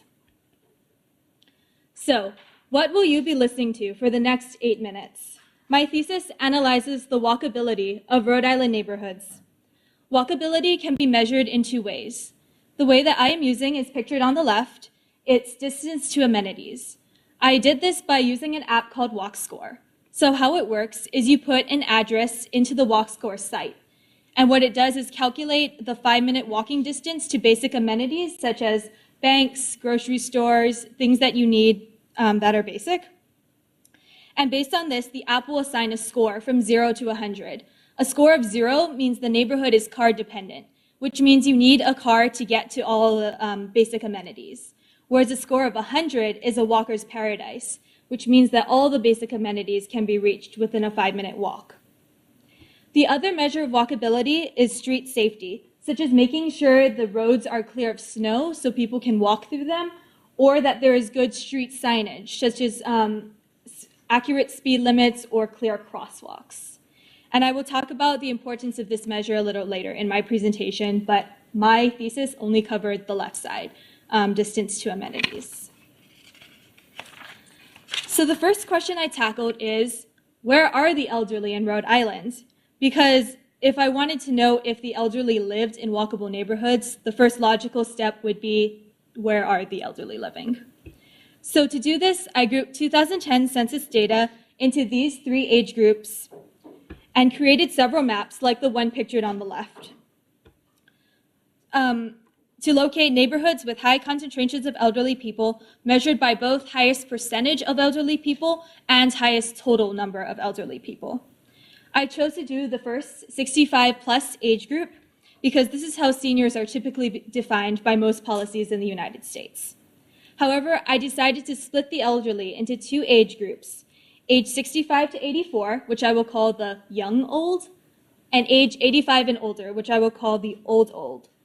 And I did this because neighborhood walkability is technically more important to those people who cannot drive, and people in the 85 plus age cohort are the ones more likely to not drive and thus maybe more relevant to what I'm talking about today. So what this chapter taught me is that it is challenging to define a population. I'm sure I mentioned the words elderly and senior citizen, etc., about 50 times throughout this presentation. But who am I really talking about? Well, I believe that broad grouping, such as elderly equals age 65 plus, works and may even be necessary for policies on a national level, such as creating a population who qualifies for Medicare. I think there is a danger in overgeneralizing at a local level.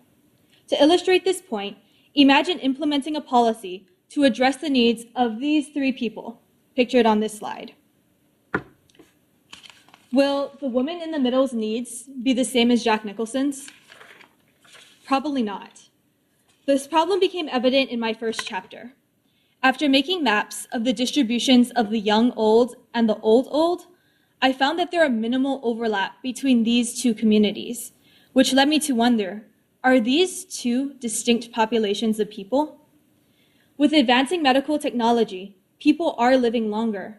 So is using age 65 plus to define the elderly still a relevant measure? Just some food for thought. Now I'm going to address my main question, or my second chapter, which answers, do Rhode Island elders live in walkable neighborhoods? And instead of me telling you, I'll show you.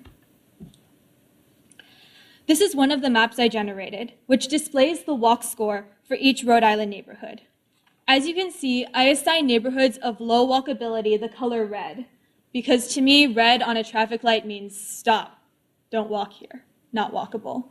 Whereas I assign walkable neighborhoods the color green, as in, go, this neighborhood is walkable.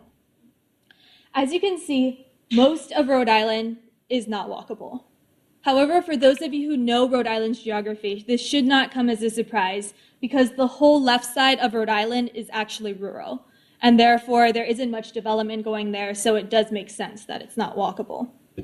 But what is surprising is that Rhode Island's elderly population, when I intersected this map with the hotspots from the previous maps I generated based on where are they living, I found that Rhode Island's elderly population lives in the red zones. So Rhode Island's elderly population does not live in walkable neighborhoods. On the flip side, the most walkable neighborhoods in Rhode Island are what I highlighted on this map. On the top, we have Woonsocket. In the middle, we have Providence. And then on the bottom, we have Newport, which makes sense because these are either major cities in Rhode Island or places that attract a lot of tourists or college students.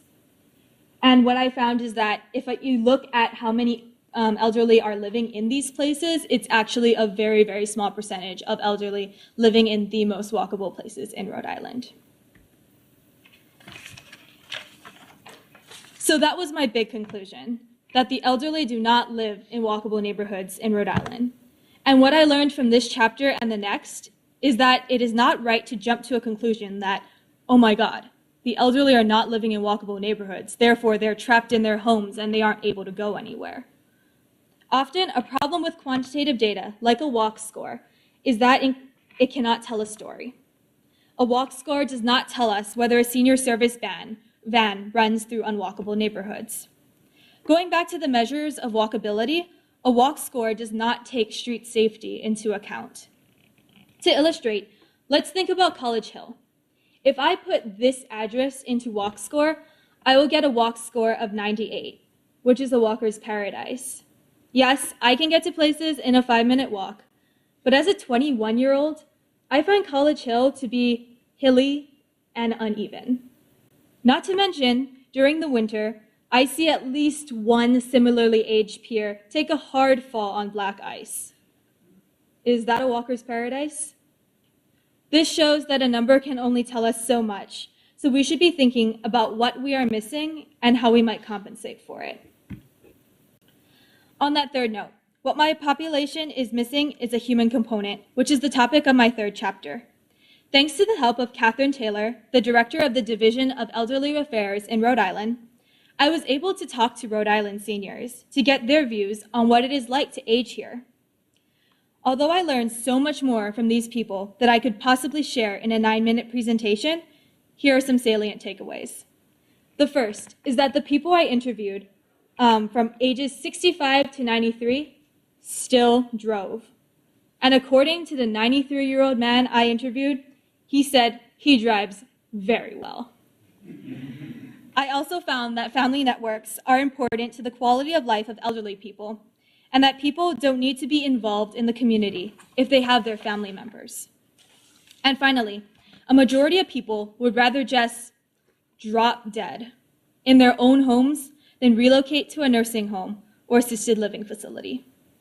And connecting this slide, this chapter to my previous chapter on walkability, when I actually went out to interview seniors in East Providence and Cranston, Walk Score gave Cranston a higher walkability than East Providence. However, there was a discrepancy when I actually interviewed the seniors. The seniors in Cranston said that the city doesn't clear the snow on their streets, and so they actually described their neighborhoods as being less walkable.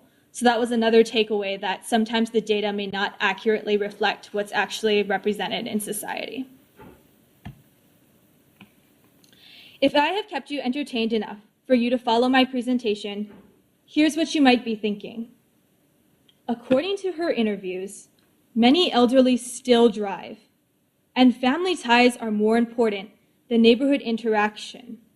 So, does neighborhood walkability even matter? AKA, did this girl research an irrelevant issue and then waste 9 minutes of our time talking about it? Perhaps. I concede that had I done my interviews earlier, before my data analysis, I would have realized this isn't an important issue to the elderly people of Rhode Island. But I will argue that listening to my presentation was not a waste of your time. Because I made a mistake, I learned how important it is to involve the community in these practices, because no one knows more about your population of interest than the population of interest. And I think that lesson is worth sharing. Finally, I would like to close by dismissing the notion that someone is best before age 65. As you can see in this picture, this elderly man has an expiration label on him. If we were to go on the concept of an expiration date, I would argue you expire the day you are born, because you are aging from that day, which means you are going down from that day. However, I don't think this is the mindset we should be thinking about aging. For those of us who are younger, take time to talk to an elderly person. You will find that they have very good advice. One of my interviewees actually alleviated my senior year job search stress by reminding me, "You're so young, sweetie. You have so much time ahead of you. Enjoy it." Like I said, we are aging since the day we are born. All of you in this room are aging. So no matter what age you are, whether it be 22 or 82, you should live as if you were born today. Mahalo nui loa for your support today. I am honored to have had the opportunity to share my work with all of you. Thank you. We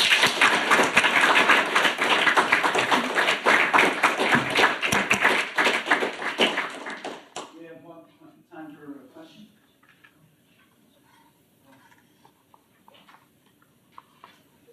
When you looked at, I guess, affordable housing and real estate prices, like the relationships with walkability, what are better neighborhoods, have better roads, and also what people live in those areas? I think just based on looking at the economics of East Providence and Cranston, East Providence, since it seems to be better funded, they do have like more resources toward their low-income housing for shoveling the snow, which is why I think they found their neighborhoods to be more walkable. But I think that is an issue that is very important to address, but I personally didn't go more into it. But I think low-income housing is very important to the elderly in Rhode Island because most of the people I interviewed had their names on low-income housing. So, Mahalo. Thank you you very much.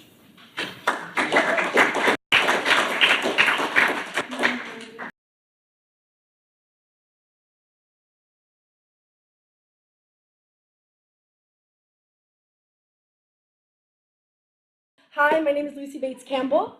A huge thank you to Sociology for having me here today and for taking me under your wing as one of you. A huge thank you to Michael Kennedy, my advisor, and to Eric and my second reader.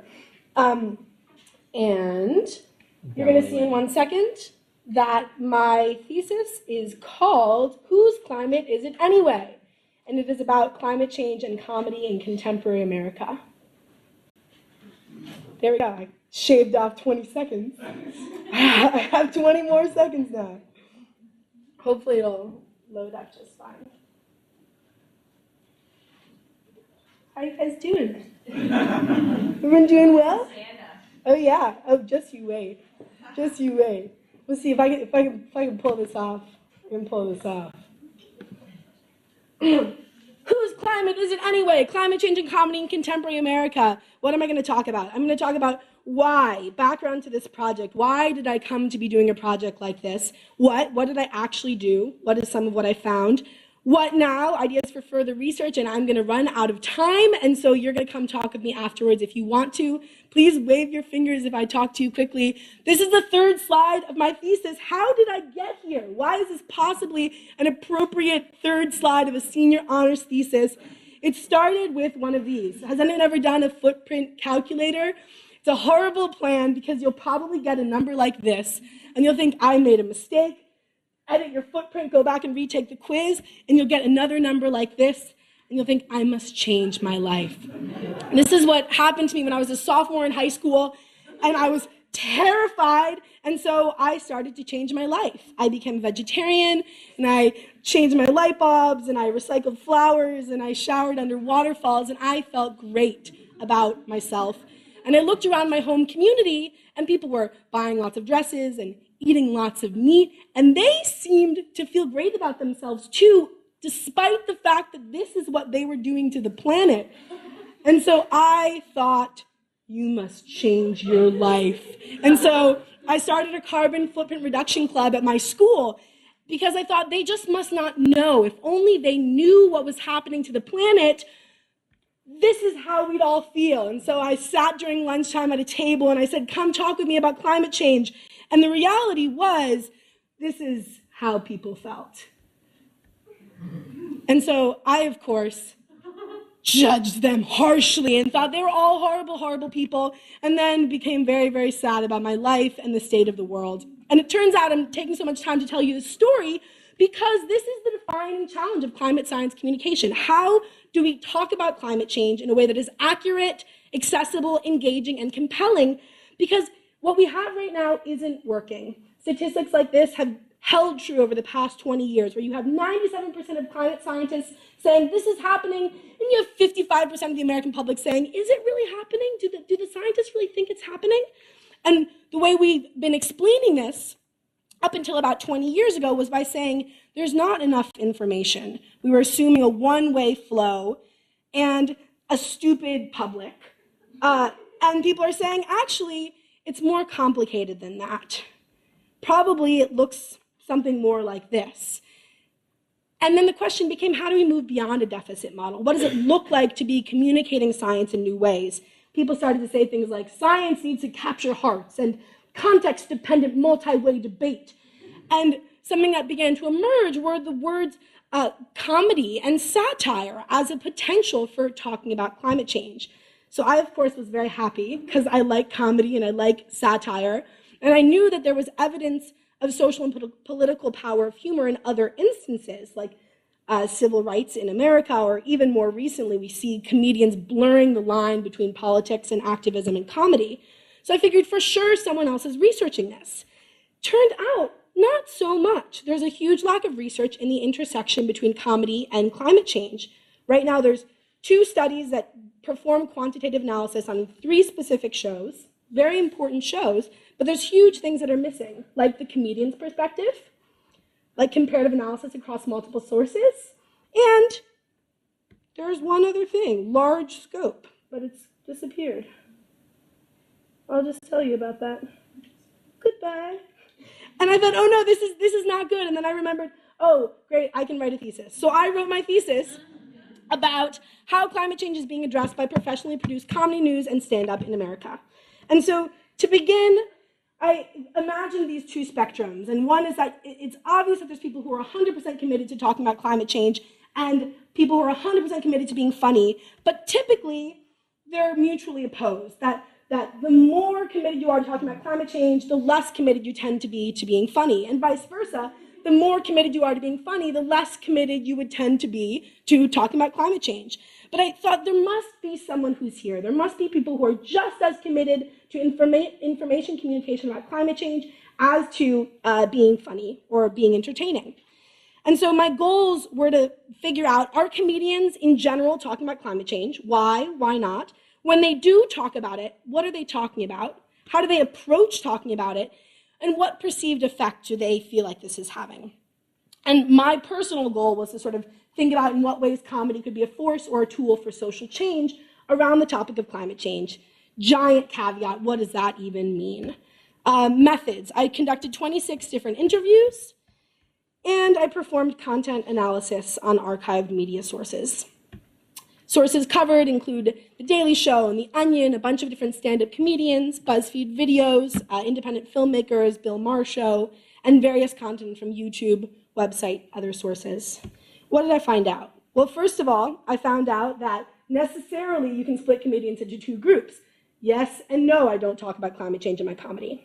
And that most comedians don't talk about climate change. Why? Because it's not funny. It's too polarizing. It's not what the club owner, the person who hired me, wants me to talk about.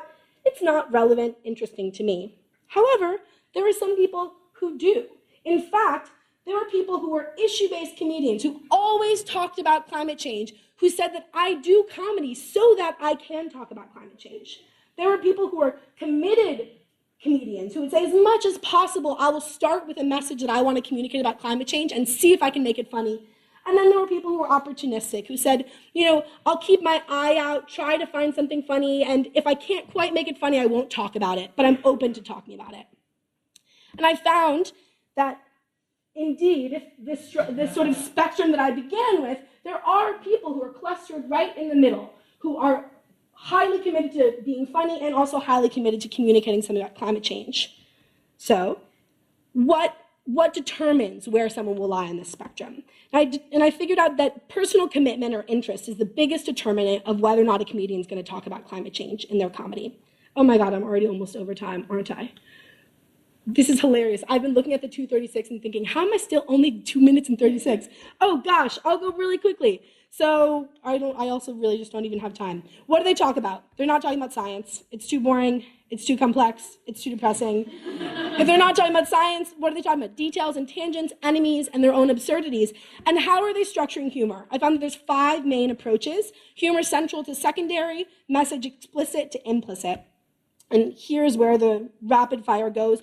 The determining factor of how a comedian approaches talking about it is their position in the comedy world. So someone like Jon Stewart can use a technique like this, explicit lampooning of an enemy, where someone who's a stand-up comedian isn't going to be able to do that.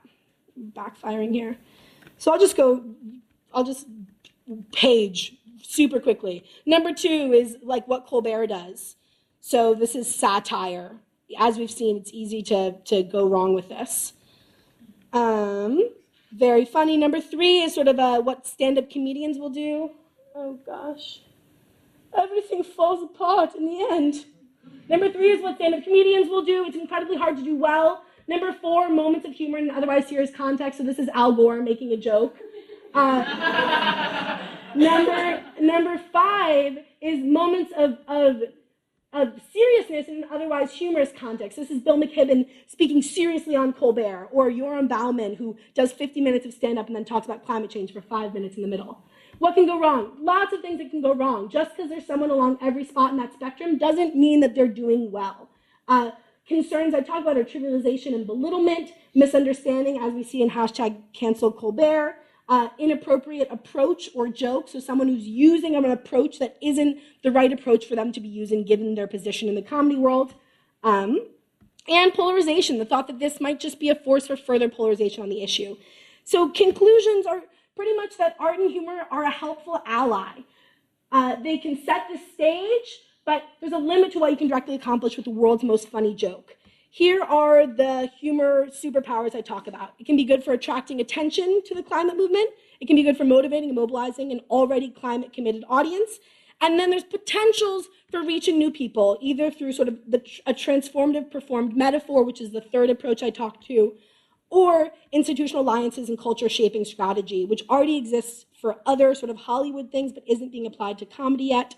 How we're doing thus far, it just so happens that more comedians happen to be liberals, so that voice, the pro-global warming voice or pro-climate change voice, tends to be more heavily present in media right now. Moving beyond a deficit model, the idea that everyone can learn from each other here, that comedians are creating new knowledge through performing metaphors, through communicating relevance, and that they can help scientists think about how to communicate relevance. Yeah, we need more research. And thank you. Thank you so much.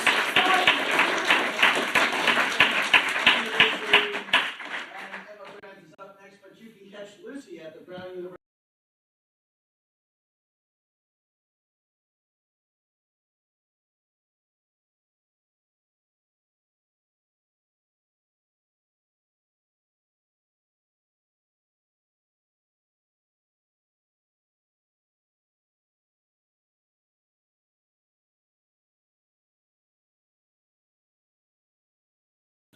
Cool. So I did not realize we were doing acknowledgements today, but now that we are, I would like to thank both my advisor, Michael Kennedy, for all your support, my second reader, Mark Proman, and my wonderful, wonderful thesis support group, Lucy and Ben. You guys really kept me on track and really helped me out. Cool. All right. I was doing research in Indonesia on how Balinese dance is being affected by things like tourism, globalization, and how sort of the religious aspects of it are being affected. So, Indonesia is an island country sort of just north of Australia, and Bali is one of the smaller islands in the country. Indonesia is a largely Muslim country, and Bali is a largely Hindu sort of province or island of the country, and has a very unique variety of Hinduism. There's a lot of influences from Chinese culture, from Islam, from Buddhism, from local animist beliefs, sort of like a huge variety of things. And ceremonies are a really important part of Balinese religion. There are these very elaborate temple ceremonies with a ton of offerings, sort of priests doing ceremonies with holy water, and performance is a huge part of it. This is a performance of a dance at a ceremony that actually is required to complete the ceremony. It sort of seals off the religious significance. So I was looking into these sort of religious performances, which can also take the form of a traditional shadow puppet show, and sort of investigating sort of how the religious significance was changing. Another huge factor on Bali is tourism. Tourism has completely replaced agriculture as the major component of the economy. Many, many Balinese work in the tourist sector. They work in hotels. If they're dancers, they'll perform for tourists. And it's obviously shaping the culture for that reason as well. Bali began to be marketed as a tourist destination by Dutch colonial power as sort of this exotic paradise, Garden of Eden, and the Balinese have really seized on that to try to market themselves as a cultural tourist destination, i.e. we would rather not have like surfers and beachgoers, but people who want to come see performances, see art, see culture, things like that. So, as far as methods go, I studied dance myself in order to sort of get a more corporeal experience of it. I conducted 15 interviews with priests, dancers, puppeteers, all sorts of people, and I attended a variety of performances.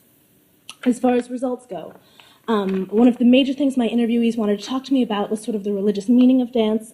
People really emphasized that that culture was a product of religion and not the other way around. So people said, religion is the parent and culture is the child. One priest I spoke to said, a representation of God exists in the dancer like wind in the trees. God will move everything. God gives life so we can perform rituals. Performance exists to eulogize the greatness of God. So clearly religion is sort of a huge part of dance there. Another example of this is this sort of concept of taksu, which is a mix of stage presence and divine inspiration. There's also a sign that the gods have sort of favored your performance. So, even the personal experience of dancing, you were hoping to get taksu from the gods, can be very personal and religious. One thing a lot of my informants were divided on was whether or not taksu was possible for secular performances, for tourist dances. People were like, maybe it is because there's an offering, maybe it's not because it's commercial. So that was one of sort of the huge areas of conflict. Another important thing about Balinese performance is it's very embedded in the community. People talk about it a lot as sort of a possible form of education, sort of religious education for people. People also told me to be a dancer, you had to be involved in the community. They said you have to be happy in the market. You have to be able to walk around in the market and sort of see the way people walk or their facial quirks and sort of be able to incorporate into your dance to sort of entertain people.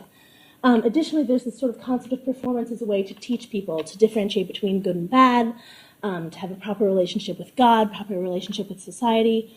Actually, the traditional name of a puppeteer is a guru loka. It means teacher for the society. However, this function is being fulfilled relatively less as more sort of modern and touristic influences come in. And that was another thing I wanted to talk about. People spoke of the importance of carrying on the tradition of Balinese dance. These are a couple of young dancers I encountered at a temple festival. They were super great. But people are very concerned that children are no longer learning how to dance, that people are sort of like participating in this, and people gave me a lot of reasons for that. One factor is tourist dances. Tourist dances tend to be much shorter than religious performances, and people don't learn the complete dances anymore.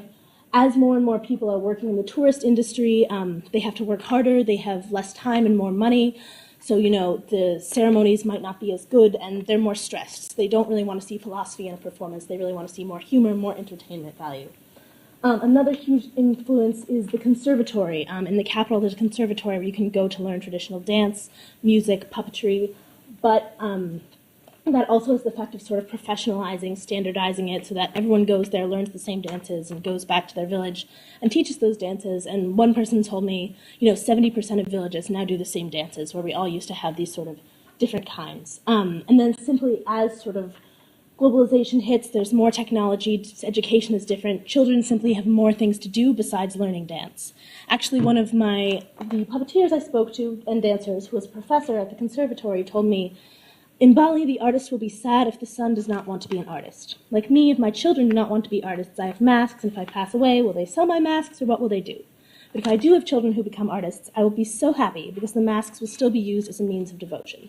He also told me there are a bunch of Westerners studying dances, that maybe they were trying to study that more actually than actual Balinese people, so people were very concerned about that. To look at it a little bit more analytically, this is a scene from a tourist performance. I saw a lot of confusion between sort of sacred and secular categories. Bali is a place that's really, really big on binaries. Good and evil, seen and unseen, sacred and secular, that's sort of really clear. So it was interesting to me that people, seemed very unclear about, can we have taksu in a tourist performance? Can a tourist performance, be religious? Does it have religious value? Maybe, maybe not, we're not sure. And I think that really sort of speaks to the difficulties of translating this sort of form of art, which does tend to be so rooted in the community, so sacred, into a form to be sort of packaged and presented to outsiders. That was a real struggle. Additionally, there were sort of contesting claims to tradition. This is the Starbucks in Ubud. They have put their logo on a gong, which is part of a traditional gamelan music ensemble. People really feel the need that they are supposed to sort of share their tradition with outsiders, that that's sort of something that's important.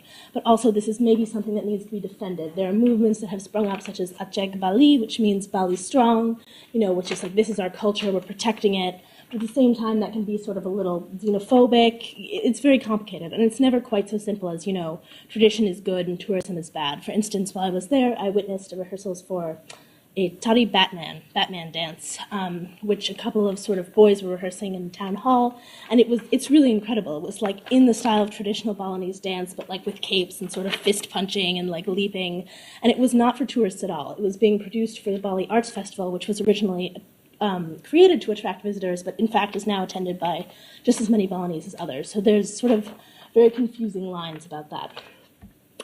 And lastly, it sort of speaks to the problematics of sharing culture. These are some kids dressed up for a ritual in Guang, where everyone sort of parades to the temple to get holy water after dressing up in their sort of best dance clothes.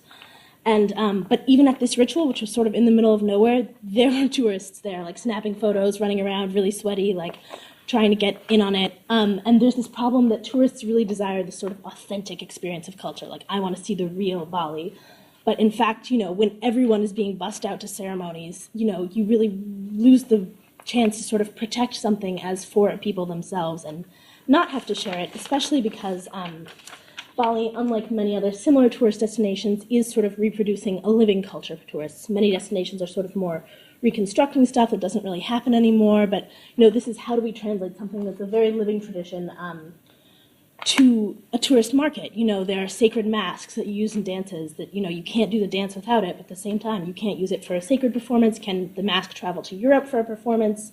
I don't know. It's very complicated, and in general, there's sort of self-consciousness of the culture produced by having to describe it to people all the time, to describe it to tourists, to describe it to researchers like me. There's just a huge amount of outside influence that requires people to sort of think about and define their tradition in a different way. Just to sum up, I think it really sort of speaks to the difficulty, the sort of research I collected sort of speaks to the difficulty of sharing a culture in a sort of globalizing market where you have this traditional culture, but everyone also wants access to it, and sort of how do you mediate that and allow people to enjoy the sort of advantages of tourism while still sort of maintaining some cultural protection for yourself. Cool, thanks.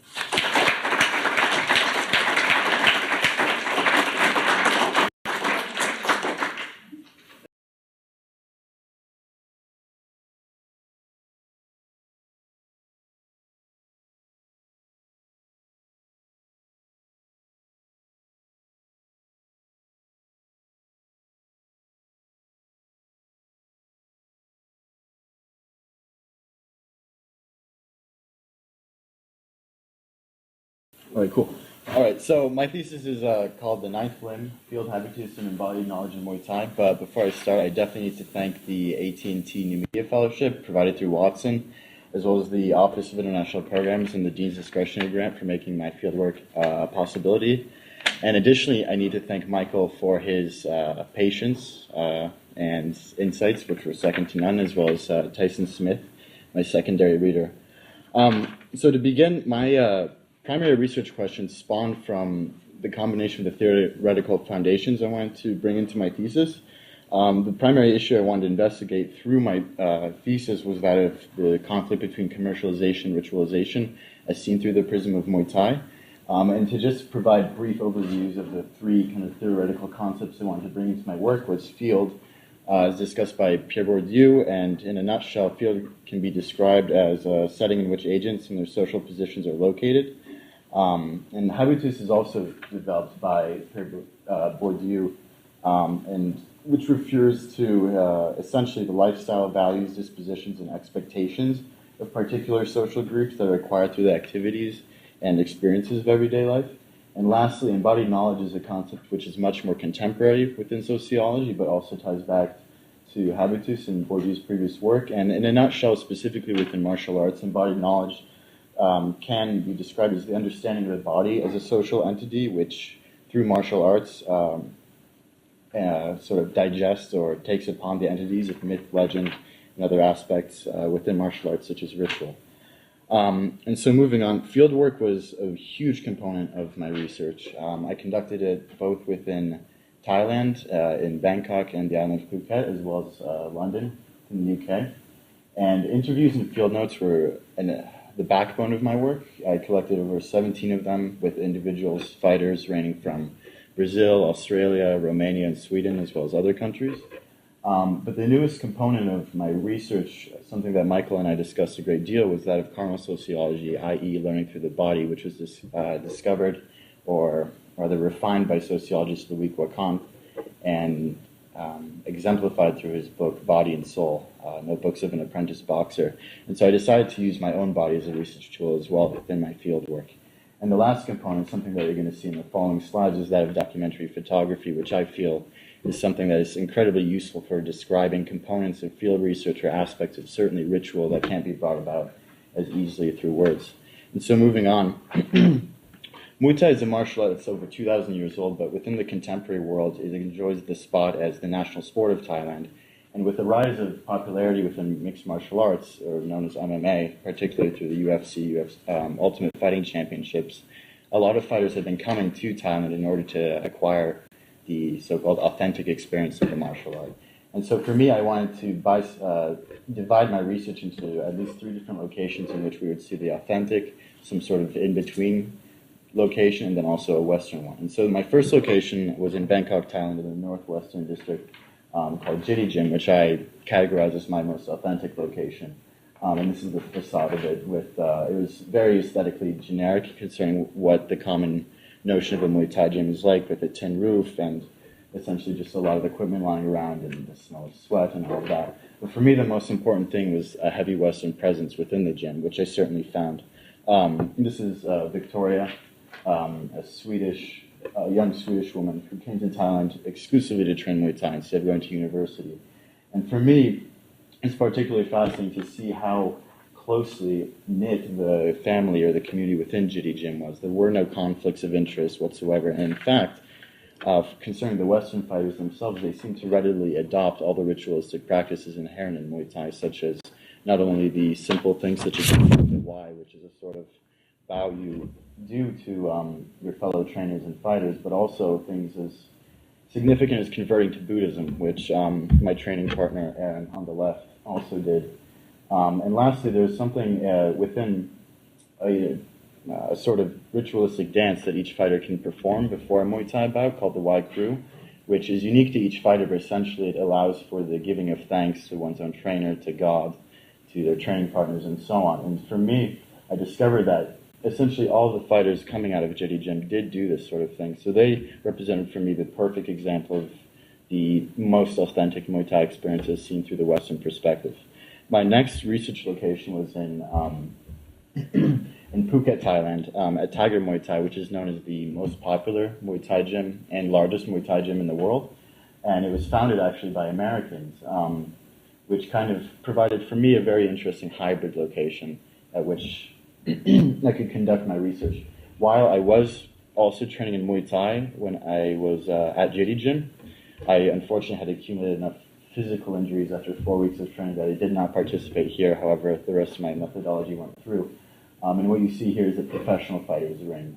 Tiger Muay Thai is essentially divided into a massive sprawling camp with kind of fighters areas or training areas for beginning to intermediate, advanced, and professional level fighters, as well as including even classes for like weightlifting and Brazilian Jiu-Jitsu. And so you could see that even though the gym was located within Thailand, the authentic location, it was essentially still had a huge Western influence. And in an interview with the gym manager, he actually used a very business-oriented vocabulary, which kind allowed me to see the effects of commercialism within something as traditionally viewed as Muay Thai. And here is a video still from, I suppose, one of my interviews, NATO, who's a South African training. And during the interviews that I conducted with fighters at Tiger, very few complained about it, although, interestingly, in contrast to the fighters from Jitty Gym back in Bangkok, they were far less likely to participate in ritualistic practices. And this came I was able to view this in its most exemplary form when I was invited to actually view fights on the opposite side of the island with several fighters from Jitty Gym. Here you'll see Aaron again, whom I met back in Bangkok, and here he's actually praying right before his fight, and here he's also been having his hands wrapped right before going into the ring. And fittingly enough, I saw fighters from both Jitty Gym and Tiger Muay Thai competing at Patong Stadium in Phuket, and although it remains to be seen whether or not adoption of ritual can completely make you a better fighter, it is worth noting that all 4 fighters from Jitty Gym won their bouts, whereas only 1 out of the 3 from Tiger Muay Thai actually did so, but that's a whole different thing. And my last research location was in London, which was called Koga Gym, which I discovered through a brief documentary I found on Vimeo, and so I decided that it would be the ideal location to conduct my final leg of research. Koga Gym is located in Bethnal Green, underneath a bridge, and it's existed for about 20 years. It bears some similarities to Tiger Muay Thai, in which the Muay Thai classes are much less intimate one-on-one level. Rather, they're conducting group sessions, as you can see here, and also here. However, an interview with the gym founder, Bill Merle, I think his last name was, he described the importance of still bringing back an authentic experience of Muay Thai, and the way that this began was mostly by requiring every new beginning student at Koga Gym to actually take part in an introductory course about Muay Thai, about its ritual, and that seemed to have actually a profound impact on on all the fighters coming into Koga Gym, which, interestingly enough, provided a perfect kind of counterexample to my previous hypothesis in that Westernism and commercialization would essentially counteract all the inherent ritualistic and religious aspects of Muay Thai.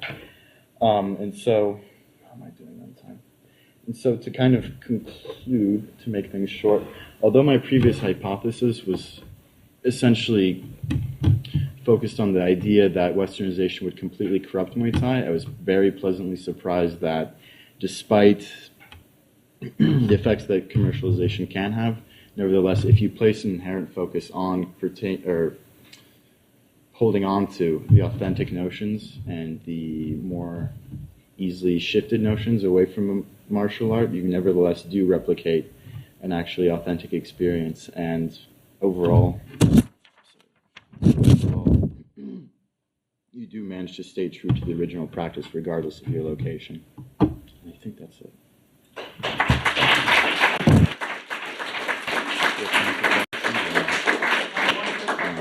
Raleigh. So you didn't explicitly mention there was a picture of Stephanie. How does Victoria? Victoria. Right. Victoria. Did you at all talk about gender in the realm of Muay Thai, and how did that come up in your Absolutely. So Victoria began training Muay Thai in Sweden, and for her, she never spoke about gender explicitly, but the most insightful thing that she described to me was how the Europeans approach fighting, and that it's much more like smash and destroy kind of approach, whereas in Thailand, and something that Victoria appreciated a lot more, was that there's a very large focus on actually fighting in an aesthetically pleasing way, which is something I'm completely unfamiliar with, and actually you can talk a little bit about this as well through Shotokan. And so that was the largest thing for me. Muay Thai, in comparison to a lot of other martial arts I've noticed, is much more open to gender. Victoria was incredibly competitive in Thailand, and there was no shortage of fighters for her to compete against. So that would be actually a very interesting other aspect to investigate. Thank you.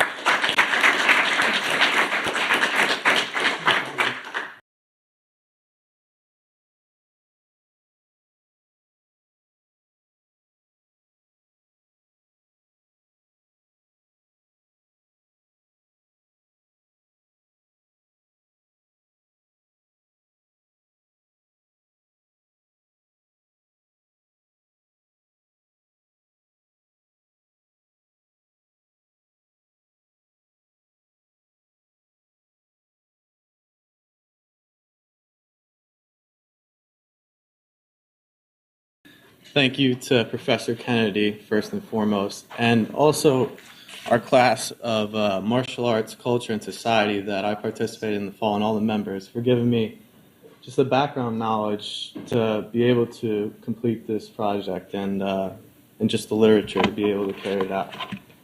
So, well, also I wanted to thank Billy Watterson and Zach Kolchinsky. Billy is the founder of Beat the Streets Providence. It's a nonprofit organization designed to help inner youth, at risk in crime-ridden neighborhoods, particularly at 2 schools right now. And I included a quote by D.S. Fair and John Wayland Bridge, just about how martial arts and the way we talk about them, they're a lot more complex, in social activity than one can think, and one really can see with the untrained eye if you don't have a background in any of the forms of martial arts or combat sports. And as I mentioned, the goal is to keep at-risk students in school and also just strengthen communities with discipline, hard work, teamwork, camaraderie that is nurtured in wrestling and sports like wrestling and martial arts that are like Muay Thai. And by doing this, we think that we're really helping out the neighborhoods and areas of Providence that we need to keep these kids in school, keep them going. And we do this with students at Brown University, University of RI, Johnson & Wales, and Rhode Island College. And, how do I go back? Previous slide. And this is just a quick YouTube clip that I wanted to show that would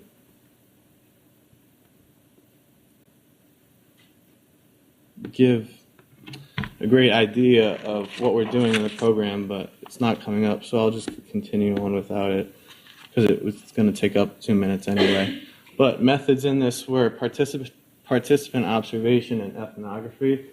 The way I gathered data was some days I was just a straight coach mentor. I wouldn't take any notes. I would just act as a coach all day, or all practice, I should say. And then I would go home, blog about it, write down some of my observations and what I took from that day at practice. It built up to be a lot of data, and it was hard to narrow it down. So at times I might be rushing through this presentation to show you my findings. The concept of habitus in wrestling, as a habitus, I should say, has been just put so well. It's about getting into the environment, being in the wrestling room, being in the boxing gym, and feeling the pain and the joy, the suffering, everything that has to do with the training, and becoming a family with the people that you're performing this martial art or combat sport with. And just to conceptualize this connection of habitus with martial arts and wrestling, because wrestling, a lot of people consider wrestling a combat sport, not a martial art at all. But martial arts and combat sports are great places to study violence. The concept of violence and managing violence, and how it could be just such a difficult topic to address. And also these activities often take place at sites that ethnicity and race issues are very visible, as many different forms of martial arts and combat sports have roots in different origins, like traditional Asian martial arts and South American martial arts. And often martial arts and combat sports can be seen as, a form of secular religion, because, people find this exercise, this activity as a way to just transform, ways of thinking, embodying knowledge and ritualization and culture. And the origins of Beat the Streets Providence, I have to admit, they are not in Providence. They are from New York, where they originally developed 84 high school co-ed teams and 73 middle school teams. And it's it continues to thrive. Last year, actually, at our Brown University wrestling team's 100th anniversary dinner, we had the founder, Mike Novogratz, come.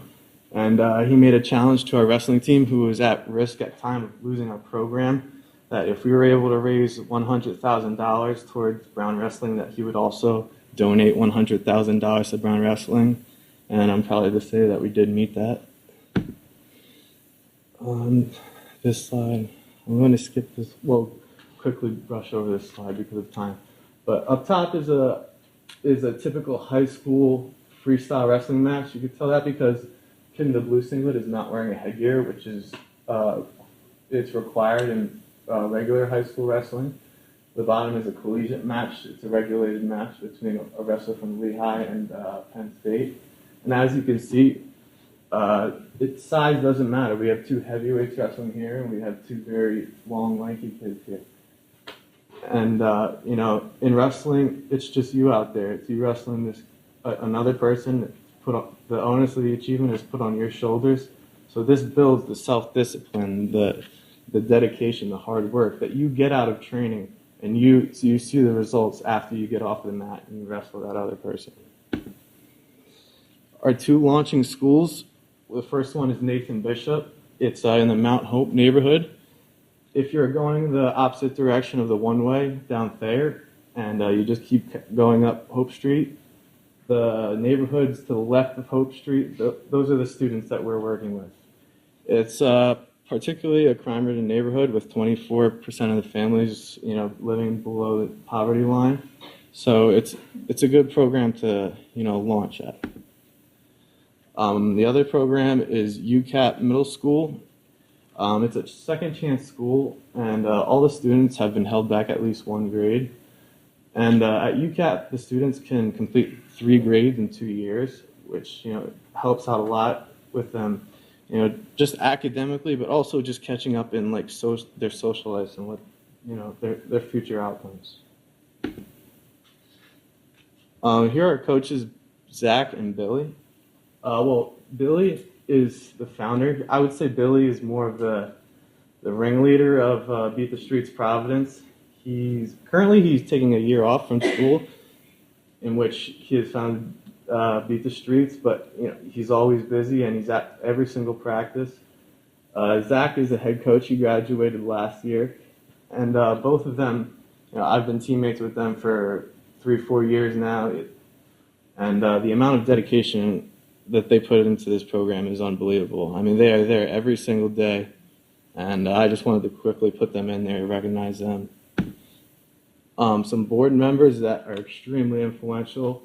One is Jennifer Wood. She graduated from Brown in '81. She is currently the chief of staff and legal counsel to the Rhode Island Lieutenant Governor. Her son, which some of us also might know, is Max. And he was in our class of martial arts, culture, and society. And she, like Max, has a very great expertise in Chinese martial arts, which we're able to incorporate into the program. This is Craig Powell. He graduated from Brown.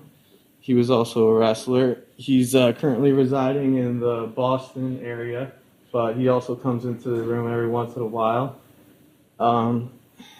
You're going to see a connection between a lot of the board members. This is Nick CRC. He also was a wrestler at Brown. He graduated a little more recent, though, in 2004.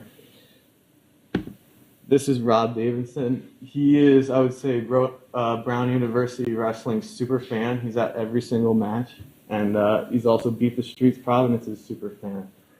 He was out there in Las Vegas for our Cliff Clean Invitational, and he's out in Chicago for our Midlands, and he's at Beat the Streets every event. Beat the Streets, New York just had an event in Times Square where I believe it was Iran versus USA, and Beat the Streets kids wrestled during an intermission.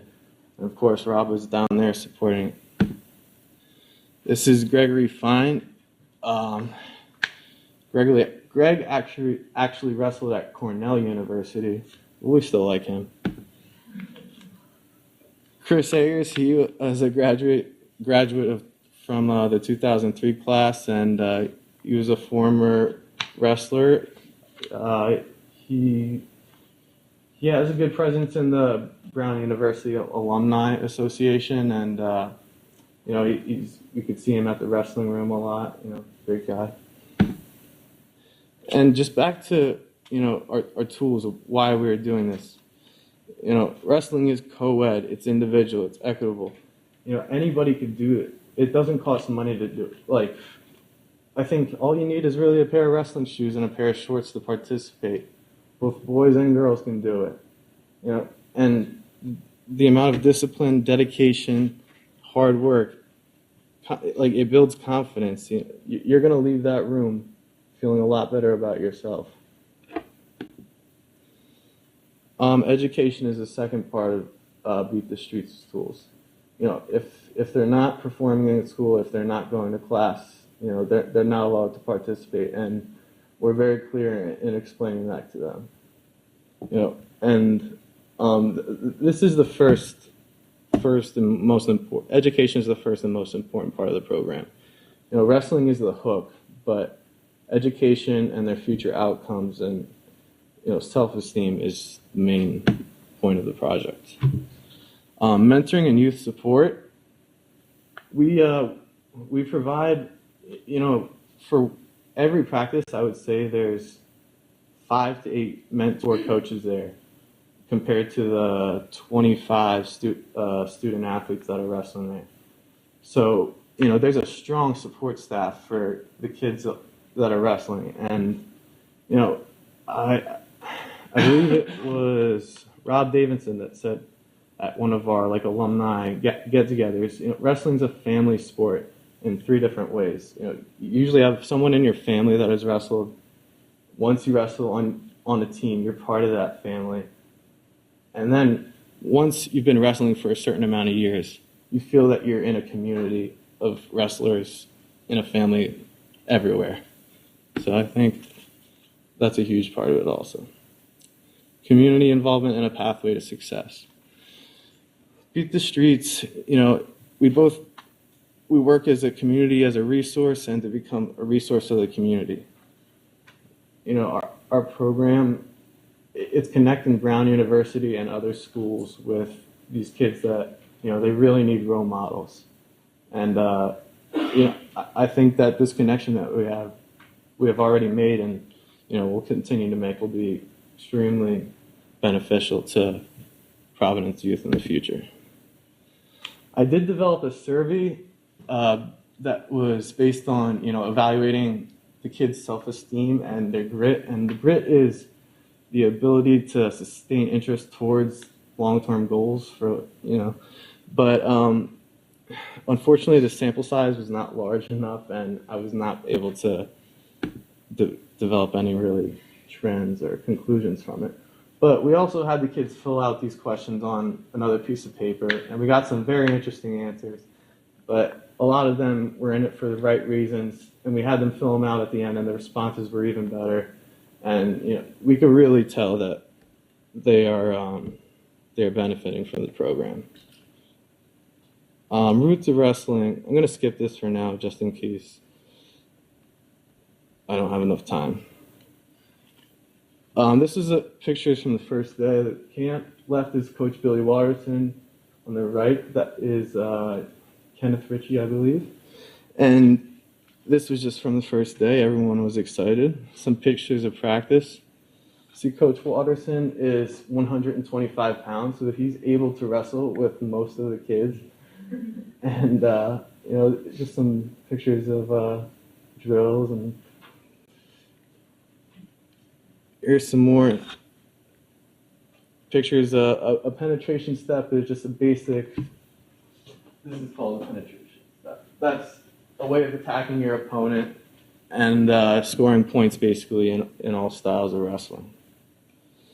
Matches in competition,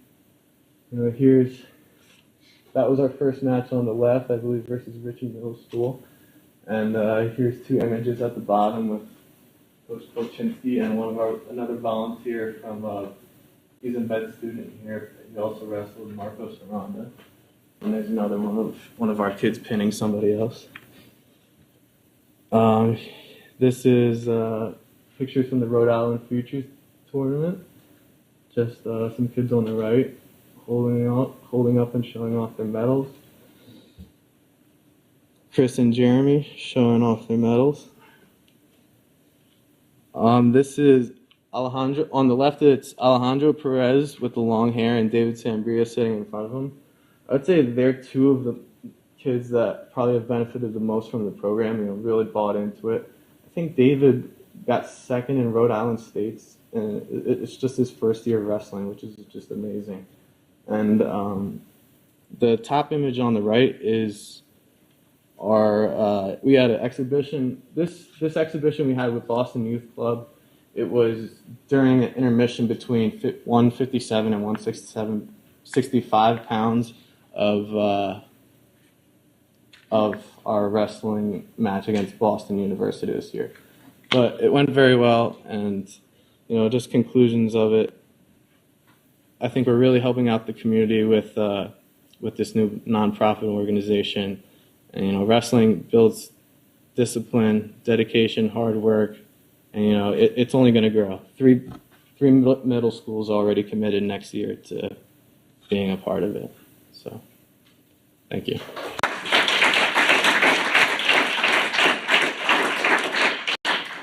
Thanks so much.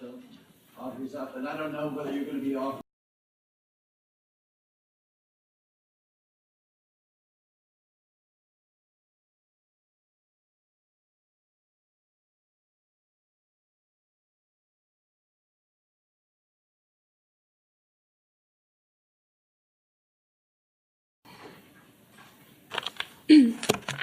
Okay. Hi, my name is Audrey, and my thesis is on Rhode Island's urban fiscal crisis. My thesis investigates the current wave of urban fiscal crisis by following the paths of 4 cities in Rhode Island: Central Falls, East Providence, Providence, and Woonsocket. Through the use of case studies, I analyzed each city's trajectory throughout the crisis to see how each responded to it. I looked at revenue streams, expenditures, and debt to understand how each city adjusted its budget to reduce deficits.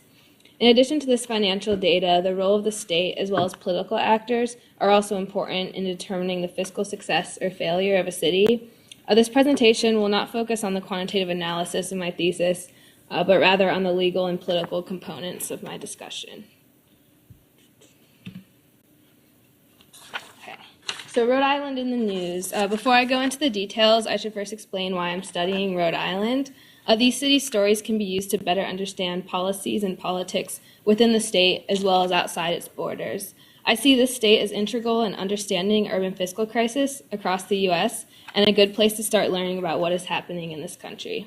Rhode Island cities have been in the news for their relative failures and rare successes in dealing with the fiscal crisis. Here are some headlines taken from Go Local Prov, the Providence Journal, the New York Times, and Reuters. This shows that the issues here are not only discussed on the local level, but also on the national and international stage. So we see the first one was about Central Falls, Rhode Island in general. The third one's also about Central Falls. After Central Falls went bankrupt, Providence's kind of issues. So case studies. You can see on this map here, Rhode Island, the 4 cities that I studied. I listed them earlier: Central Falls, East Providence, Providence, and Woonsocket. I chose these cities not only because the state of Rhode Island declared them as fiscally distressed, but they were also under varying levels of state oversight through the Fiscal Stability Act, which I'll get to in a second. So by examining these cities, I was able to see how crisis played out in different contexts, while controlling for variables like state and geography, since they were all in the state of Rhode Island. Central Falls, you see in blue there, is a very small and impoverished city. It went through the most drastic restructuring during the crisis of all these cities, and it was the only city in the state to declare bankruptcy. By looking at East Providence, which is fairly well off compared to the other 3 cities, I saw how no city is completely safe from crisis altogether. And then the comparison between Providence and Woonsocket, while Providence is a lot larger than Woonsocket, they had kind of similar fiscal situations. It allowed me to see how 2 similarly struggling cities had different experiences overall when state oversight was a factor. So the Fiscal Stability Act, this was a large part of my thesis on the FSA. When the fiscal crisis hit Rhode Island, the state had no mechanism in place by which to insert itself, for better or for worse, into the fiscal affairs of its city. However, in June 2010, the General Assembly of Rhode Island passed the Fiscal Stability Act. This law created a three-step process providing increasing levels of state intervention and support depending on the community's fiscal situation. The Fiscal Stability Act addressed two fundamental questions of the state's role in bankruptcy. Should there be state intervention, and if so, under what conditions? Rhode Island has implemented different levels of state oversight through the FSA for the 4 cities I analyzed. For Central Falls, they had a receiver which was retroactively appointed after this bill was enacted, and then a receiver in bankruptcy after they declared in August of 2011.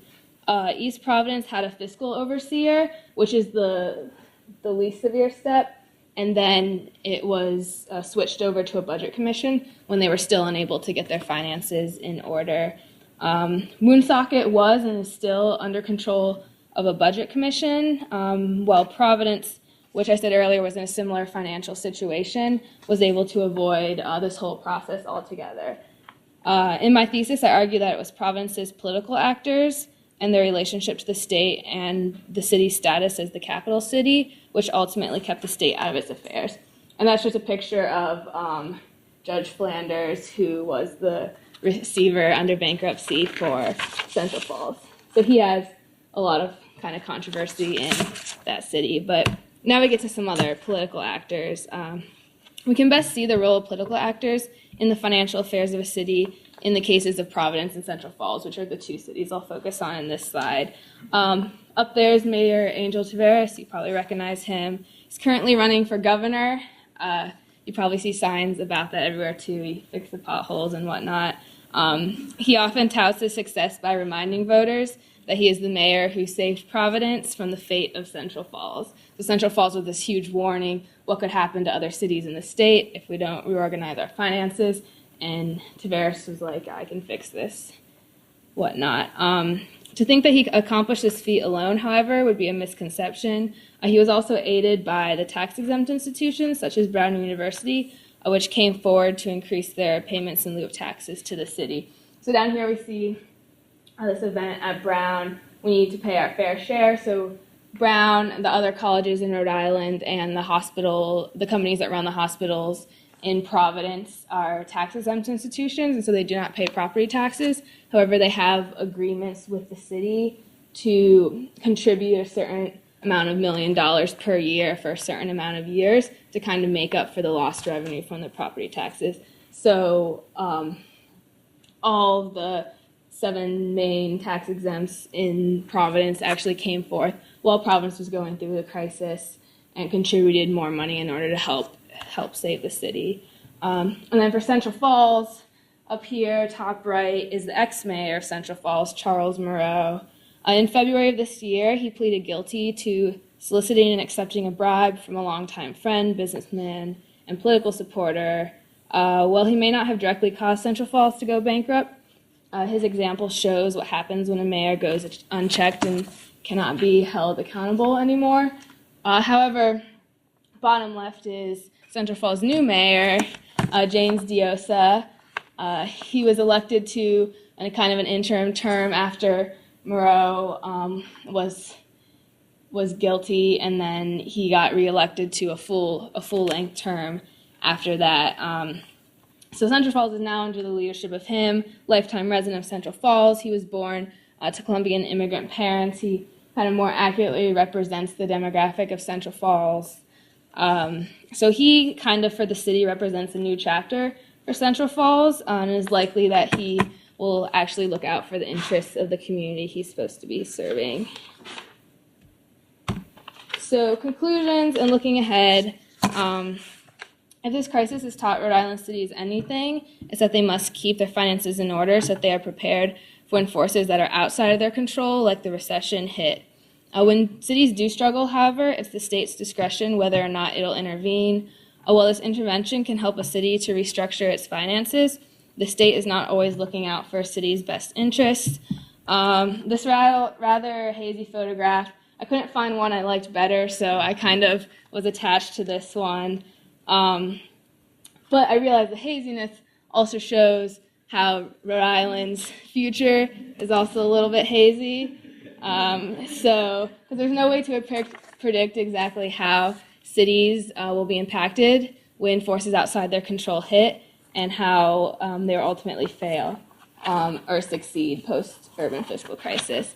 So a quick thank you to my advisor, Hillary Silvers, here, and my reader, Josh Pasevich, Professor Kennedy, my housemates and teammates sitting there in the back. Thank you for listening to me complain for the last year. And that is all. Thanks.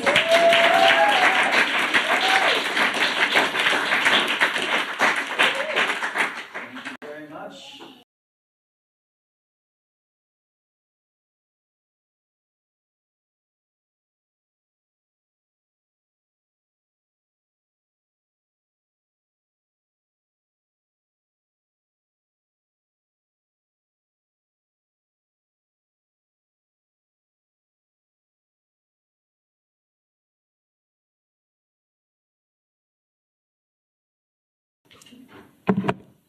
Hi, so I'm Anwar, and I'm studying both sociology and public health.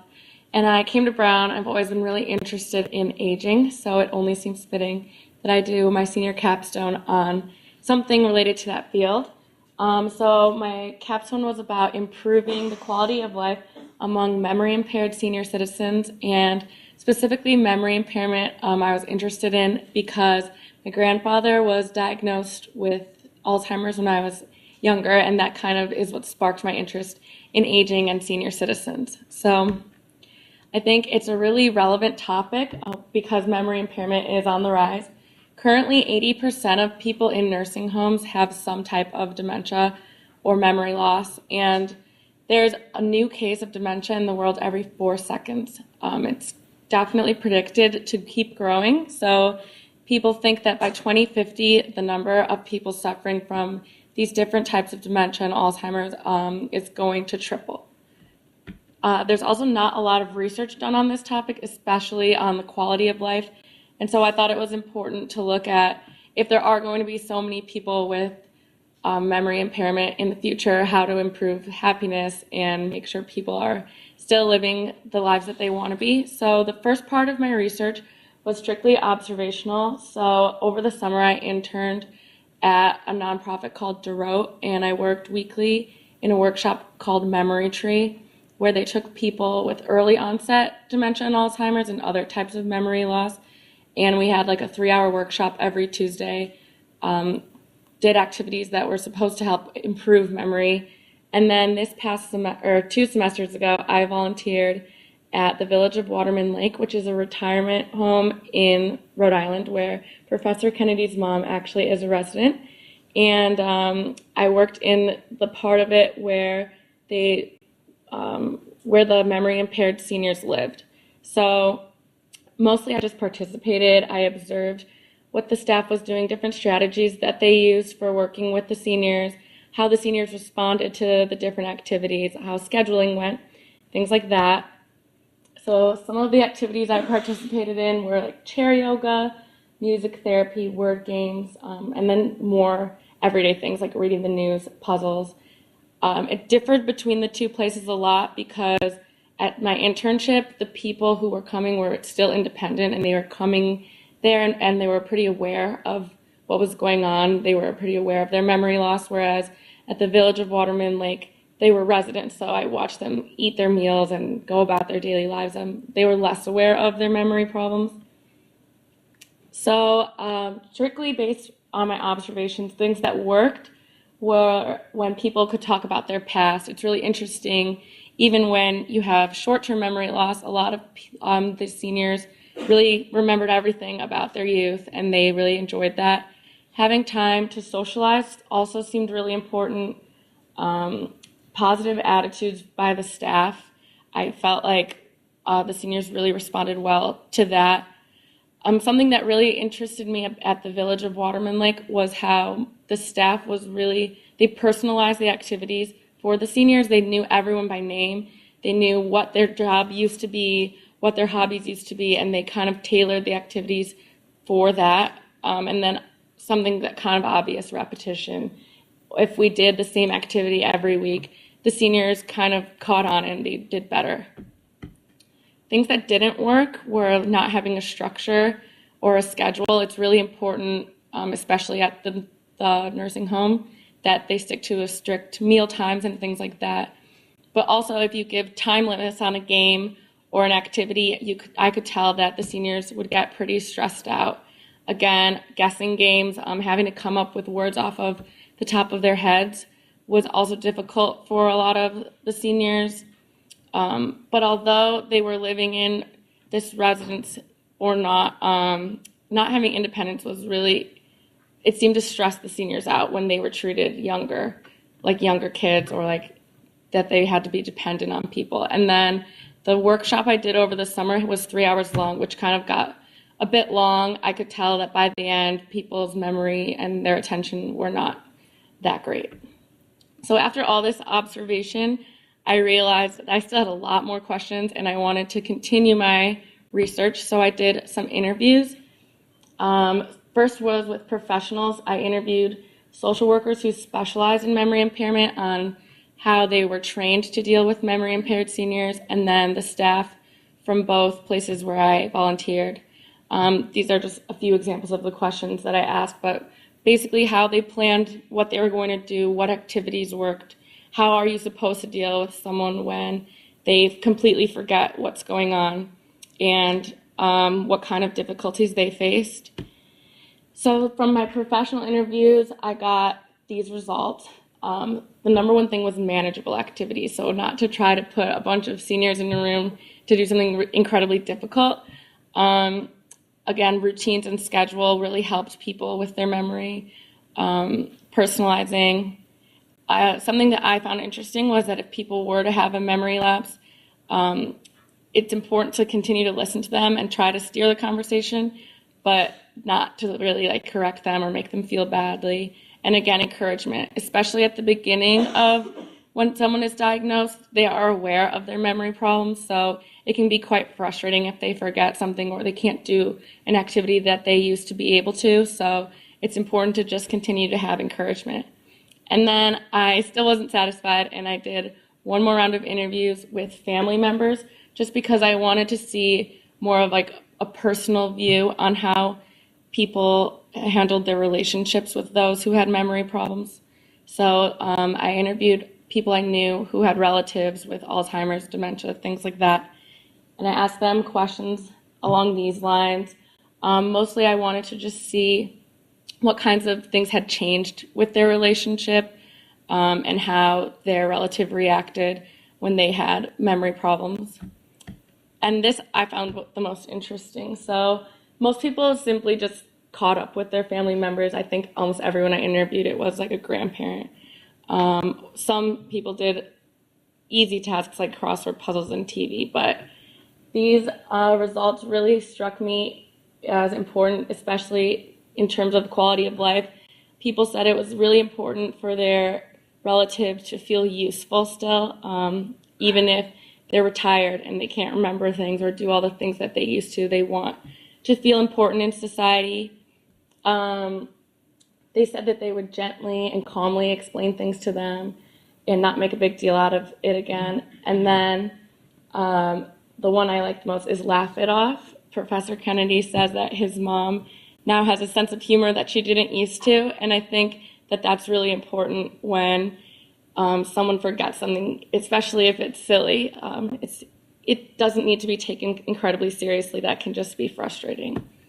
So overall, my conclusions are that in order to improve the quality of life among people with memory impairment, it's important for them to keep their independence as long as possible, to stay dignified, keep active in society, keep active with their friends, continue doing the things that they love, even if they have to be modified a bit, just stay lighthearted, include humor, and then I really do think that there needs to be a lot more research done on this topic because there was not a lot of background, and if people are going to continue to be getting diagnosed with this type of thing. I think it's important for everyone to live the best quality of life they can.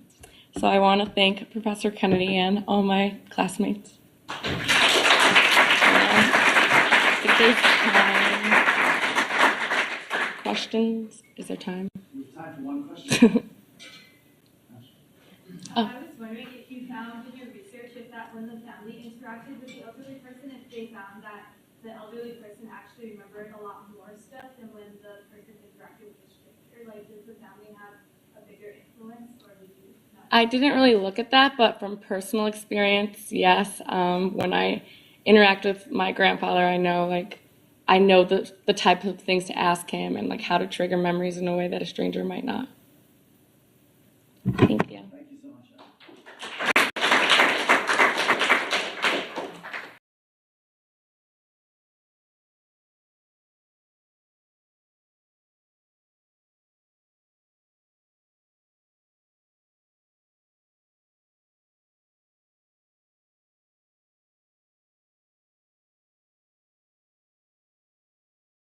I did my thesis on how children and adolescents with autism use the internet. And so just some background definition for autism. Autism is a neurodevelopmental disorder characterized by impairment in social interaction, communication, as well as restricted and stereotyped patterns of behavior and interest. Now, autism and screen-based media use are two subjects of concern in public health domain. The average American youth can be using the internet for about 8 hours with concurrent media use. And from that also, children and adolescents with autism generally have higher screen-based media use than their siblings and peers, even peers with other disabilities as well. And so a couple of studies with video games have shown that they're more likely to have problematic or compulsive use. So how exactly children and adolescents with autism use the internet has been the subject of relatively little research. So I was trying to sort of fill in the gap a bit for that. So there's possibilities of both negative and positive opportunities from the internet. There could be social development, exploration, special interest might be explored. It could also, however, be like video games. It could be more compulsive. They could be more unsafe and at risk. Also, the fact that the internet is quite visual, which is shown to be sort of important for learning for children with autism. So that could be like YouTube, could be of particular interest. So we had 33 parent and child pairs. The average age was 14. They were given a written questionnaire either before or after their regularly scheduled visits, and also the SRS, which just sort of substantiates their autism diagnosis and was also used in some of the analysis. So again, trying to be comprehensive, the written questionnaire asks questions about how long were they on the internet, what sort of sites or categories of internet usage were they doing, how was it for like social activities, were they using the internet for information about ASD or communicate with others, and like communities for people with autism, and was it safe or compulsive? And there was also, the 8th section was had a lot of writing questions, which asked if the internet was useful for people with autism and facilitating communication. So first results, parents reported slightly lower, 2 to 4, children estimated 3 to 5 hours, very few above 4 to 5, and there was a very strong correlation between parent and child responses. By far, the most popular responses were games and videos were tied for the top 2, followed somewhat surprisingly by social media.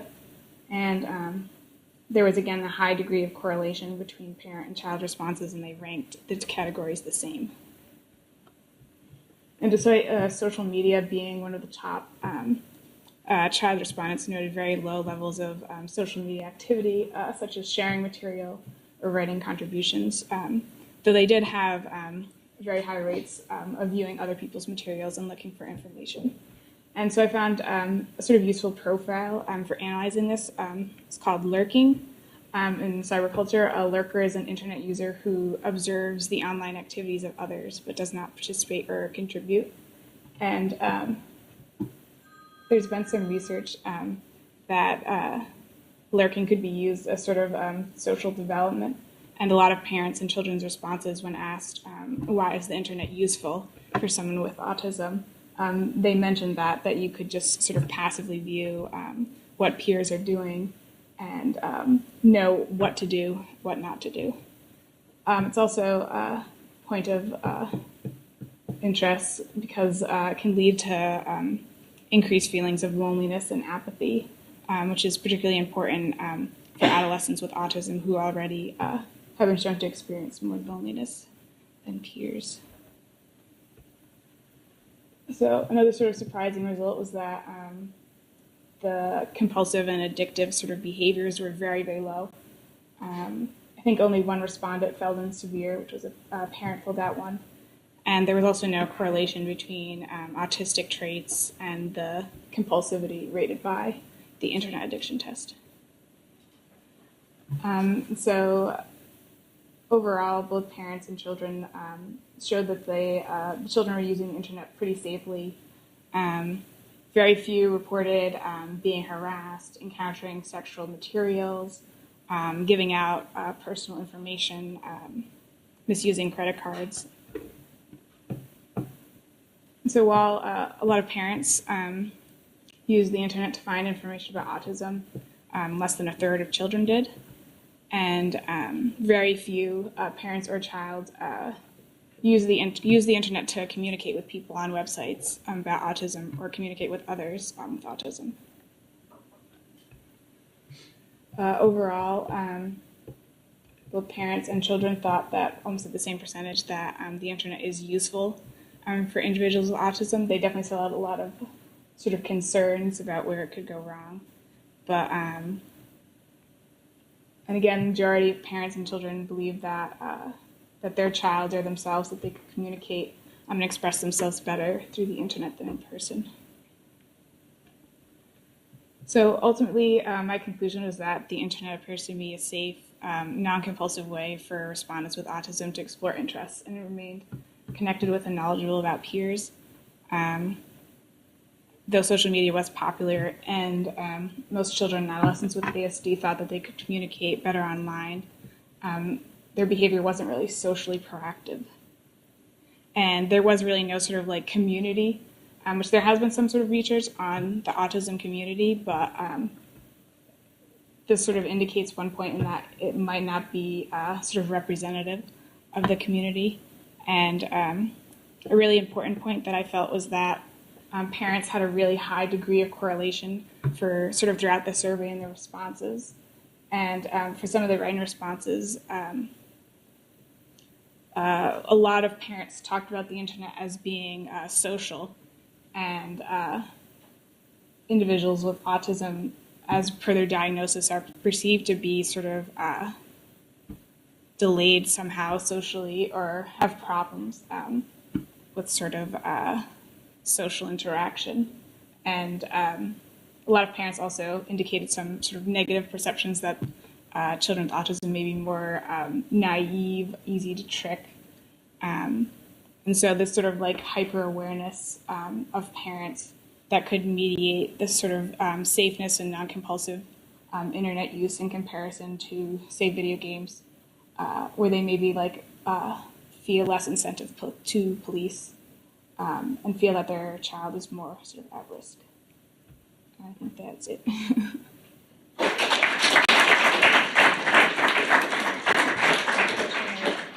Thank you very much. So, I just, on the schedule it indicates that I have final remarks, and my final remark begins with a citation to someone who spoke earlier, and that was Greg Elliott, who summed it all up even after the first session and just said, wow, right? You probably all feel this sense of relief that it's done, but I feel a sense of exhilaration. I have to say with all sincerity, and listening to your descendants back there earlier, when they were talking about what they were getting today, they felt exhilarated. They felt energized. And after 7 hours of sociology, to feel that way is so cool. It is so cool. And one of the things that I think we have to recognize right now, right, is first of all to say thanks. Right?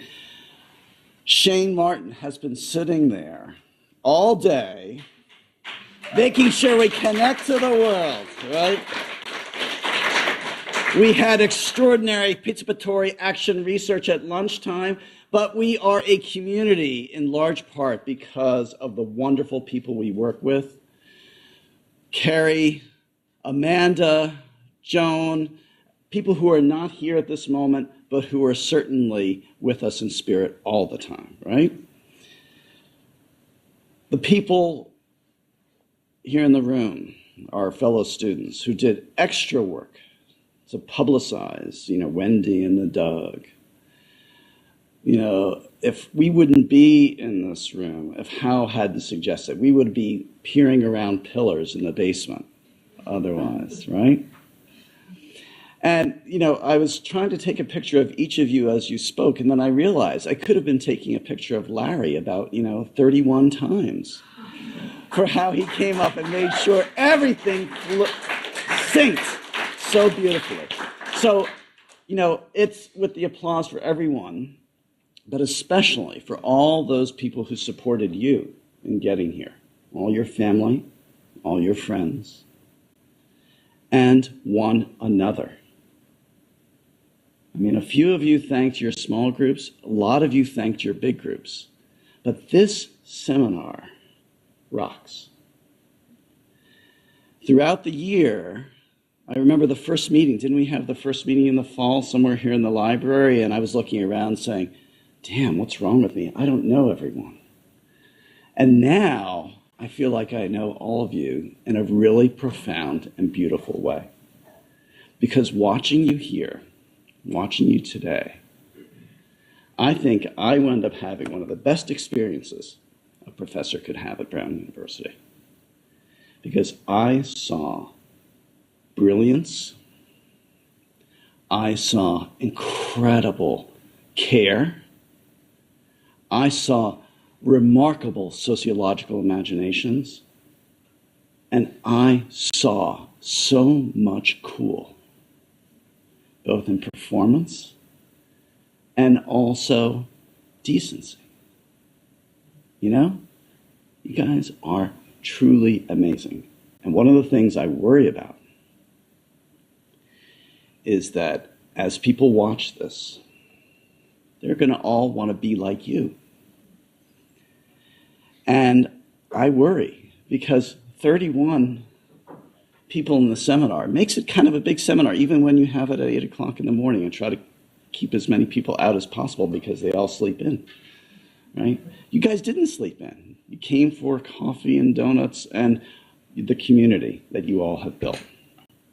And so I just want to thank you, on behalf of Brown University, if I can speak for that university, because you exemplify what Brown ought to be. I want to thank you on the behalf of the department, because you introduced to me in the last class in which we assembled around those pillars what it means to be so Brown. I would love for it to be known that sociology is so Brown because sociology is the best.